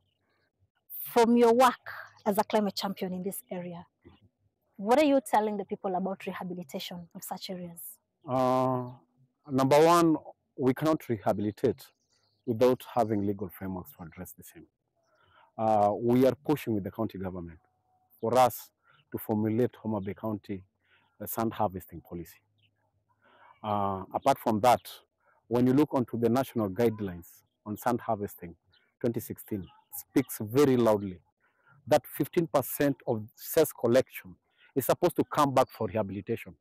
That is not really happening. Because number one, as much as you can see the massive devastation and destruction within the community, these communities are the ones who are giving the highest when it comes to revenue, on-source revenue collection for the Homa Bay. Lakini kwa sasa nyinyi kama wakazi wa area mnajisaidia vipi? On rehabilitation. Yes, and the action that you're taking, you accept that you have a problem. Yes. You've accepted that there's a problem in the community that needs fixing.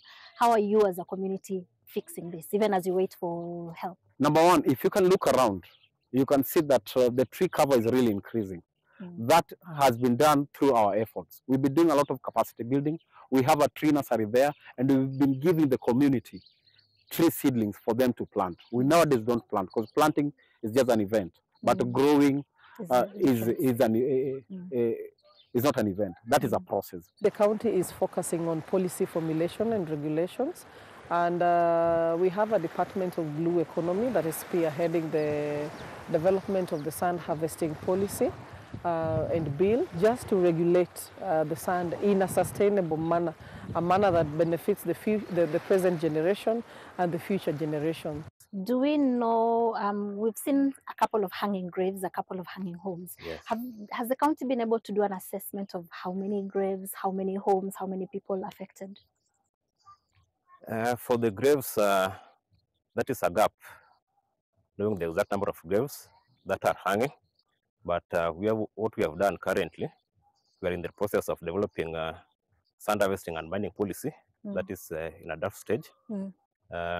Just about to go to the cabinet and to the assembly, and very soon, maybe in a month's time, also we'll be having a policy to guide in the operation of sustainable sand harvesting and mining within the county. Is it possible to rehabilitate all this degraded land?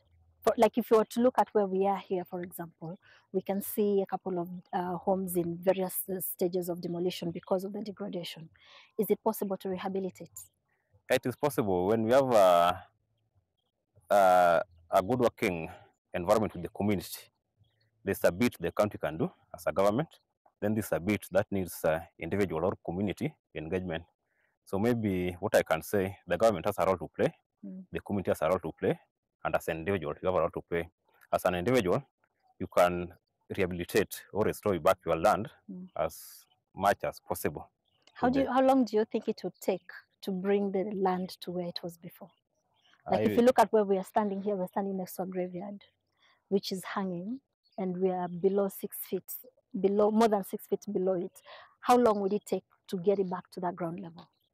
Actually, it might not be possible to restore it back to where it was originally, but we can have a mechanism on how it can go back to nearly as original state. It might not necessarily be the exact place, but what we are saying, it might take some quite number of time to achieve this, because we have a lot of some vegetations that can enhance the soil to certain levels.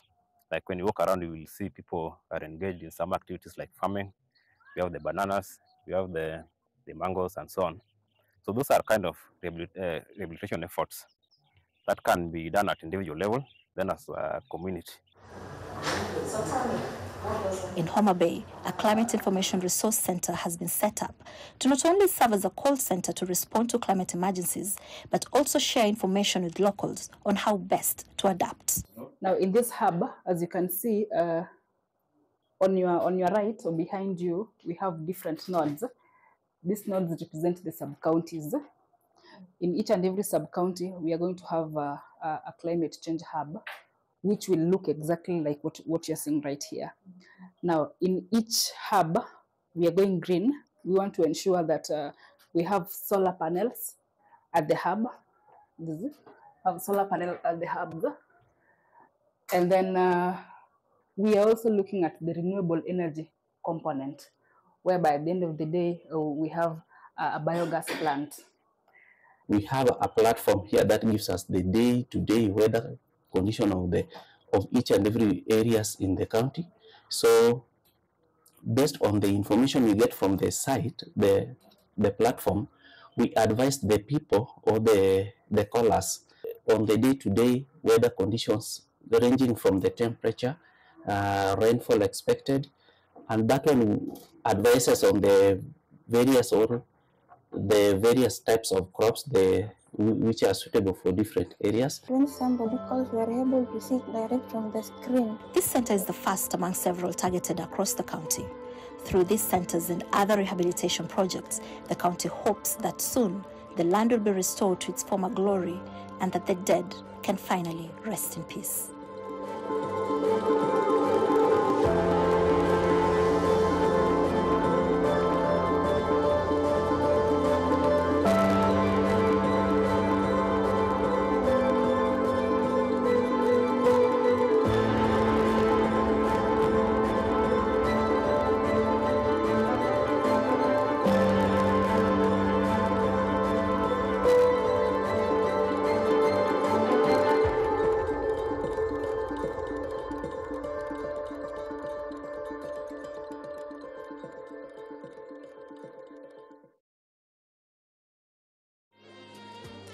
Hi everyone, we will get started in just a moment, but just a polite reminder that we are streaming this live online, so please avoid crossing in front of the cameras, because if you do, then that's on live TV.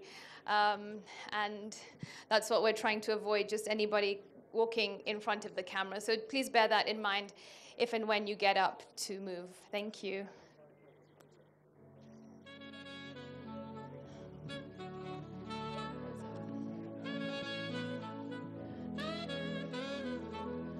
Mulana.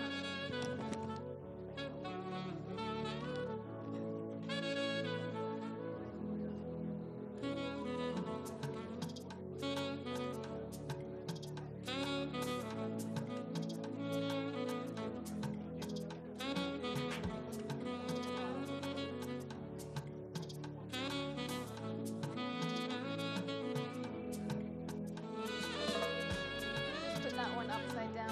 Oh, there's no serviettes. Are we good?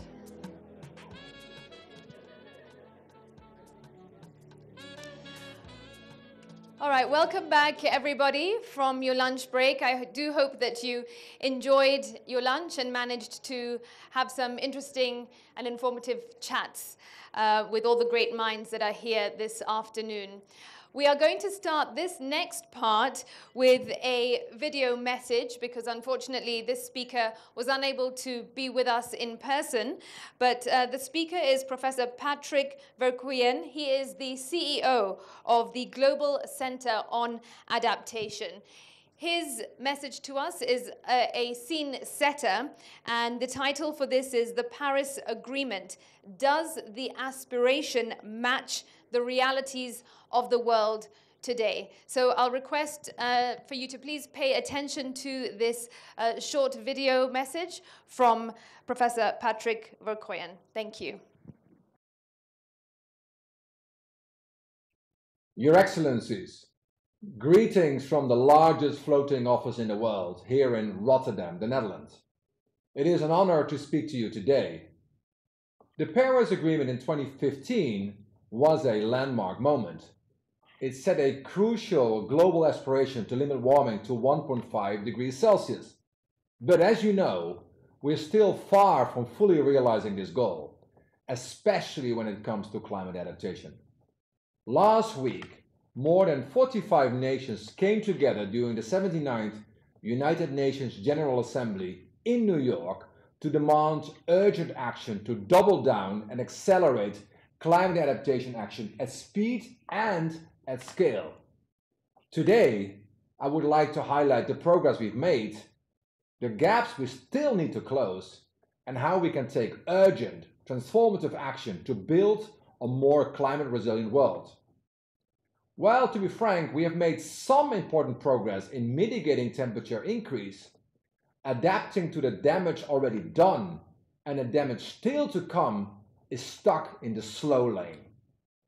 Or to put it bluntly, the gap between aspiration and action remains much too wide.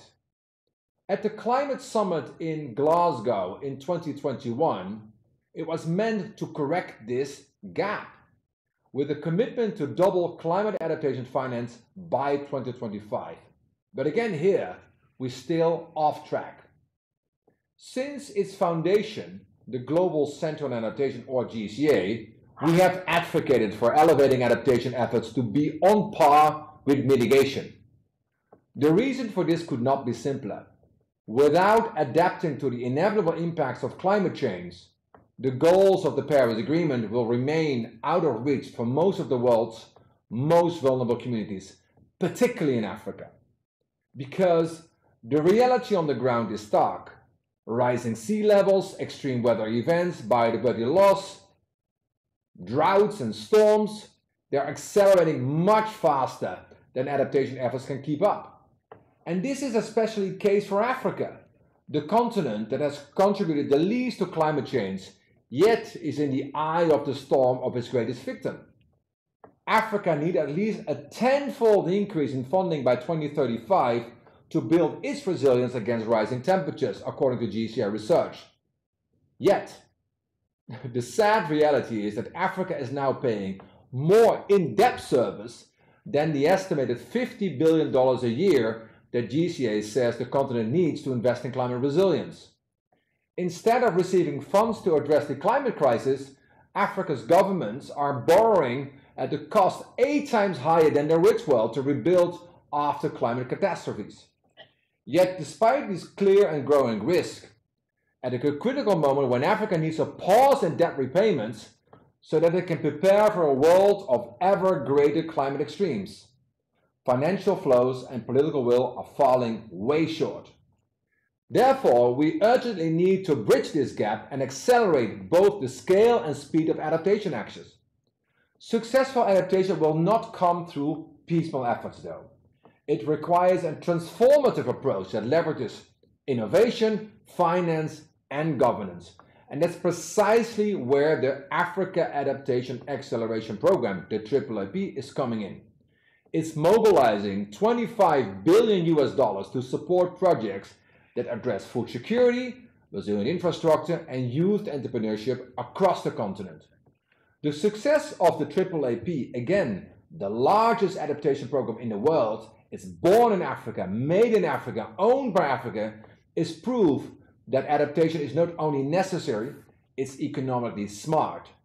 By investing in adaptation today, we can not only save lives, we can protect our economies, create new opportunities for future generations, and particularly in job creation. Adaptation success, though, demands local solutions. Each community faces unique climate challenges.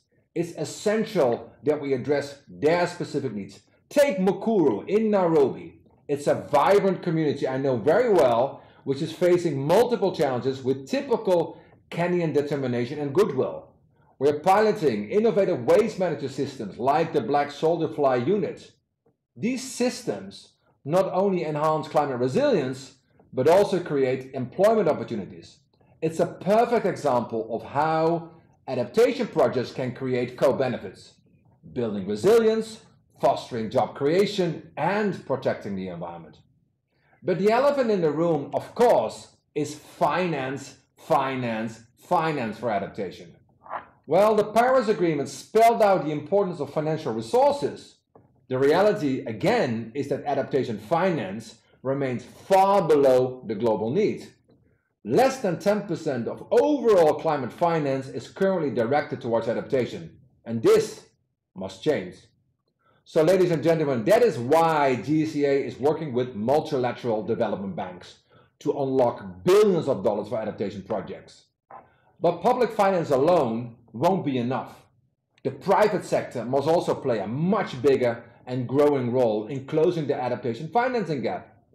That is why we're working with some of Africa's largest commercial banks to mobilize climate finance for smallholder farms and local businesses, providing them with the tools and technologies to build climate resilience. By de-risking these investments, we're encouraging more private capital to flow into adaptation projects. Finally, let's not forget that the Paris Agreement relies on global solidarity. We need strong multilateral cooperation and partnerships. GCA's work, particularly through initiatives like the AAAP in Kenya, underscores the importance of collective actions. By working with government, financial institutions, and communities, we can build the partnerships needed to drive real change on the ground. I thank you very much. Strong multilateral cooperation and partnerships.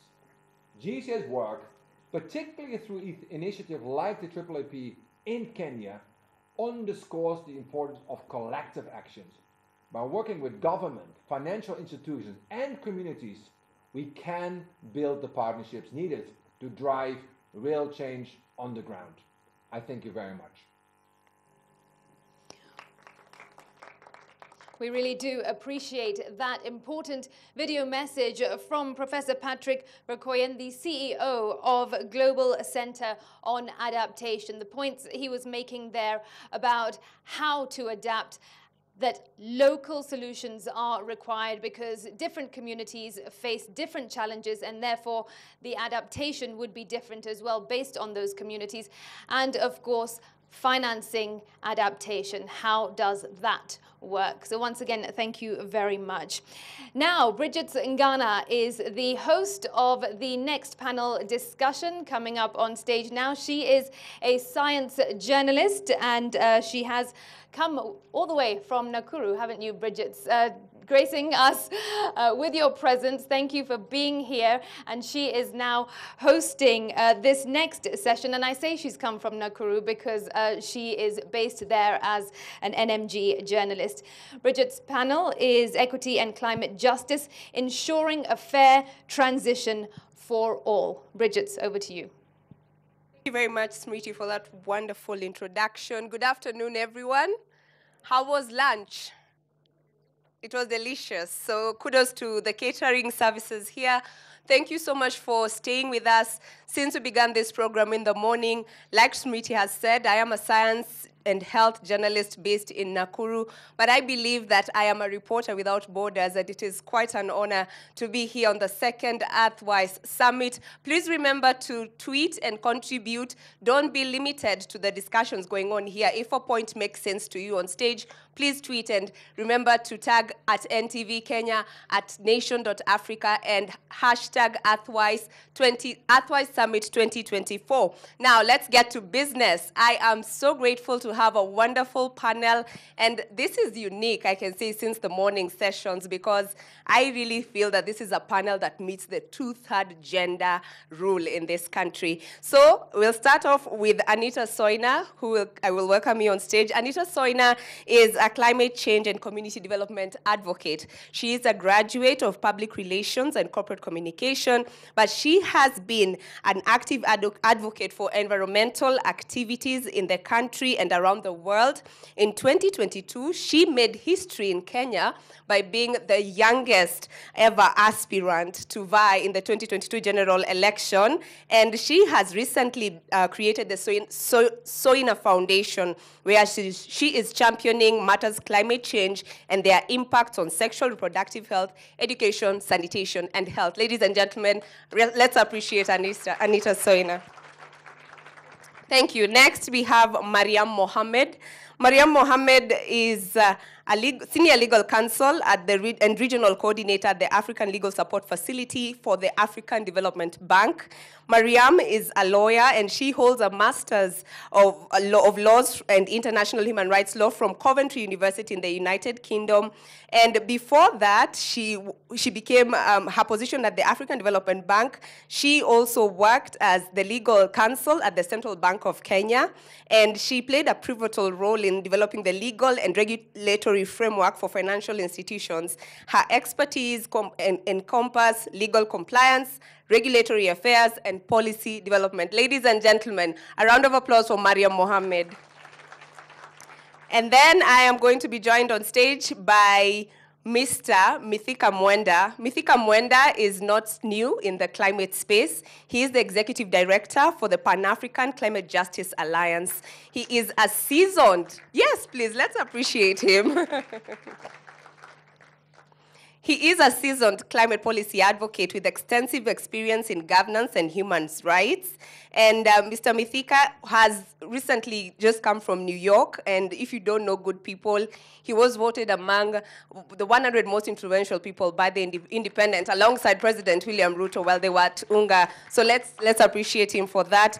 And most importantly, at the moment, he is a student at the University of Witwatersrand in South Africa, where he's a PhD candidate, and he is going to be looking on investigating climate justice in Africa. Welcome, Mr. Mithika. And yes, not yet. My panel is still incomplete. Helen Wanjohi Opil is the next panelist, and she is a climate and engagement lead for Africa Cities at the World Resources Institute. Helen is working in coordinating projects and partnerships, as well as fundraising activities for the World Resource Institute Africa Cities program. She co-manages the Africa Climate Resilient Cities portfolio with her team. And prior to joining WRI, Helen was a consultant as an urban planner and climate change expert for UN agencies, namely UN Habitat and UNDP. Welcome, Helen. Guys, you've just had lunch. How come those applauses are not commensurate? And finally, the one capping our panel this afternoon is none other than Mohamed Adow, the founder and director of Power Shift Africa. He is also not a new face in this climate space. He is in 2018, he was able to start up Power Shift Africa, which he formed to mobilize climate action in Africa and shift climate and energy policies to zero carbon. He has also worked with the other organizations, among them Christian Aid's global climate policy and advocacy work for over a decade, and he specializes in developing countries' issues, supporting climate policy and advocacy work in Africa, Europe, and the UN climate negotiations. And right now, he is also the climate advisor at Climate Vulnerable Forum and a former board chair of the Climate Action Network International. Ladies and gentlemen, Mr. Mohamed Adow. Thank you so much. And I believe that this is not going to be more of like I shoot you answer, but this is going to be a very lively conversation. I think it will dictate the tempo and tone of the day after a very, very long morning session. But thank you so much, guys. I think to start us off, I'd like to speak with Anita. You represent not just the face of Kenya right now as a young person, passionate about climate matters, and at the forefront also politically pushing climate matters. But when we look at the topic we're talking about right now, looking at the disproportionate impacts of climate change on vulnerable communities. You come from the Maasai community. For a minute, just paint a picture on how life has changed for the Maasai and the pastoralist communities in the country since we started witnessing the impacts of climate change in the country. Thank you very much. I think first is acknowledging that when you talk about climate change not affecting us equally is understanding that as much as climate change affects all of us, and as one of the farmers told us today that it's a global issue, is understanding that climate change does not really affect all of us equally, and that could include different communities, it could include different groups, for example, women, it could include different continents, depending on where we are. And if you look at when you talk about climate change, it's not just about climate change and the droughts and that's it. It's about livelihoods. It's about a community like mine is a community of pastoralists, people who keep livestock for survival. And so that means with constant effects, where when we have drought, it's extreme drought, and even when we have rainfall, it's on the extreme side and it ends up being flooding, then that means we have we lose our livelihoods, and that means education is also affected in one way or another, sanitation is affected, food production is affected, and even as other people elsewhere discuss about access to water, communities like mine are left discussing about access to any kind of water. Elsewhere, people are discussing about access to safe water for use. And with such, you also realize that even when we address when you're addressing climate change, most of these solutions sometimes are not tailored to fit such communities and to fit such groups that are disproportionately affected. When other people elsewhere are also discussing about economies and how they can move on with certain issues, we are discussing about survival. So clearly we are not the same in so many areas. Yeah. You speak for a section of the population as young people. Do you think that right now, even as we look at COP29, that young people are part of this climate conversation, or they are spectators and they are not yet been invited at the decision-making table? Gone are the days when young people used to feel left out and feel like they're not invited, because we have realized that we have to invite ourselves to these conversations.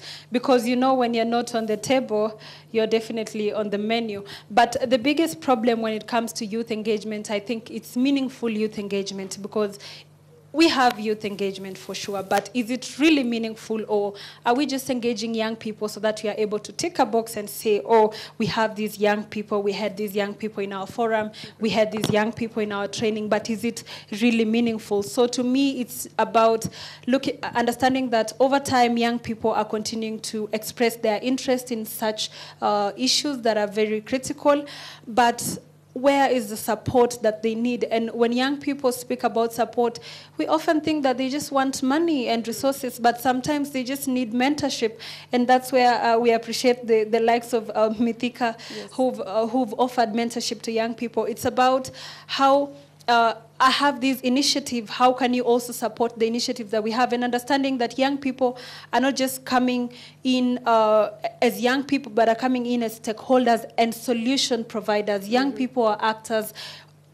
Most of the initiatives that we talk about, and even the innovations that are presented in the global stage, if you look at them keenly, they're curated by young people. So are we really involved, or are we just being called to volunteer? And then when it comes to opportunities, paid up opportunities, we are left behind because they believe that we are so good at volunteering. Are we also getting the paid up opportunities? Yes. So I can say young people are working hard every day to showcase what they can, but then there is a need for meaningful engagement so that it's not just engagement of young people.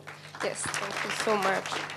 Mithika, you've been mentioned as a mentor for young people, and right now you have just come from New York, and there's that talk of towards net zero. But in reference to what we are going through right now, even as a continent, Kenya this month had one of the worst flooding tragedies we've seen in Mai Mahiu in Nairobi. There was an issue with the El Nino rains here. But when it comes to how these decisions are made at that high level as a policy expert, do you feel that Africa really gets the right representation, or even will it ever even get the monies promised to it? 100 billion shillings since the Paris 2015 agreement up until now. Yeah, so thank you very much. First, I will start by really applauding Nation for organizing this forum.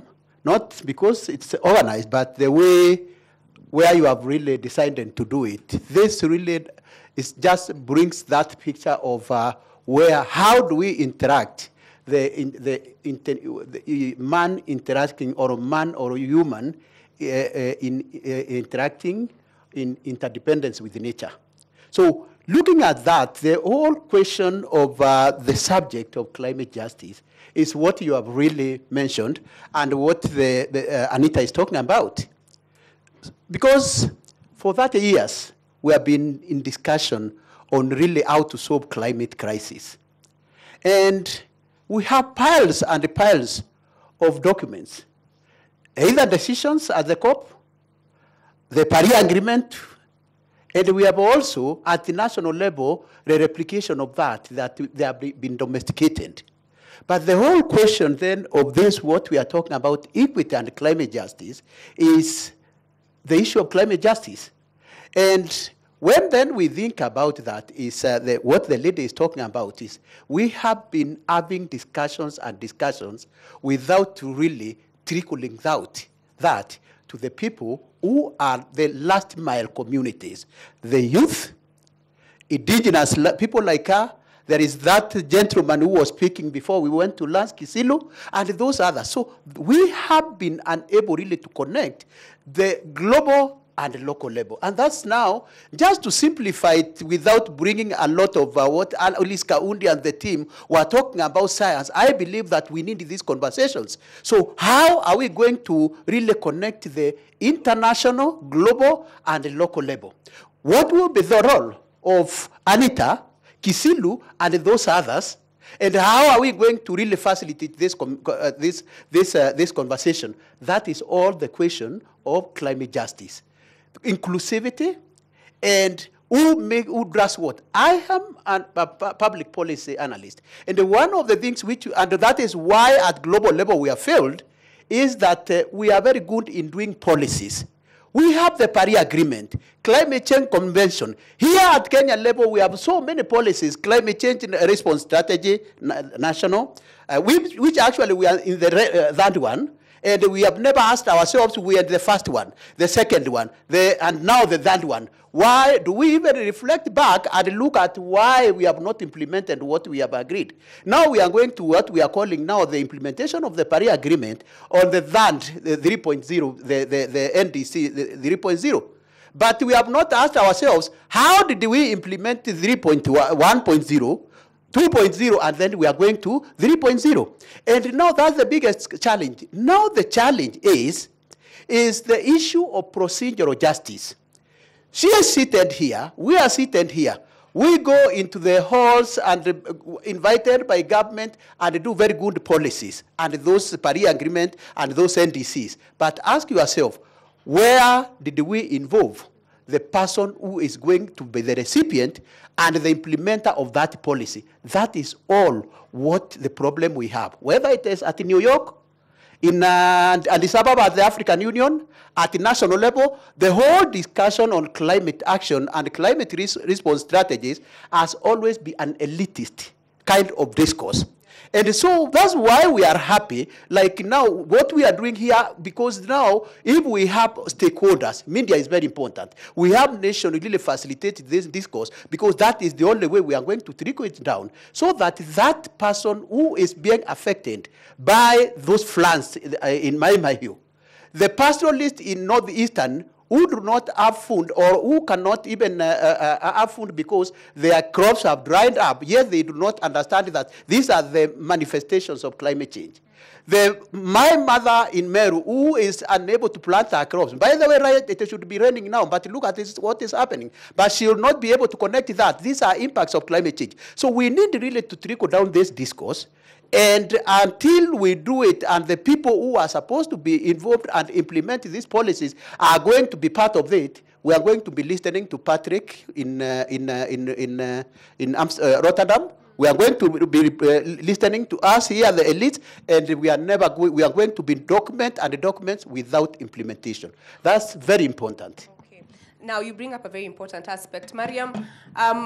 We will not get much into the legal part, but from your perspective, when you look at the disproportionate impact of climate change as a woman, and maybe even from the pastoralist community, just paint for us a picture of how life has changed, even just localize it, even for your mom or your kin and family back home, because livestock keeping is the mainstay. But climate change is even seeing that livestock keeping cannot be a lifeline for the pastoralist communities, who are, by and large, a marginalized community in this country. Thank you so much for that question. You are right that the impacts of climate change do really disproportionately affect women and marginalized communities and indigenous communities at large. So the impacts of climate change, such as droughts, the flooding, really have had an impact on our communities. You find because of the droughts, and women who used to use the natural resources for their livelihoods are greatly impacted, and then this has a cascading effect on the whole community as a whole. So it's an issue of concern for all communities, particularly women and marginalized communities. Mr. Ado, you have been very vocal, I think from the previous COP up until now, you've been very vocal about the need for energy transition, for us to just not talk about adaptation, mitigation, but there's that aspect of energy. At Power Shift Africa, it's a think tank that looks into these. But when you sit there and with the reality of what we've just come out of as a country, what really needs to be done for there to be that desirable impact, instead of us having to talk about the negative effects, but what are the solutions that are also present within this scope of the crisis that we are living in right now? Firstly, thanks to the Nation Media Group for hosting this important conversation. We're in a continent that is least responsible for climate change, but suffers some of the worst consequences. Being least responsible and being the most affected, but also sadly the least informed, requires a huge investment for us to help center African experiences and priorities in the climate discourse. I'm afraid, until now, the international discourse is largely dominated by the rich historical polluters. And so this investment is something I want to applaud. It doesn't happen in the continent, and as Kenyans, we must rightly take pride in the fact that our premier media house is now investing in such a critical conversation. Now, coming to the question you've asked, I think it's important for us to internalize how the climate discourse has been crafted up to now. The rich world, who have emitted the bulk of the emissions, in fact, the 20% of the global population accounts for 3/4 of the emissions that have caused climate change. Our continent, that is home to 18% of the global population, contributes less than 4% of the annual emissions. If you were to account for emissions from 1850, when we started emitting greenhouse gases, our continent accounts for less than 0.5%. So 18% of the global population contributing on an annual basis just 4%, but cumulatively just 0.5%. And then you have a narrative that has been crafted by the polluter that effectively makes you think you're part of the problem and you have to cut emissions.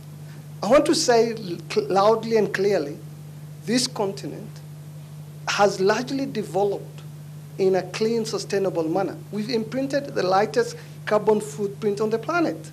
And yet, we're suffering fast and worse the impact of climate change. And so the first order priority of Kenya and Africa is adaptation, adaptation, and adaptation. It's when we secure ourselves against the worst impact of climate change and have sufficient adaptive capacity that we can be able to confidently say we're in a position now to contribute to solve a problem we didn't create in the first place.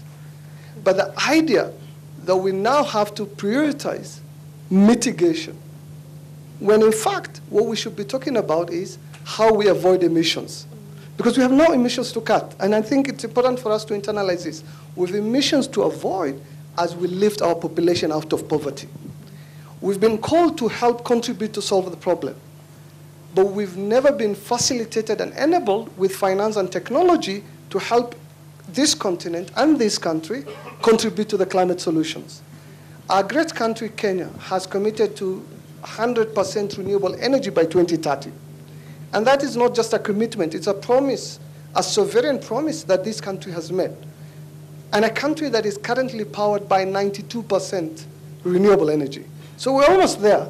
And that is done to help us tap the incredible renewable energy potential that exists. And so if you think about Africa, we still have 600 million of us without electricity, 1 billion of us without clean cooking. In our country, 25% of our population, mostly in the rural places, don't have electricity. And so there's an opportunity for us to recraft this using climate justice lens so that we can help tap the opportunities that this presents us. And I want to say this.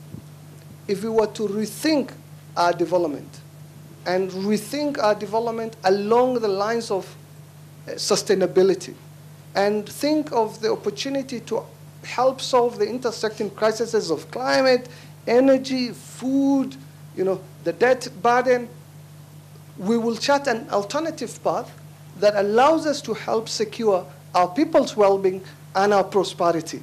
That won't come about if you narrowly frame the conversation around the carbon dioxide molecule, or the way our international environmental organizations do, frame it around saving pandas who any Kenyan has never seen. So let's try and bring this closer, and in a way that helps us to realize that the opportunities there for us in developing in a more clean, sustainable, resilient manner. And that can only come about through investment. The previous speaker said finance. But sadly, none of us are talking about the sustainability of that finance. The form of finance is critical. You didn't cause the problem. You're now taking loans to contribute to solve the problem in a country that is suffering a huge debt burden. So the idea that we can actually take loans to solve the climate problem is something we should actually reject. I think it's important, and I want to give you this analogy. Because we are now sinking because of the climate crisis, somebody offers you a life jacket. But what they do is stuff the life jacket with coins. What would that life jacket do? It will help you sink faster. And that is what the international community is doing to this country and to the continent, which is why our treasury is at a breaking point. And so when we talk about climate, let's not talk about change, but talk about climate justice and center it around people and the opportunities that are there and the opportunity for us to claim climate debt. Okay, thank you so much. Helen, you are the expert here. I believe, I don't know in my audience, who was affected by the floods during the March, April, May rainy season? Hands up, hands up. So we are living in that reality. It really is hitting us home. And so I'd like us to turn our eyes to Helen, because Helen is now the expert when it comes to helping the urban areas, because we do understand we are rapidly urbanizing, and a lot of cities are coming up. I don't know if you now know Kenya has 5 cities. Eldoret, City of Champions, is the latest, a very, very fresh city in the country. But where you sit at the World Resources Institute, what advice are you giving cities? Because now cities are now learning that they need to have, we have this word, green buildings, adapting the cities now to the rising temperatures that are, we've seen the high heat waves going on, and even when the rains come, the floods, and how do they buffer the floods? Because one of the losses we've encountered as a country is the loss of infrastructure, and that has been subsequent, even roads being cut because of the flooding. Okay, thank you. And just to say, everyone is an expert, so but thank you for inviting us, and thank you for shining a light on cities, because I think for a really long time the climate discussion in this country really focused on the more rural perspective, and not acknowledging that by 2030 over half of Kenya is projected to be living in our cities. So if we talk climate change, if we talk development, we must also be talking about our cities. And rightly so, I think as you spoke about the floods that happened recently, they impacted everyone. From Runda to Mathare to Kibera, it did not matter where you were, it met you. But when you look at how the impacts affected life, livelihoods, economy, health, then it was different. There was a stark difference. There were areas where people lost more lives, lost more property, were more injured. And in the city context, these predominantly were the people in our informal settlements. And even beyond the floods, right? We saw, even beyond the impact of the floods, even government responses, they hit these people hardest. And so what does that mean for us? And even within these communities themselves, there's even more people that were hit even harder, right? The people that were the elderly, the ones that were sick, chronically ill, lactating mothers, when they lost their homes, this meant different things for everyone. And so when we talk about climate change within our city context, it's something extremely real. And as Mohammed said, it's beyond the mitigation, the emissions. It's about the real life impacts on people in our cities. And so From our perspective at WRI, one of our things, and we really champion this, is that the first discussion when it comes to our cities is about adaptation, and unfortunately it also has to be about resilience, you know, developing that ability to absorb the shocks but recover better. And just to say that for us, one of the things we truly believe is that we must first work with the frontline communities. That those are the people actually that understand the risks the best, but also that when we develop solutions, these are the people that will ensure that these solutions are embedded in, you know, they take account of local realities. Somebody said today in the morning, you know, we can't plant trees if we are hungry. Somebody said that, you know. So for instance, a government may opt to say, or partner organizations, or anyone can say, let's plant more trees, you know, in response to the climate crisis within our cities. But these communities are saying we are hungry fast. So how do we transition? How do we respond to the climate crisis, but acknowledging the local reality? So working with them to design solutions that address their needs, because we're talking about ensuring that whatever solutions we develop, whether we call it climate change, at the end of the day, it's a developmental issue. And so that's our perspective and how we see it. Thanks, Bridget. Thank you so much. I will take this back again to Anita, the first person I spoke with when I began this panel. What do we understand by the vulnerable communities? Because these populations are the urban poor. When it comes to, I don't know if you come from Kajiado County, you may correct me if I'm wrong, but what does a vulnerable person really look like? What is the face of a vulnerable person? So that our audiences can also understand we're not talking abstract things. These are realities. I'll give an example from where I come from. I work in Nakuru, and Nakuru is vast.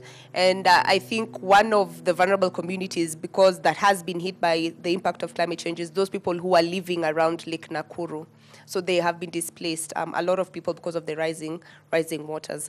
But from their experience, who really embodies the face of a marginalized person in this climate conversation? And you have been very vocal in politics. So how do we marry that? How do we marry the leadership of this country to implement and not just be quick at formulating? Because I think Mithika here said we do have a lot of policy papers in the works, but it's the implementation that is really failing us. Well, first of all, I think to me, a vulnerable person is that someone who's vulnerable to a situation is someone who is in a position where they're not much able to get themselves out of the situation real quick. And when you talk about vulnerable, for example, like she just said, even in those vulnerable communities, we still have vulnerable groups. We still have children, for example, they are more vulnerable.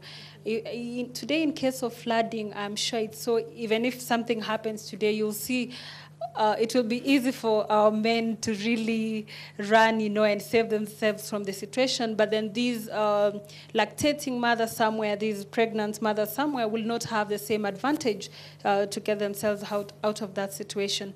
So I'm looking at it as different groups, really, even among the communities that are already disproportionately affected. We still have more marginalized groups. And so that's why most of the times in such conversations, the point of women and will come out strongly, and sometimes really you find that in these discussions, we have these gender wars of you're now making it a women issue, you're not doing, but it's not really us, it's the reality of the situation, and it's not really a gender war of gender these versus the other gender, but really just acknowledging that that's the reality of how it is and how we can all come together to address the issue.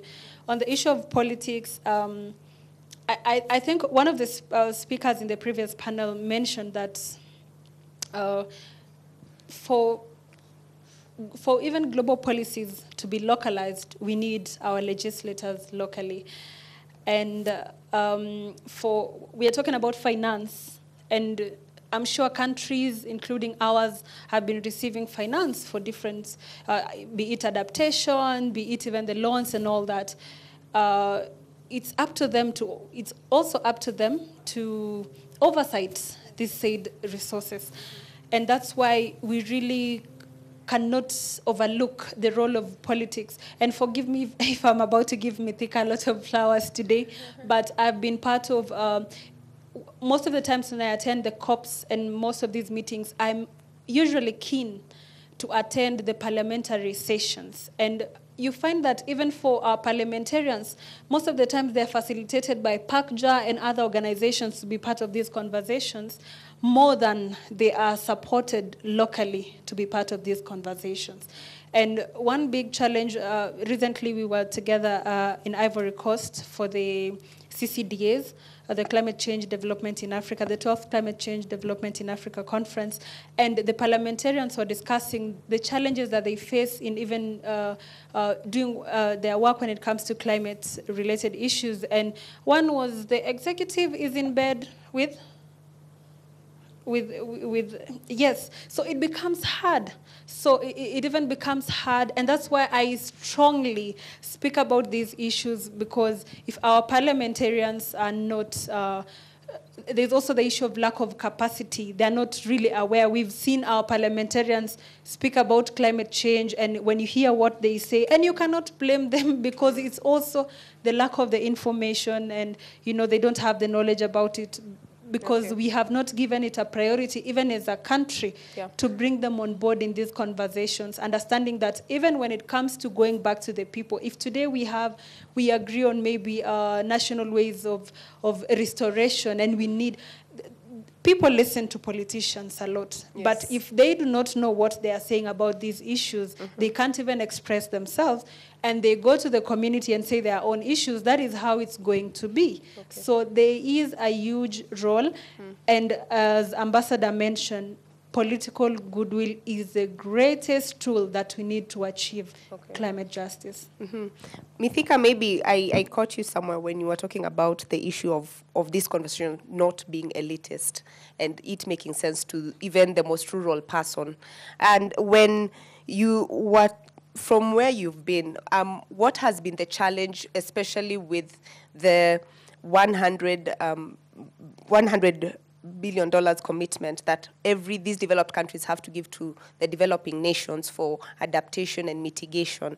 What has been that disconnect, or successively that these nations have not been even making half of that payment for these to the countries that are affected by the climate change?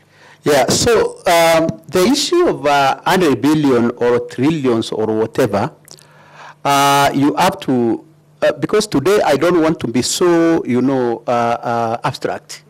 Because some of these promises are the commitments from industrialized countries, because this is their commitment. And the 100 billion US dollars was promised in Copenhagen in 2015.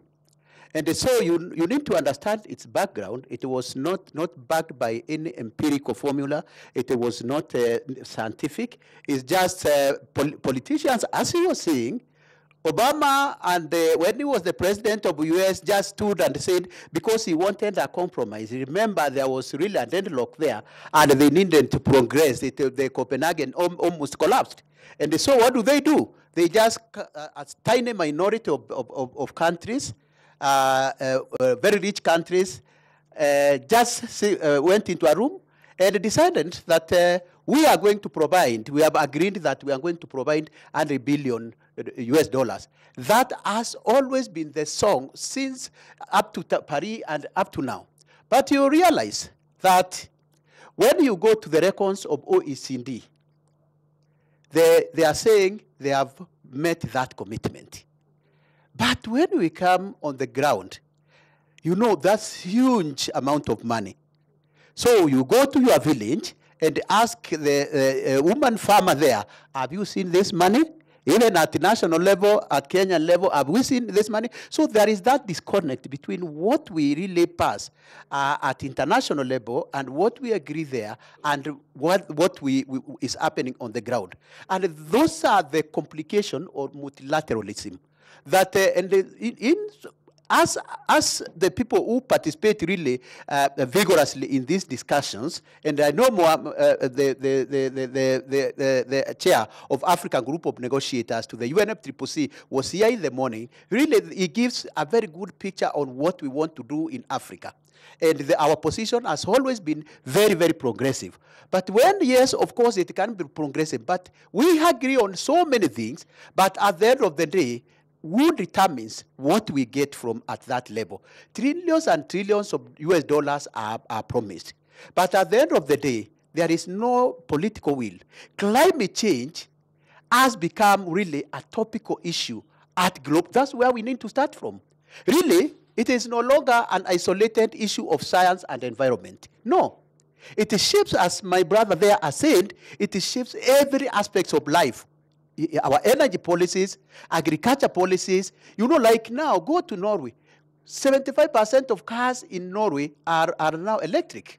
I was reading an economic magazine for last month. You see China, the cars which have been produced for China right now, actually they have produced more electric cars than internal combustion engine cars.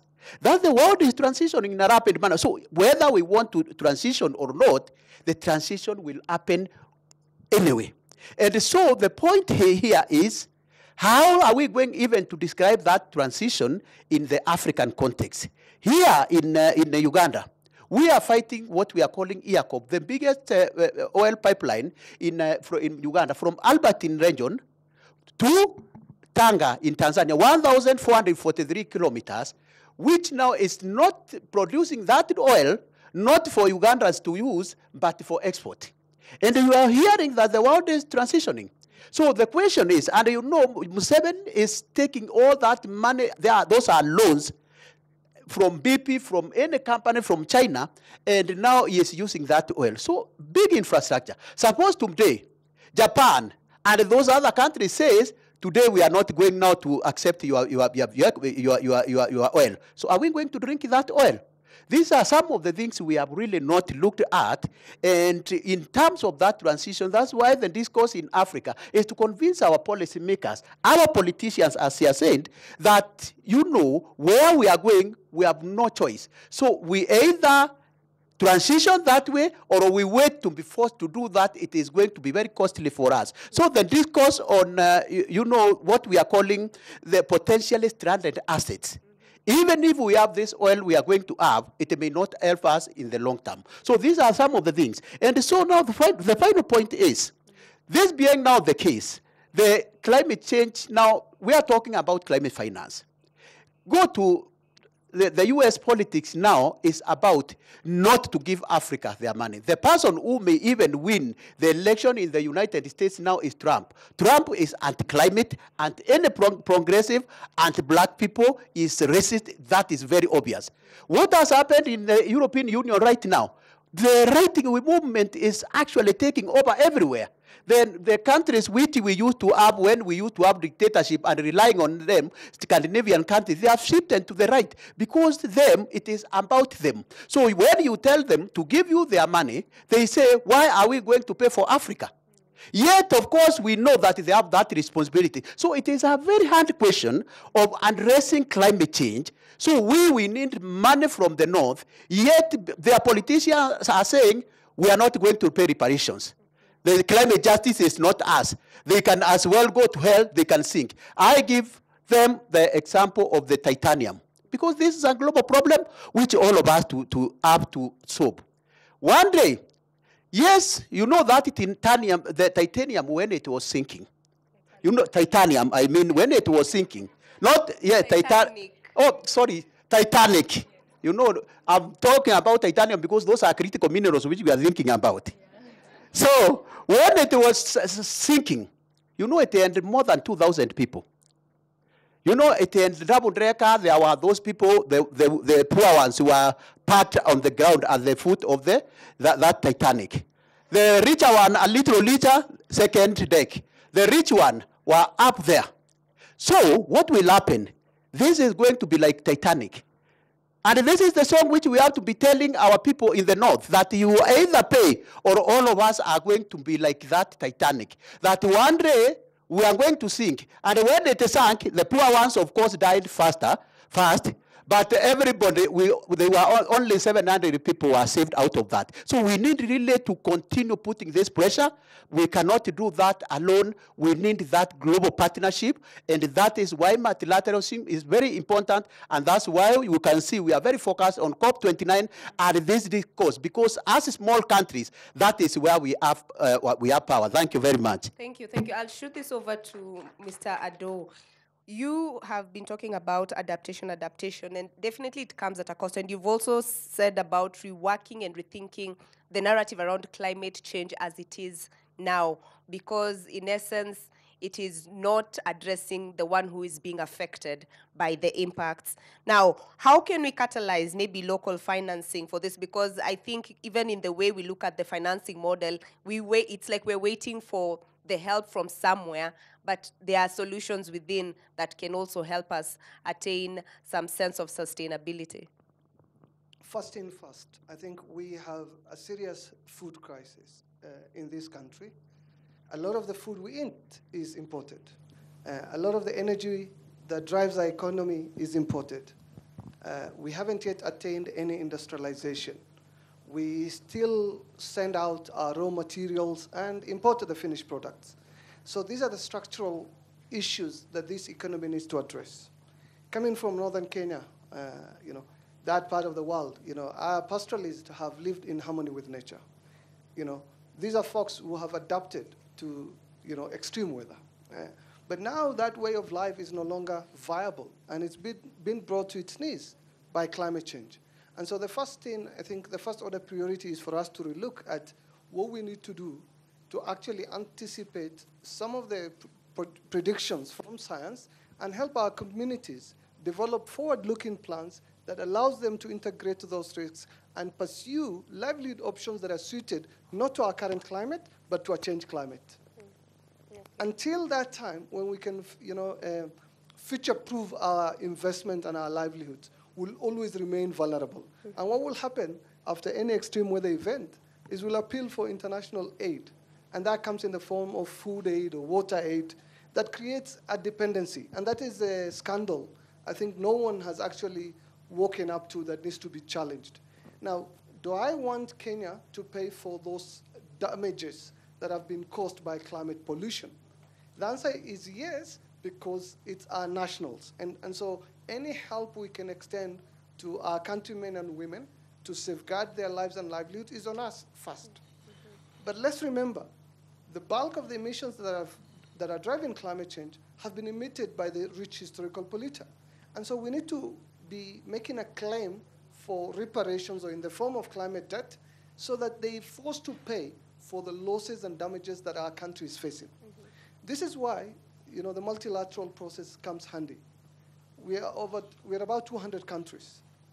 54 of those are in our continent. Between us, we account for less than 4%. But we're the ones on the front line suffering worst the impact of climate change. And we go there with a ball in hand, begging for charity rather than demanding compensation. So, and what do? They don't provide us any compensation, but they provide us loans. So you have an economy that is hooked on imported food, imported finished products, that is also hooked on imported fossil fuels. So what are you doing? You're effectively importing inflation. And so your economy can never be able to secure your interest. And so let's rethink around how we restructure and prioritize investment in food, investment in renewable energy sovereignty, in a Pan-African industrialization policy, so that we don't keep sending out our raw materials and critical minerals cheaply, and then we wait to import the finished product. This is a scandal that this country and continent needs to address. Now, how do we do this? It's not going to be done by the pastoralist or the ordinary citizen that is on the front line.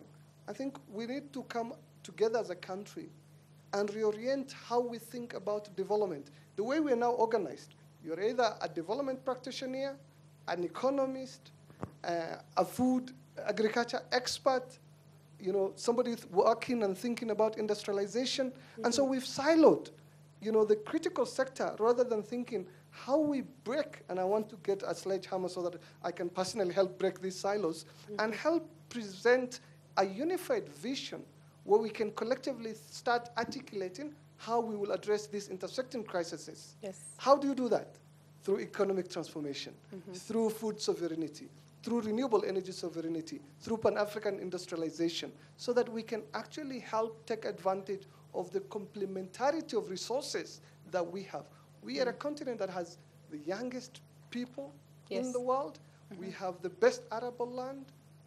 This is a fact. We are blessed with incredible renewable energy potential. Look at the sun. Look at where we are, the wind. But what the West looks at us is the place they import food, cheap raw materials, the place where they get cheap labor, a market for finished product, some exotic tourist destination that they come and enjoy. And so, my good people, until we decolonize our minds, we decolonize how our economy is structured, we will always be having a ball in hand begging for charity rather than truly claiming the tools of liberation. Thank you so much. Thank you for that in-depth explanation. Mariam, you have expertise with the international negotiations, and right now we are heading towards COP29, and of course that's also another platform for the world to negotiate. And what is critical right now is trying to cap these global emissions and also reducing the global temperatures and trying to retain them at 0.15 from going above that. So how effective are these agreements, or are these international stages where people meet and countries make commitments and some decisions come out of it? How should they have that, the mind of the person who is already living in the reality of drought, of flooding, and uncertainty in terms of even their livelihoods? Okay, thank you. So what we've seen over the past 2 decades during this conversation, and that is that global policy action on climate change has mainly focused on technical goals, as you've mentioned, such as a reduction of greenhouse gas emissions, without really considering the broader inequalities and the duties of the different actors in this conversation. So as a result, what you see is the majority of the current legal and policy frameworks do not really go beyond acknowledging the need for gender parity and women representation. Therefore, there's a need really to do a lot more in strengthening legal frameworks, both international frameworks and the national legal frameworks. You will find that the international climate laws that you've just mentioned, they do lay a foundation for addressing climate change, but it perhaps falls a little bit short in addressing the specific needs of vulnerable populations. So for instance, while the Paris Agreement emphasizes the need for gender equality and empowerment in addressing climate change, there is really less focus on how to operationalize this principle in a way that directly benefits marginalized groups, like women and the youth and indigenous people. So from a legal standpoint, lawyers can play a critical role by advocating for more inclusive language and stronger legal obligations in international climate agreements. They can also help to ensure that African countries push for provisions that protect vulnerable populations in climate negotiations, ensuring that adaptation and mitigation strategies are designed with equality in mind. You're quite brief, but let me push this to Helen. You've mentioned here that in the not so distant future, a huge chunk of Kenya will be under an urban setup. So as WRI, how or what does a climate resilient future look like? Because also within the vulnerable populations, there are also those who are more vulnerable. So just paint for us a picture what a climate resilient urban area really looks like. Thanks, Bridget. And I know this is everyone's dream, and this dream looks different for different people. I think this is one of the things we always say, is that future, it's not it looks a certain way to me, but looks a certain way to someone else. And for us, that's why we insist on working with the communities to begin to understand what their vision is. For some communities, you will find their vision is a place where they are prospering. So prosperity, that's the climate resilient future, where they know their livelihoods are protected from future shocks in whichever shape, form, that look like. For someone else, it's health. It's a healthy city, safe, clean, so it differs. And that's why we say it's not a one piece, it's not something that's similar everywhere. And that's why we must engage. But I think I'd like also to reflect on a couple of things that people have said here. While it might appear as all doom and gloom, I think Africa also needs to reclaim that narrative, and there also needs to be the aspect of what we also can begin to do. As we fight to reform the financial architecture, as we fight externally, I think we are also responsible to do some things. There are things we can do ourselves. Today, if you go to the local communities, for instance, in our cities, there are things they are already doing themselves that just simply require some effort to scale up. That's why I'm saying there's also solutions locally grown. There's innovations that are locally developed here that are beginning to resolve things. So we must actively seek out partnerships, but as Mohammed said, the right ones. It must be the right partnerships that are seeking to enable us to increase finance, accelerate funding, investment. But as he said, again, there's also the element of not just money, but the right type of money.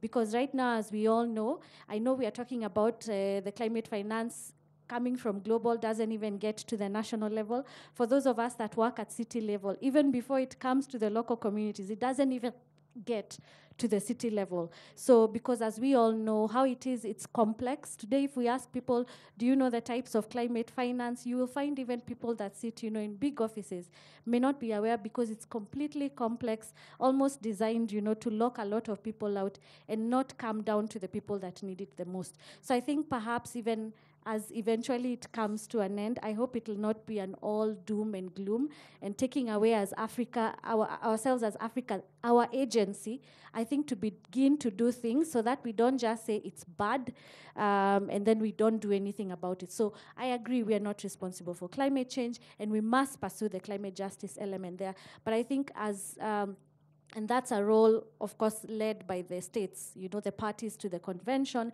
But I think as non-state actors, there's a lot of things that are doing. I think that we need to keep promoting, advocating for, showcasing, so that this then begins something that we use to drive the ambition to drive change. Thanks.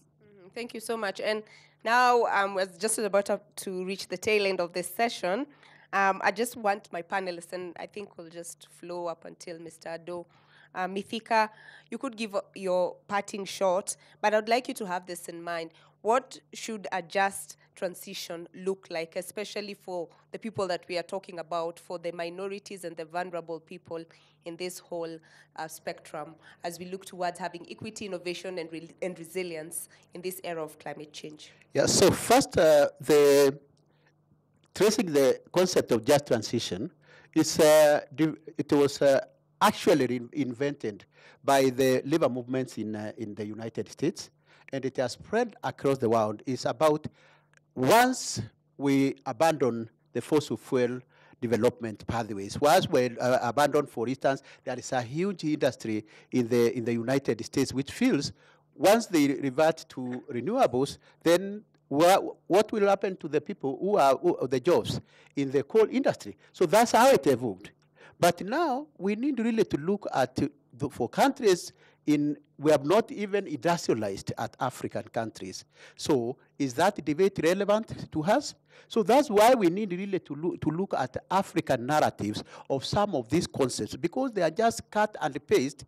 You come and it is imposed on us, you don't know what you are talking about. So we need really to contextualize some of the discussions and ensure that really they fit to us. And so to me, that just transition which I'm looking for is really a transition which is responsive to our realities, to the realities of those local people, that woman farmer there, what does it mean for them? That energy transition, what energy systems, decentralized energy systems which she or she have control of. You know, we have like in Kenya now where we have a monopoly of energy system, energy monopoly, where they just determine when you are going to have electricity or not. Of course, we have reached 92% of electricity is renewable, but who controls that? So we need to go beyond that and ensure that it has people's ownership. We are facilitated by policies. Actually, we need to change policies in such a way that now, and you hear, that now even there is a bill in Parliament now, which is going even to deny people their ways of even producing their vegetables, that you have to attain a license before you do that. So these are some of the things. In fact, even some of these policies are making it harder for people to adapt and participating in this discourse. But it is not all gloom. We have a very, very interesting policy and framework in Kenya. A program which has attracted anyone at global level financing locally led climate action. That is the FLOCA in Kenya, if it is implemented on the right way. That because it goes up to the world level, where now we can participate. But what have we seen? Actually, the biggest threat of that program is corruption at county levels. That's the biggest challenge which we have. And we are actually working with PIU, the Program Implementation Unit, to even invite the EACC really to invest governance, because now they have eaten everything, but they want to eat that FLOCA money. Yes, thank you. Please, let's try and take a minute max. Thank you.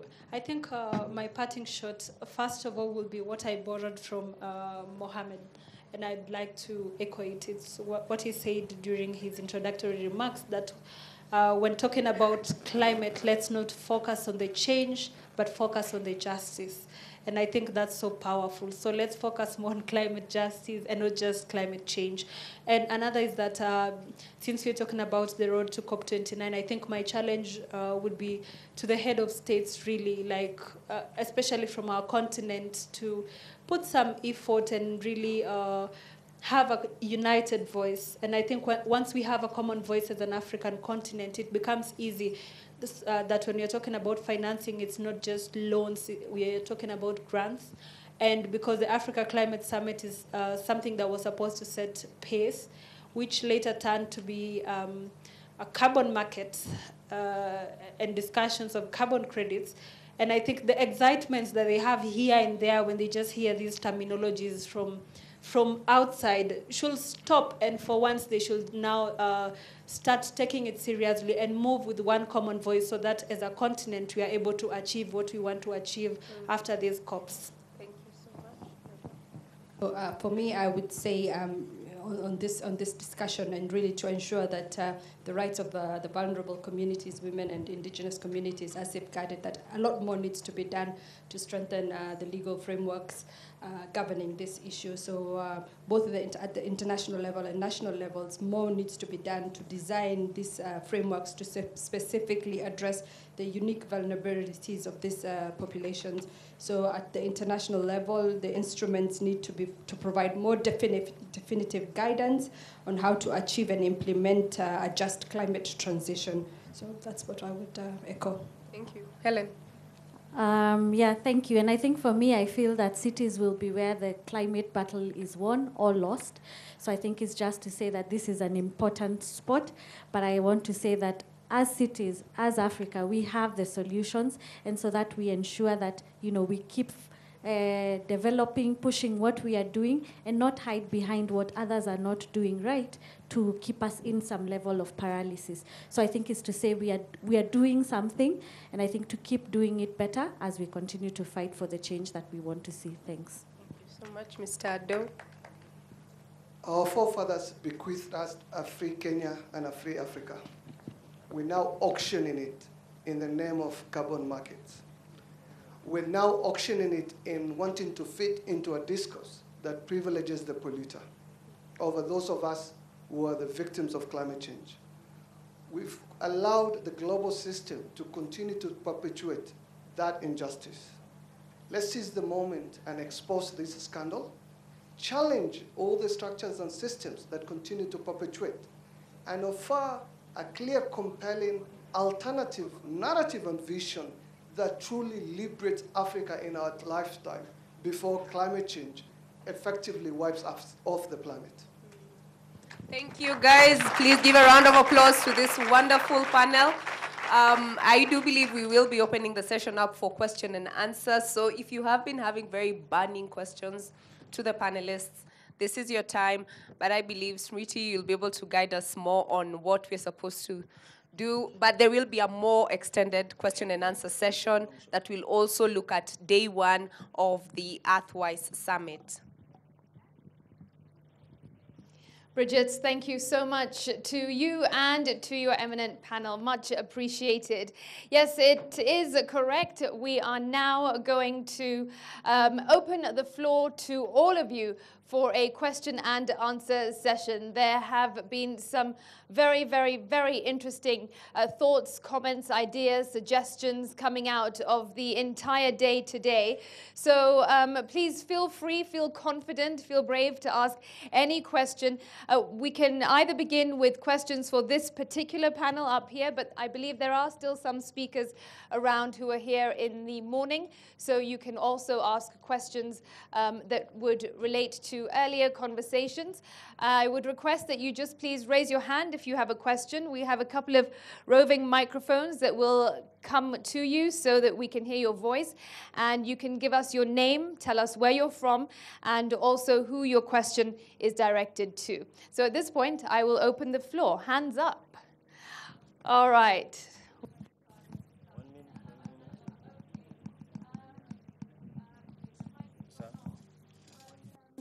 Can we get a microphone to the lady there in the green, please? I believe the microphones are coming. Harren over there, the lady in the green. If you could just put your hand up once more, please, so he can see. Great. I'm really happy to hear that there are a lot of questions. So please remember to tell us your name, where you're from, and who your question is directed to. Thank you. Good afternoon, all. Thank you very much for this opportunity. My name is Dorothy Mwangi. I come from an organization called Lillian Support. This is a group of parents and caregivers of persons with disabilities. Now, my question, I've looked at the topic there, and you said you are focusing on gender, youth, and indigenous communities. I don't know where people with disabilities are placed. That's one. Then also when we talk of disabilities, they are in different grades. For example, when we are seated here, should we hear there's some floods coming down this way, somebody with albinism, hard of hearing, they'll take off. But somebody in a wheelchair will be left here and will be swept by the floods. Then the other question, this is to, I think it was Helen. You said you engage the communities. Now, when you engage the communities, do you consider people with disabilities? And in this context, I'm saying, maybe it's a baraza. The Constitution 2010 says that the sign language is the third Kenyan language. Do you take that into consideration? Or rather, do you do your groundwork and you know that within this vicinity, we have somebody who will use the sign language? Do you have somebody with albinism so that as you are setting up, you know there's somebody who's vulnerable? Do you take into consideration accessibility? That somebody who is on a wheelchair, somebody who uses any other form of movement will be engaged.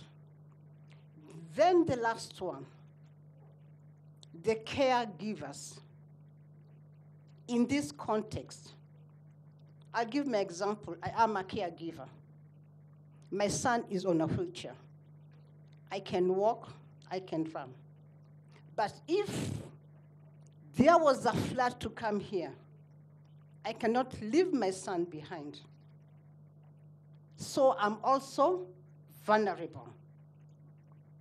So I just want you to explain to me, or to all of us, as we work as a team, where this particular group of persons is in. Thank you. Thank you very much for that question. Very valid, much appreciated. Let's take a response. Who would want to try and respond to that? Anybody? Yes, go ahead. I'm taking a risk answering Dorothy's question because I think the question should actually be directed first to government because as she said, rightly so, the Kenyan Constitution and our laws enshrine the right to meaningful participation for all. But from my perspective, I would be offering my perspective as a non-governmental perspective. So I think I wanted to first frame that before answering that. So I agree with you absolutely. And that's why I spoke about the disproportionate, even within the people that are considered marginalized. That is why I spoke about the people that even when you go into an informal settlement, you know that's not the only layer of vulnerability. You know that it's like an onion. There are layers and layers and layers under that. And I think listening to you also is really eye-opening because I think even for myself, you know, sometimes we perceive persons with disabilities perhaps with typical realms, so to speak. But I think hearing more about even albinism and us considering the lighting and how perhaps that would affect more people, I think I would say listening to you has been more of a learning as opposed to even, you know, being a person that would answer your question. And I thank you for it. Thank you. Thank you very much. All right, hands up again. Yes, this gentleman over here, please. I'll really try get through all of you, but here, this gentleman here. Please give us your name, where you're from, and if you can keep your question brief and to the point, and if it is directed to anybody in particular. Yeah, good evening. So my name is Nathan Kipkoech Kipchumba. I am CEO an organization called Kimajani Green Africa. My question is directed to Ado. You spoke about carbon credit. I think that is what we hear. We don't have documentation on this carbon credit. We just hear like histories. So do you have a document that really shows that this goes like this one, so that at least will be a change in the society? So number two, I want to comment on Pacture, what he's been doing, and helping also young organizations. My request is on COP29. If already you've got maybe youth, can you even add me on that list? It's always worth asking. All right, thank you, Mohammed. Your response to that question about carbon credits. So, friends, carbon credits are a wolf in sheep's clothing. The rich polluter who should decarbonize at the source to allow the rest of us to have our fair share of the atmospheric space. You see, what we're trying to do in tackling climate change is basically get a fair share of the global commons. Every one of us has a right to their fair share of the atmospheric space. Now, 20% of the global population have misappropriated 75% of that shared God-given global commons. Now, instead of cutting emissions at the source, what they want to do is basically have you commodify nature and generate what I will call pollution permits so that they can buy those permits and continue to sustain their polluting lifestyle.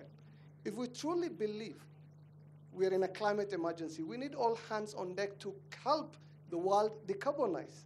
But they've set up, this dangerous distraction that effectively takes away from, requiring them to cut emissions to buying cheap pollution permits, which effectively allows them to continue sustaining the pollution that they've always contributed. So this is going to be a golden, check that we're giving to the BPs, to the Totals, to the Shells, for them to continue burning our planet.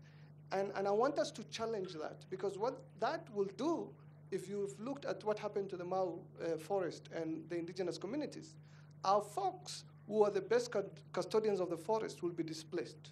So we'll lose our territorial sovereignty in the name of generating permits. And our government is falling for it because we're in a dire financial crisis. So every little crumb that gets thrown to us, they are willing to grab. And so we're letting ourselves being missold to an idea that isn't right, and being sold to a permit that is going to be cheap, that effectively is going to render this planet uninhabitable. And for a resource, I'll invite you to check on our website, powershiftsafrica.org. There's a report we put out ahead of the Africa Climate Summit last year that is called Africa Carbon Market Initiative, a wolf in sheep's clothing. So you can actually Google that and you'll be able to get all the reasons why it's wrong for climate, why it's wrong for development, and it's wrong for this society. Thank you so much. All right, we haven't addressed the next question. Nathan's other question to Daktari, are you going to take him to COP? You know, it is very difficult to resist Kipkwech. I think Anita addressed the issue of the challenges which young people go through when it comes to really participation into these negotiations and into some of these conversations, because as she said, if you are not on the table, you are part of the meal. But you know, it becomes very difficult to really lift everybody. So my answer to Kipkwech is that I think we started our conversation. So I know you wanted to crucify me in front of this audience. So I will not actually change from what I told you. We will have discussion and see how we can help each other. But also just to mention that, as he has mentioned, we have acknowledged the role of young people as actually the implementers, and we call them future generation. It's not future generation, it's the present generation. Look, who has invented the safari? So how do we ensure that we protect the innovations from being taken over by us who have capacity, and then we leave them vulnerable? So it is all beyond that, just going to the COP. We have the Nairobi Summer School on Climate Justice, which has really supported so many young people. And when I go there, in fact, it's not empowering them even to source for even their own facilitation to the COP. I was surprised. The ones which we have trained since 2020, we got a group of around 100 young people who are there on their own volition.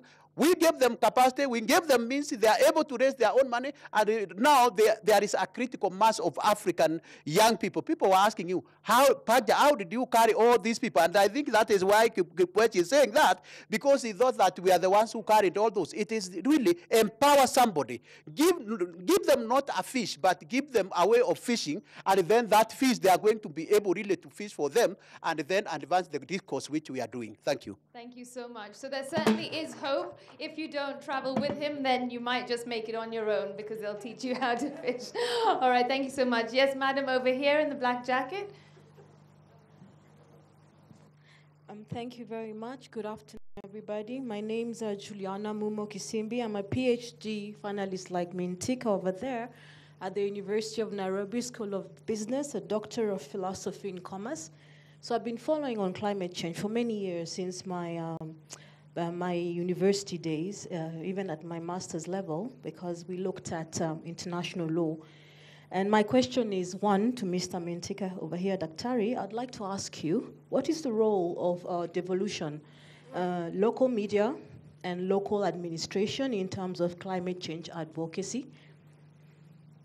The other question, I will direct it to the lady from the African Development Bank.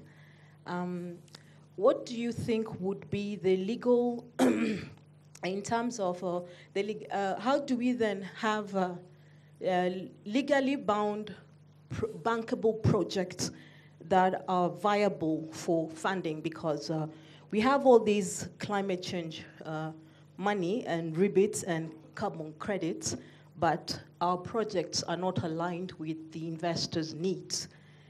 The other question for you as well is then, when we have signed all these treaties, you're saying that the money is not coming. What legal mechanisms can we use? Is it arbitration, litigation, the ICJ, the African Court of Justice? How then do we pursue these unfulfilled promises? Thank you. I'm afraid I'm going to have to interject because that's 3 questions, but we have so many other questions. Right. So if we can actually just start with the first question, but not to Daktari, to Mariam, please. You can respond to that, and then if we have time, we'll come back to the other ones. Sure. So to your question of how can we prepare legally bankable projects, I think the first thing is preparation, ensuring that governments are adequately prepared once was going ahead with their project, and seeking out the right support during that preparatory stage. So, for example, at the African Legal Support Facility of the African Development Bank, where I work, we support African governments to negotiate a stronger complex commercial transactions. So we are able to bring in on board and provide the transactional advisory support and capacity building in ensuring that governments are able to negotiate strong and well laid out contracts that are in the best interest of their countries. So really, I think preparation is key, ensuring that everything is in place prior to embarking on those projects. And that's what I didn't catch the last part of your question with regards to the legal mechanisms that can be used once on this international frameworks to get the funding.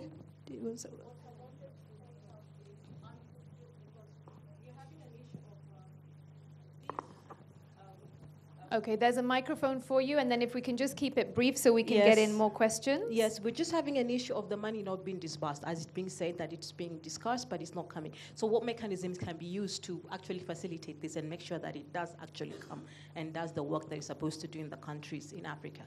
What do you think could happen or should be employed? Right. So yes, the Paris Agreement, for example, Article 6 provides for the requirements of support to African countries and vulnerable states in trying to achieve, to mitigate and adapt against climate change. So I believe it's more of a discussion and continuing that discussion and discourse, pursuing the avenues for funding and ensuring that that money trickles down appropriately to the right people. Okay, thank you so much. All right, another question. Yes, madam over there. We need a microphone.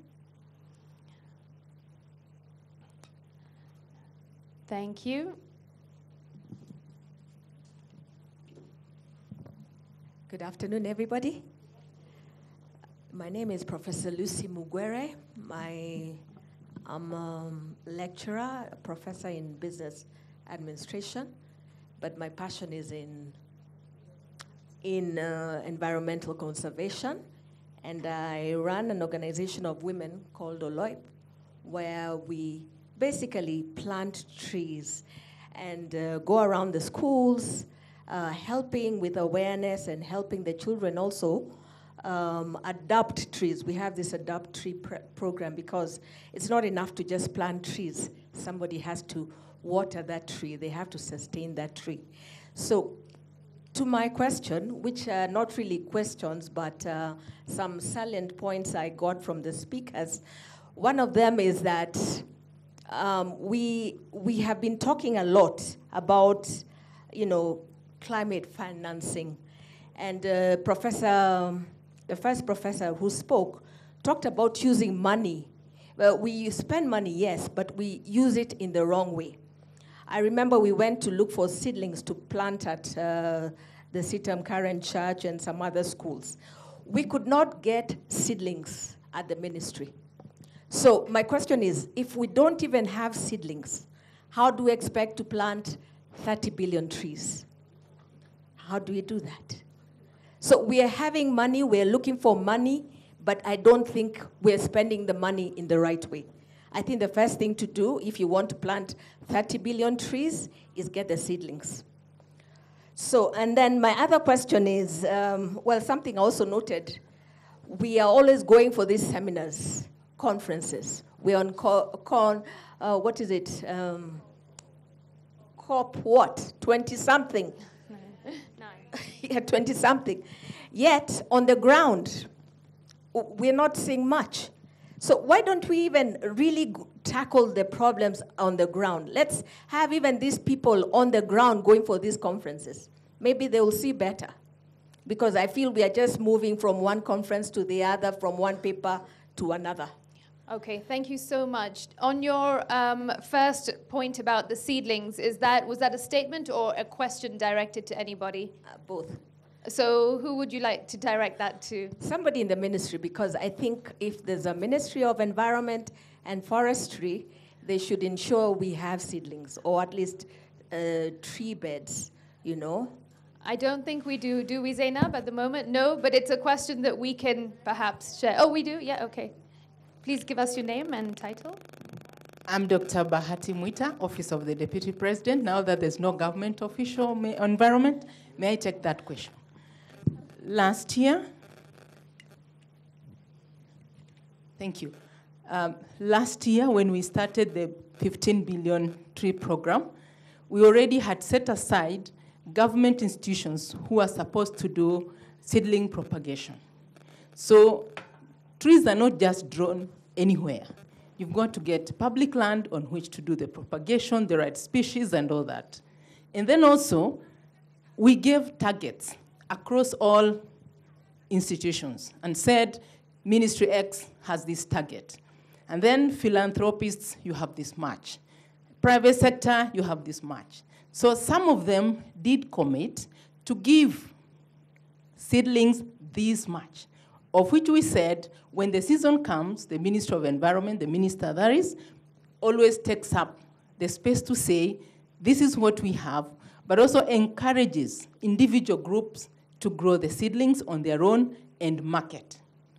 Secondly, we know that when you go to tree growing, it is not just enough to plant. You have to grow, you have to nurture it. And this is the space where we have put the vulnerable groups, we put the youths, to be able to nurture. Normally we give it a space of 3 months, that you plant today, within the rain season, you are able to plant and ensure that at least it has grown. We also have other technologies like the Kefri. Kefri sometimes does cloud seeding, whereby they're able to do propagation, spread the seedlings through an aircraft, and they have to go to particular ecosystems, and they're able to spread the seedlings, which may grow immediately, or it may take 6 months or a year to be able to come up within the given natural ecosystem, as Professor Nyere had talked about. So this agenda of 15 billion trees, it has to be a step a day, a step a day. Because honestly, when you go like to the ecosystems like the Endau and Zawi, yesterday I was on the other part of northern Kenya, you realize that if we have really to tap that economic potential, it is, as my brother here has said, we have to come out of the cocoon of waiting to go with the ball to bake. We have to try and do it ourselves. Even the water that you use for washing hands as you eat, you can use it to do what? Plant a tree and nurture it. So it's not about where are these seedlings, it is how many can you bring on board. Thank you. Thank you. Thanks very much. The gentleman right here who's really looking at me with those puppy eyes as if like I'm sitting right here, why aren't you choosing me? Please do keep it to one question. Thank you. Thank you. It's just a contribution. Okay, go ahead. Thank you. My name is Gordon Kachola Odhiambo from Africa Center for Diplomatic Affairs. You did talk, Mr. Doe, you did talk about decolonizing the African mind. And that is where we need to begin. We need to decolonize our financial architecture. We need to decolonize our thinking about climate change. 2, there is no solution that will come from the global north. The solution lies within the global south. So the moment we do not take actions within the global south here, don't expect any solution from the global north, because they're waiting for your downfall so that they grab what they can that you already have. So let us not wait to get solutions from there. Remember, the money or the finances that we are looking to have from the global north are not going to come. Why are they not going to come? When they come, they will go through AJ Banga, the World Bank, and come as concessional loans. Do we need the concessional loans? We all say no. And lastly, to the civil society, I think African government must be very particular when it comes to dealing with civil societies. We must give civil society their space to deal. You remember what happened last year in the UN when the Global South decided it's done with OECD. And they did bring OECD down to its knees. So it is time that we allow the civil society to champion what they must at the global level so that we achieve what we want. Because bringing down OECD took the civil society from the global south to do so. So let us not stifle the civil society. Let's give them space to achieve what governments may not be able to do at this particular time. Thank you. Thank you very much. Okay, yes, madam at the back in the green. Haran, microphone.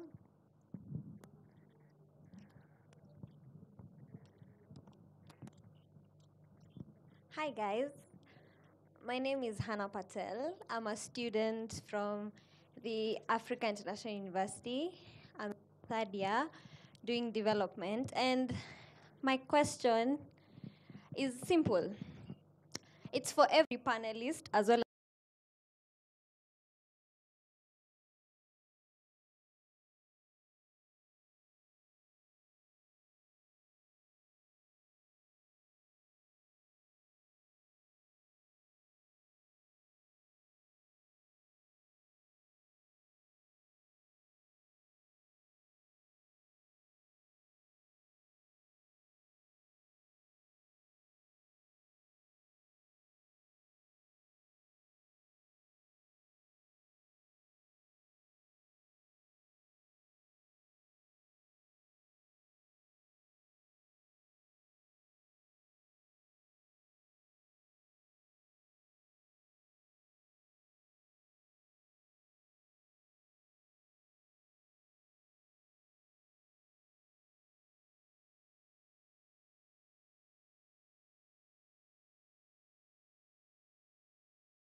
fires, but I would like to state what there is as much as I know. One is that we have the Climate Change Action Plan. What would be good for us here today, and I want to thank the Nation Media Group, that can we take a stock of what those issues are? This is what we are taking to the COP. We do not want to go with a ball. We have Floka. My brother Ibrahim here is just walked out, is the coordinator for NEDI, and we are carrying out real solutions. For example, we have the COSA project where we are working out on mini grids through the Ministry of Energy. It is empowering, wiring communities within the northern Kenya where the normal grid is not passing. And that one is supposed to impact on direct livelihoods, that you use that power to get the water to pump to your houses, to do your irrigation and all that. So as I say that, we might have walked away, whoever it was who walked away. But now, the Nation Media Group has given us this opportunity. From the Climate Change Action Plan, what is it? And I want to take it home. And coming from that office, of course, you are sure it will get to the Minister for Environment. Secondly, I would want to say that the innovations have to be matched with the county development action plans. The CIDPs have been negotiated at the public participation as is within the Constitution. Have you participated as a mother, as a youth, as a government officer, or whoever you are, NGO? Have you given your voice? Has it been heard? If it hasn't been heard, you have channels of raising this issue so that this development of no leaving anyone behind, at least it has to stop being history. It has to start being actioned, as our brother farmer who was here said, too much talking. And then I want to say these billions of shillings, the way they're being concocted, and we get to be enslaved, and all of us run there. And I want to really fault any one of you to say, if you have an NGO here today and there's somebody coming with carbon financing, will you resist the temptation? Will you resist and be patriotic? First of all, then I should call you to patriotism. Be a Kenyan first, be an African, and say no. And say what our global voice is. We want to do this. We want to do it our own way, right? We want to do normal fertilizer. Yesterday I had a researcher who is in Kajiado about the fertilizer that she's been able to, come up with systems and mechanisms of using natural organic fertilizer. Many of us resist that kind of fertilizer. It will let our soils remain healthy, but we go for the fertilizer that acidifies our soils. So it has to take you to make this patriotic decision. And as I'm ready here to say, by the end of this panelist group, I'm ready to take over all those issues that we say that needs to be taken home, because I know I'm in the climate and restoration space. I can be able to bring it up to the powers that be. Thank you. Thank you very much. And you also know that you are on record, right? Yes, I want to say, as a government officer, we are there to serve the citizens. I will escalate whatever it is to the relevant offices. Thank you. Thank you very much. All right, before we continue, let me allow this panel to exit the stage. If there are any more questions, some of the panelists will remain, but I know some may have to leave. So thank you once again. You may stand up and leave, no worries. Thank you very much. Let's just give them a round of applause. Thank you. And just to add that tomorrow we do have a panel on innovation and solutions and another one on resilient cities as well. So some of these points will be addressed. And then at the end of tomorrow, closing this summit, we will also have a declaration which will encompass action plans. So this won't just be a matter of all talk, but we do intend to act. Okay, we are at 4:20 p.m. A few more questions we can take. Yes, madam here. This lady here, yeah.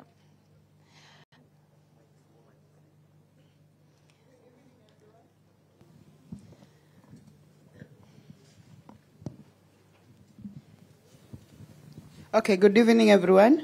My name is Rosalyn Ashley, known as Mama Mazingira. I'm the CEO, Green Apple Community, and the President, Women Leadership Agenda Association. Into action. The young Gen Z, she mentioned that we do not talk, but we do take action.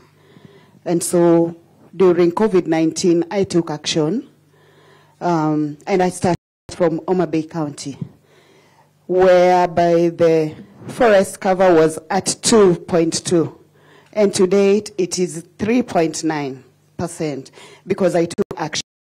What action did you take? Okay, the action I took was I had a project, 1 child, 1 tree, 1 widow, 8 fruits.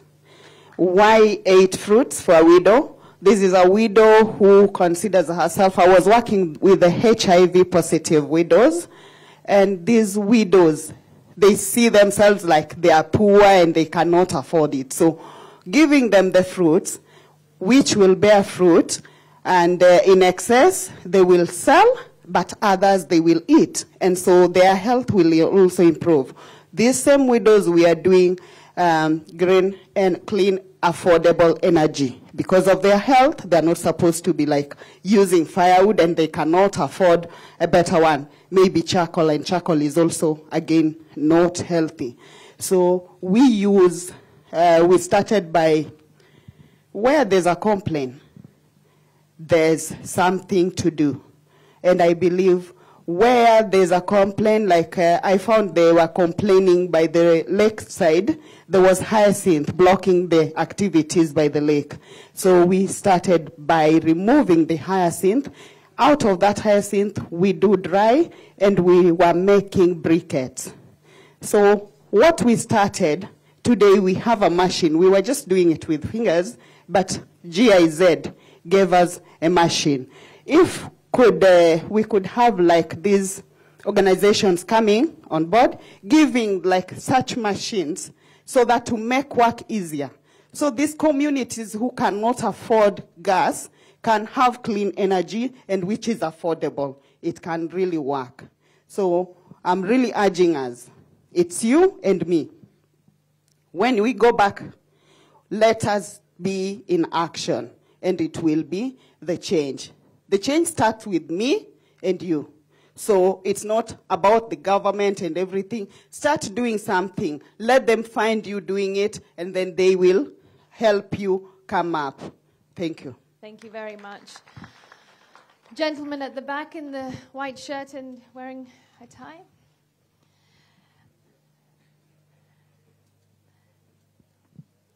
Thank you. Your comment or question? Oh, let's have another show of hands. I really wish I could just close my eyes and do that. Okay, this gentleman over here, and then 2 ladies next. Yes, please go ahead. Haran, can you check that microphone? Good afternoon, everyone. Okay, I'm Jojo Gallo. I'm the CEO and founder of LakeGen Enterprises Limited in Nairobi. So we are mainly dealing with clean cooking technologies, the bioethanol technologies, and the biodiesel technologies. And as he has said, we're working closely with GIZ Kenya. So my question is that I wanted to ask it to Mariam, but she's left. Mariam is here. Oh, she's there. Most of these innovations, they are being led by youths. And as youths who lead businesses such as profit companies like ours, we have problems when we go to banks to raise money for our businesses. Why is it so? It's because we are still young.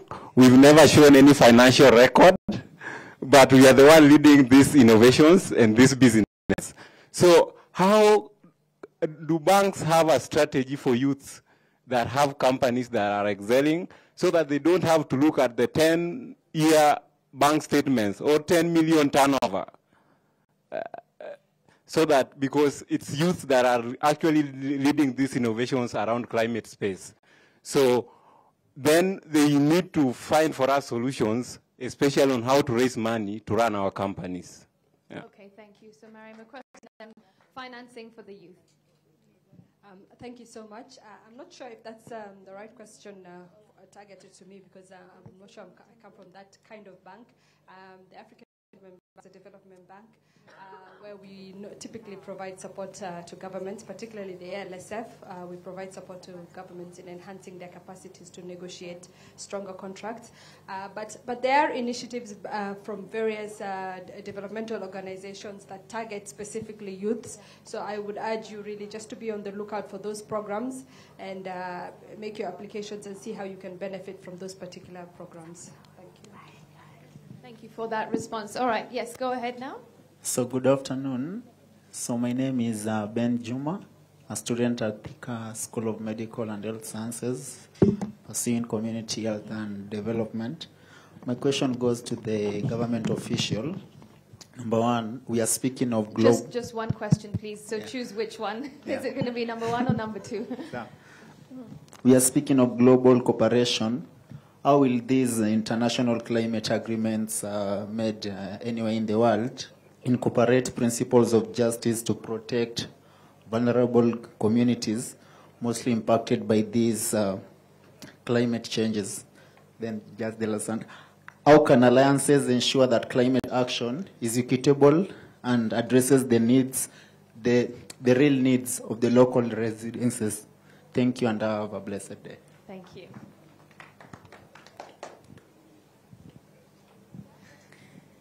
Thank you.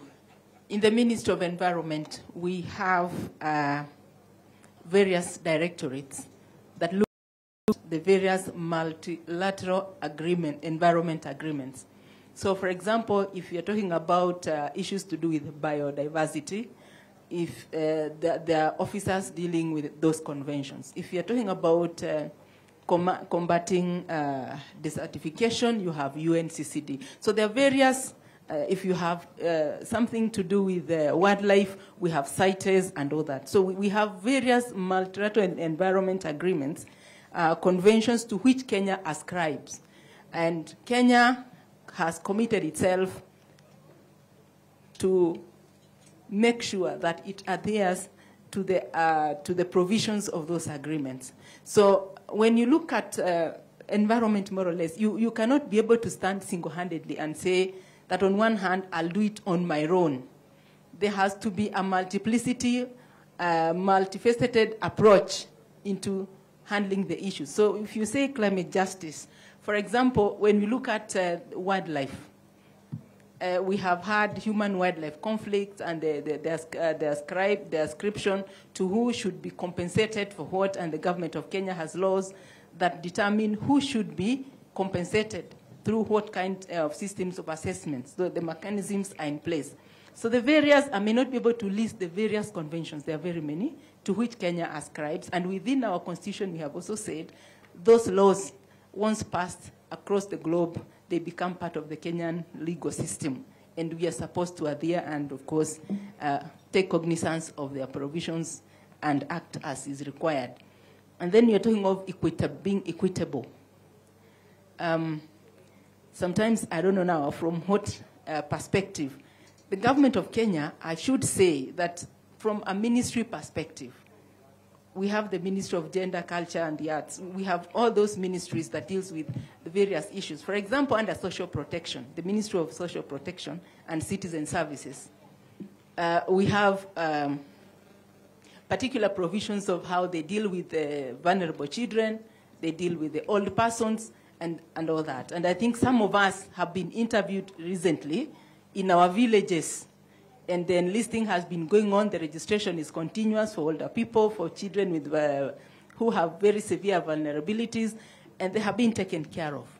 It might not suffice to say that it is enough, but there is something. So, as I said, we have to divorce ourselves from that dependency syndrome.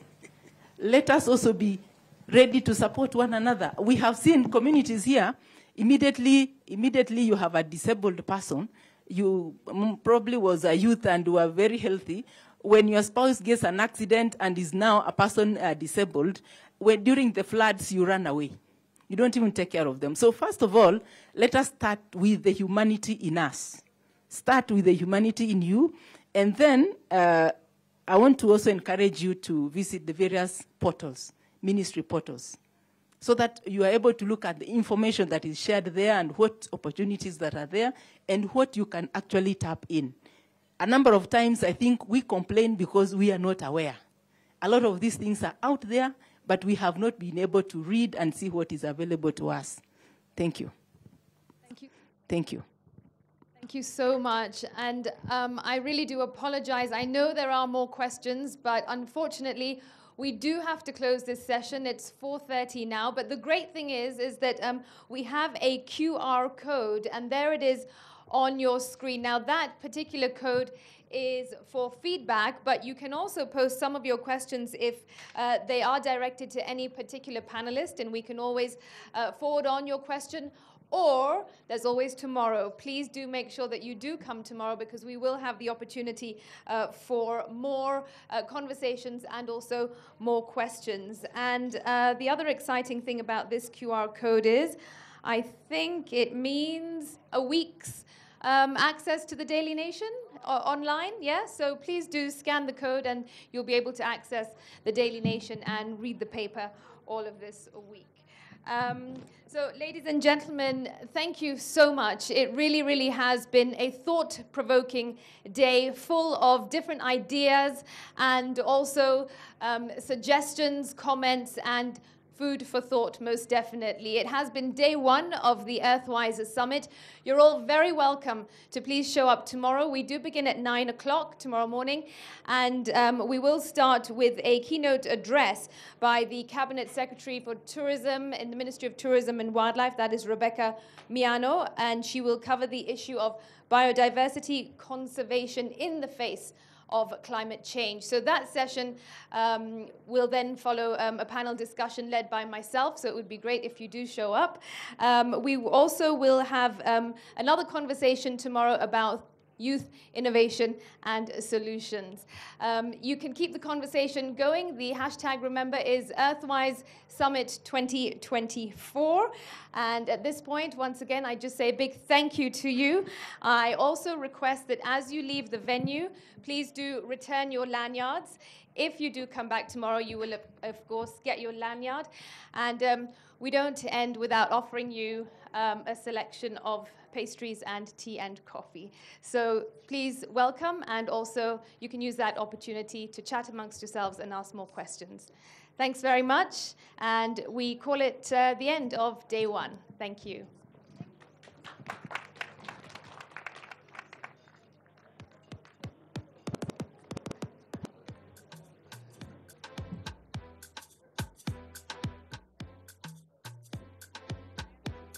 Claps, DJ of the DJs.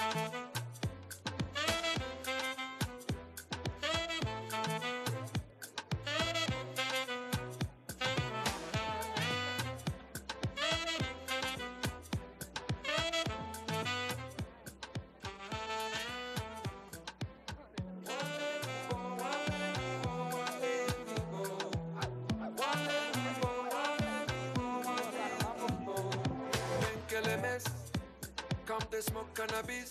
Doctor say make a pop one of this. Make me fly like say I'm a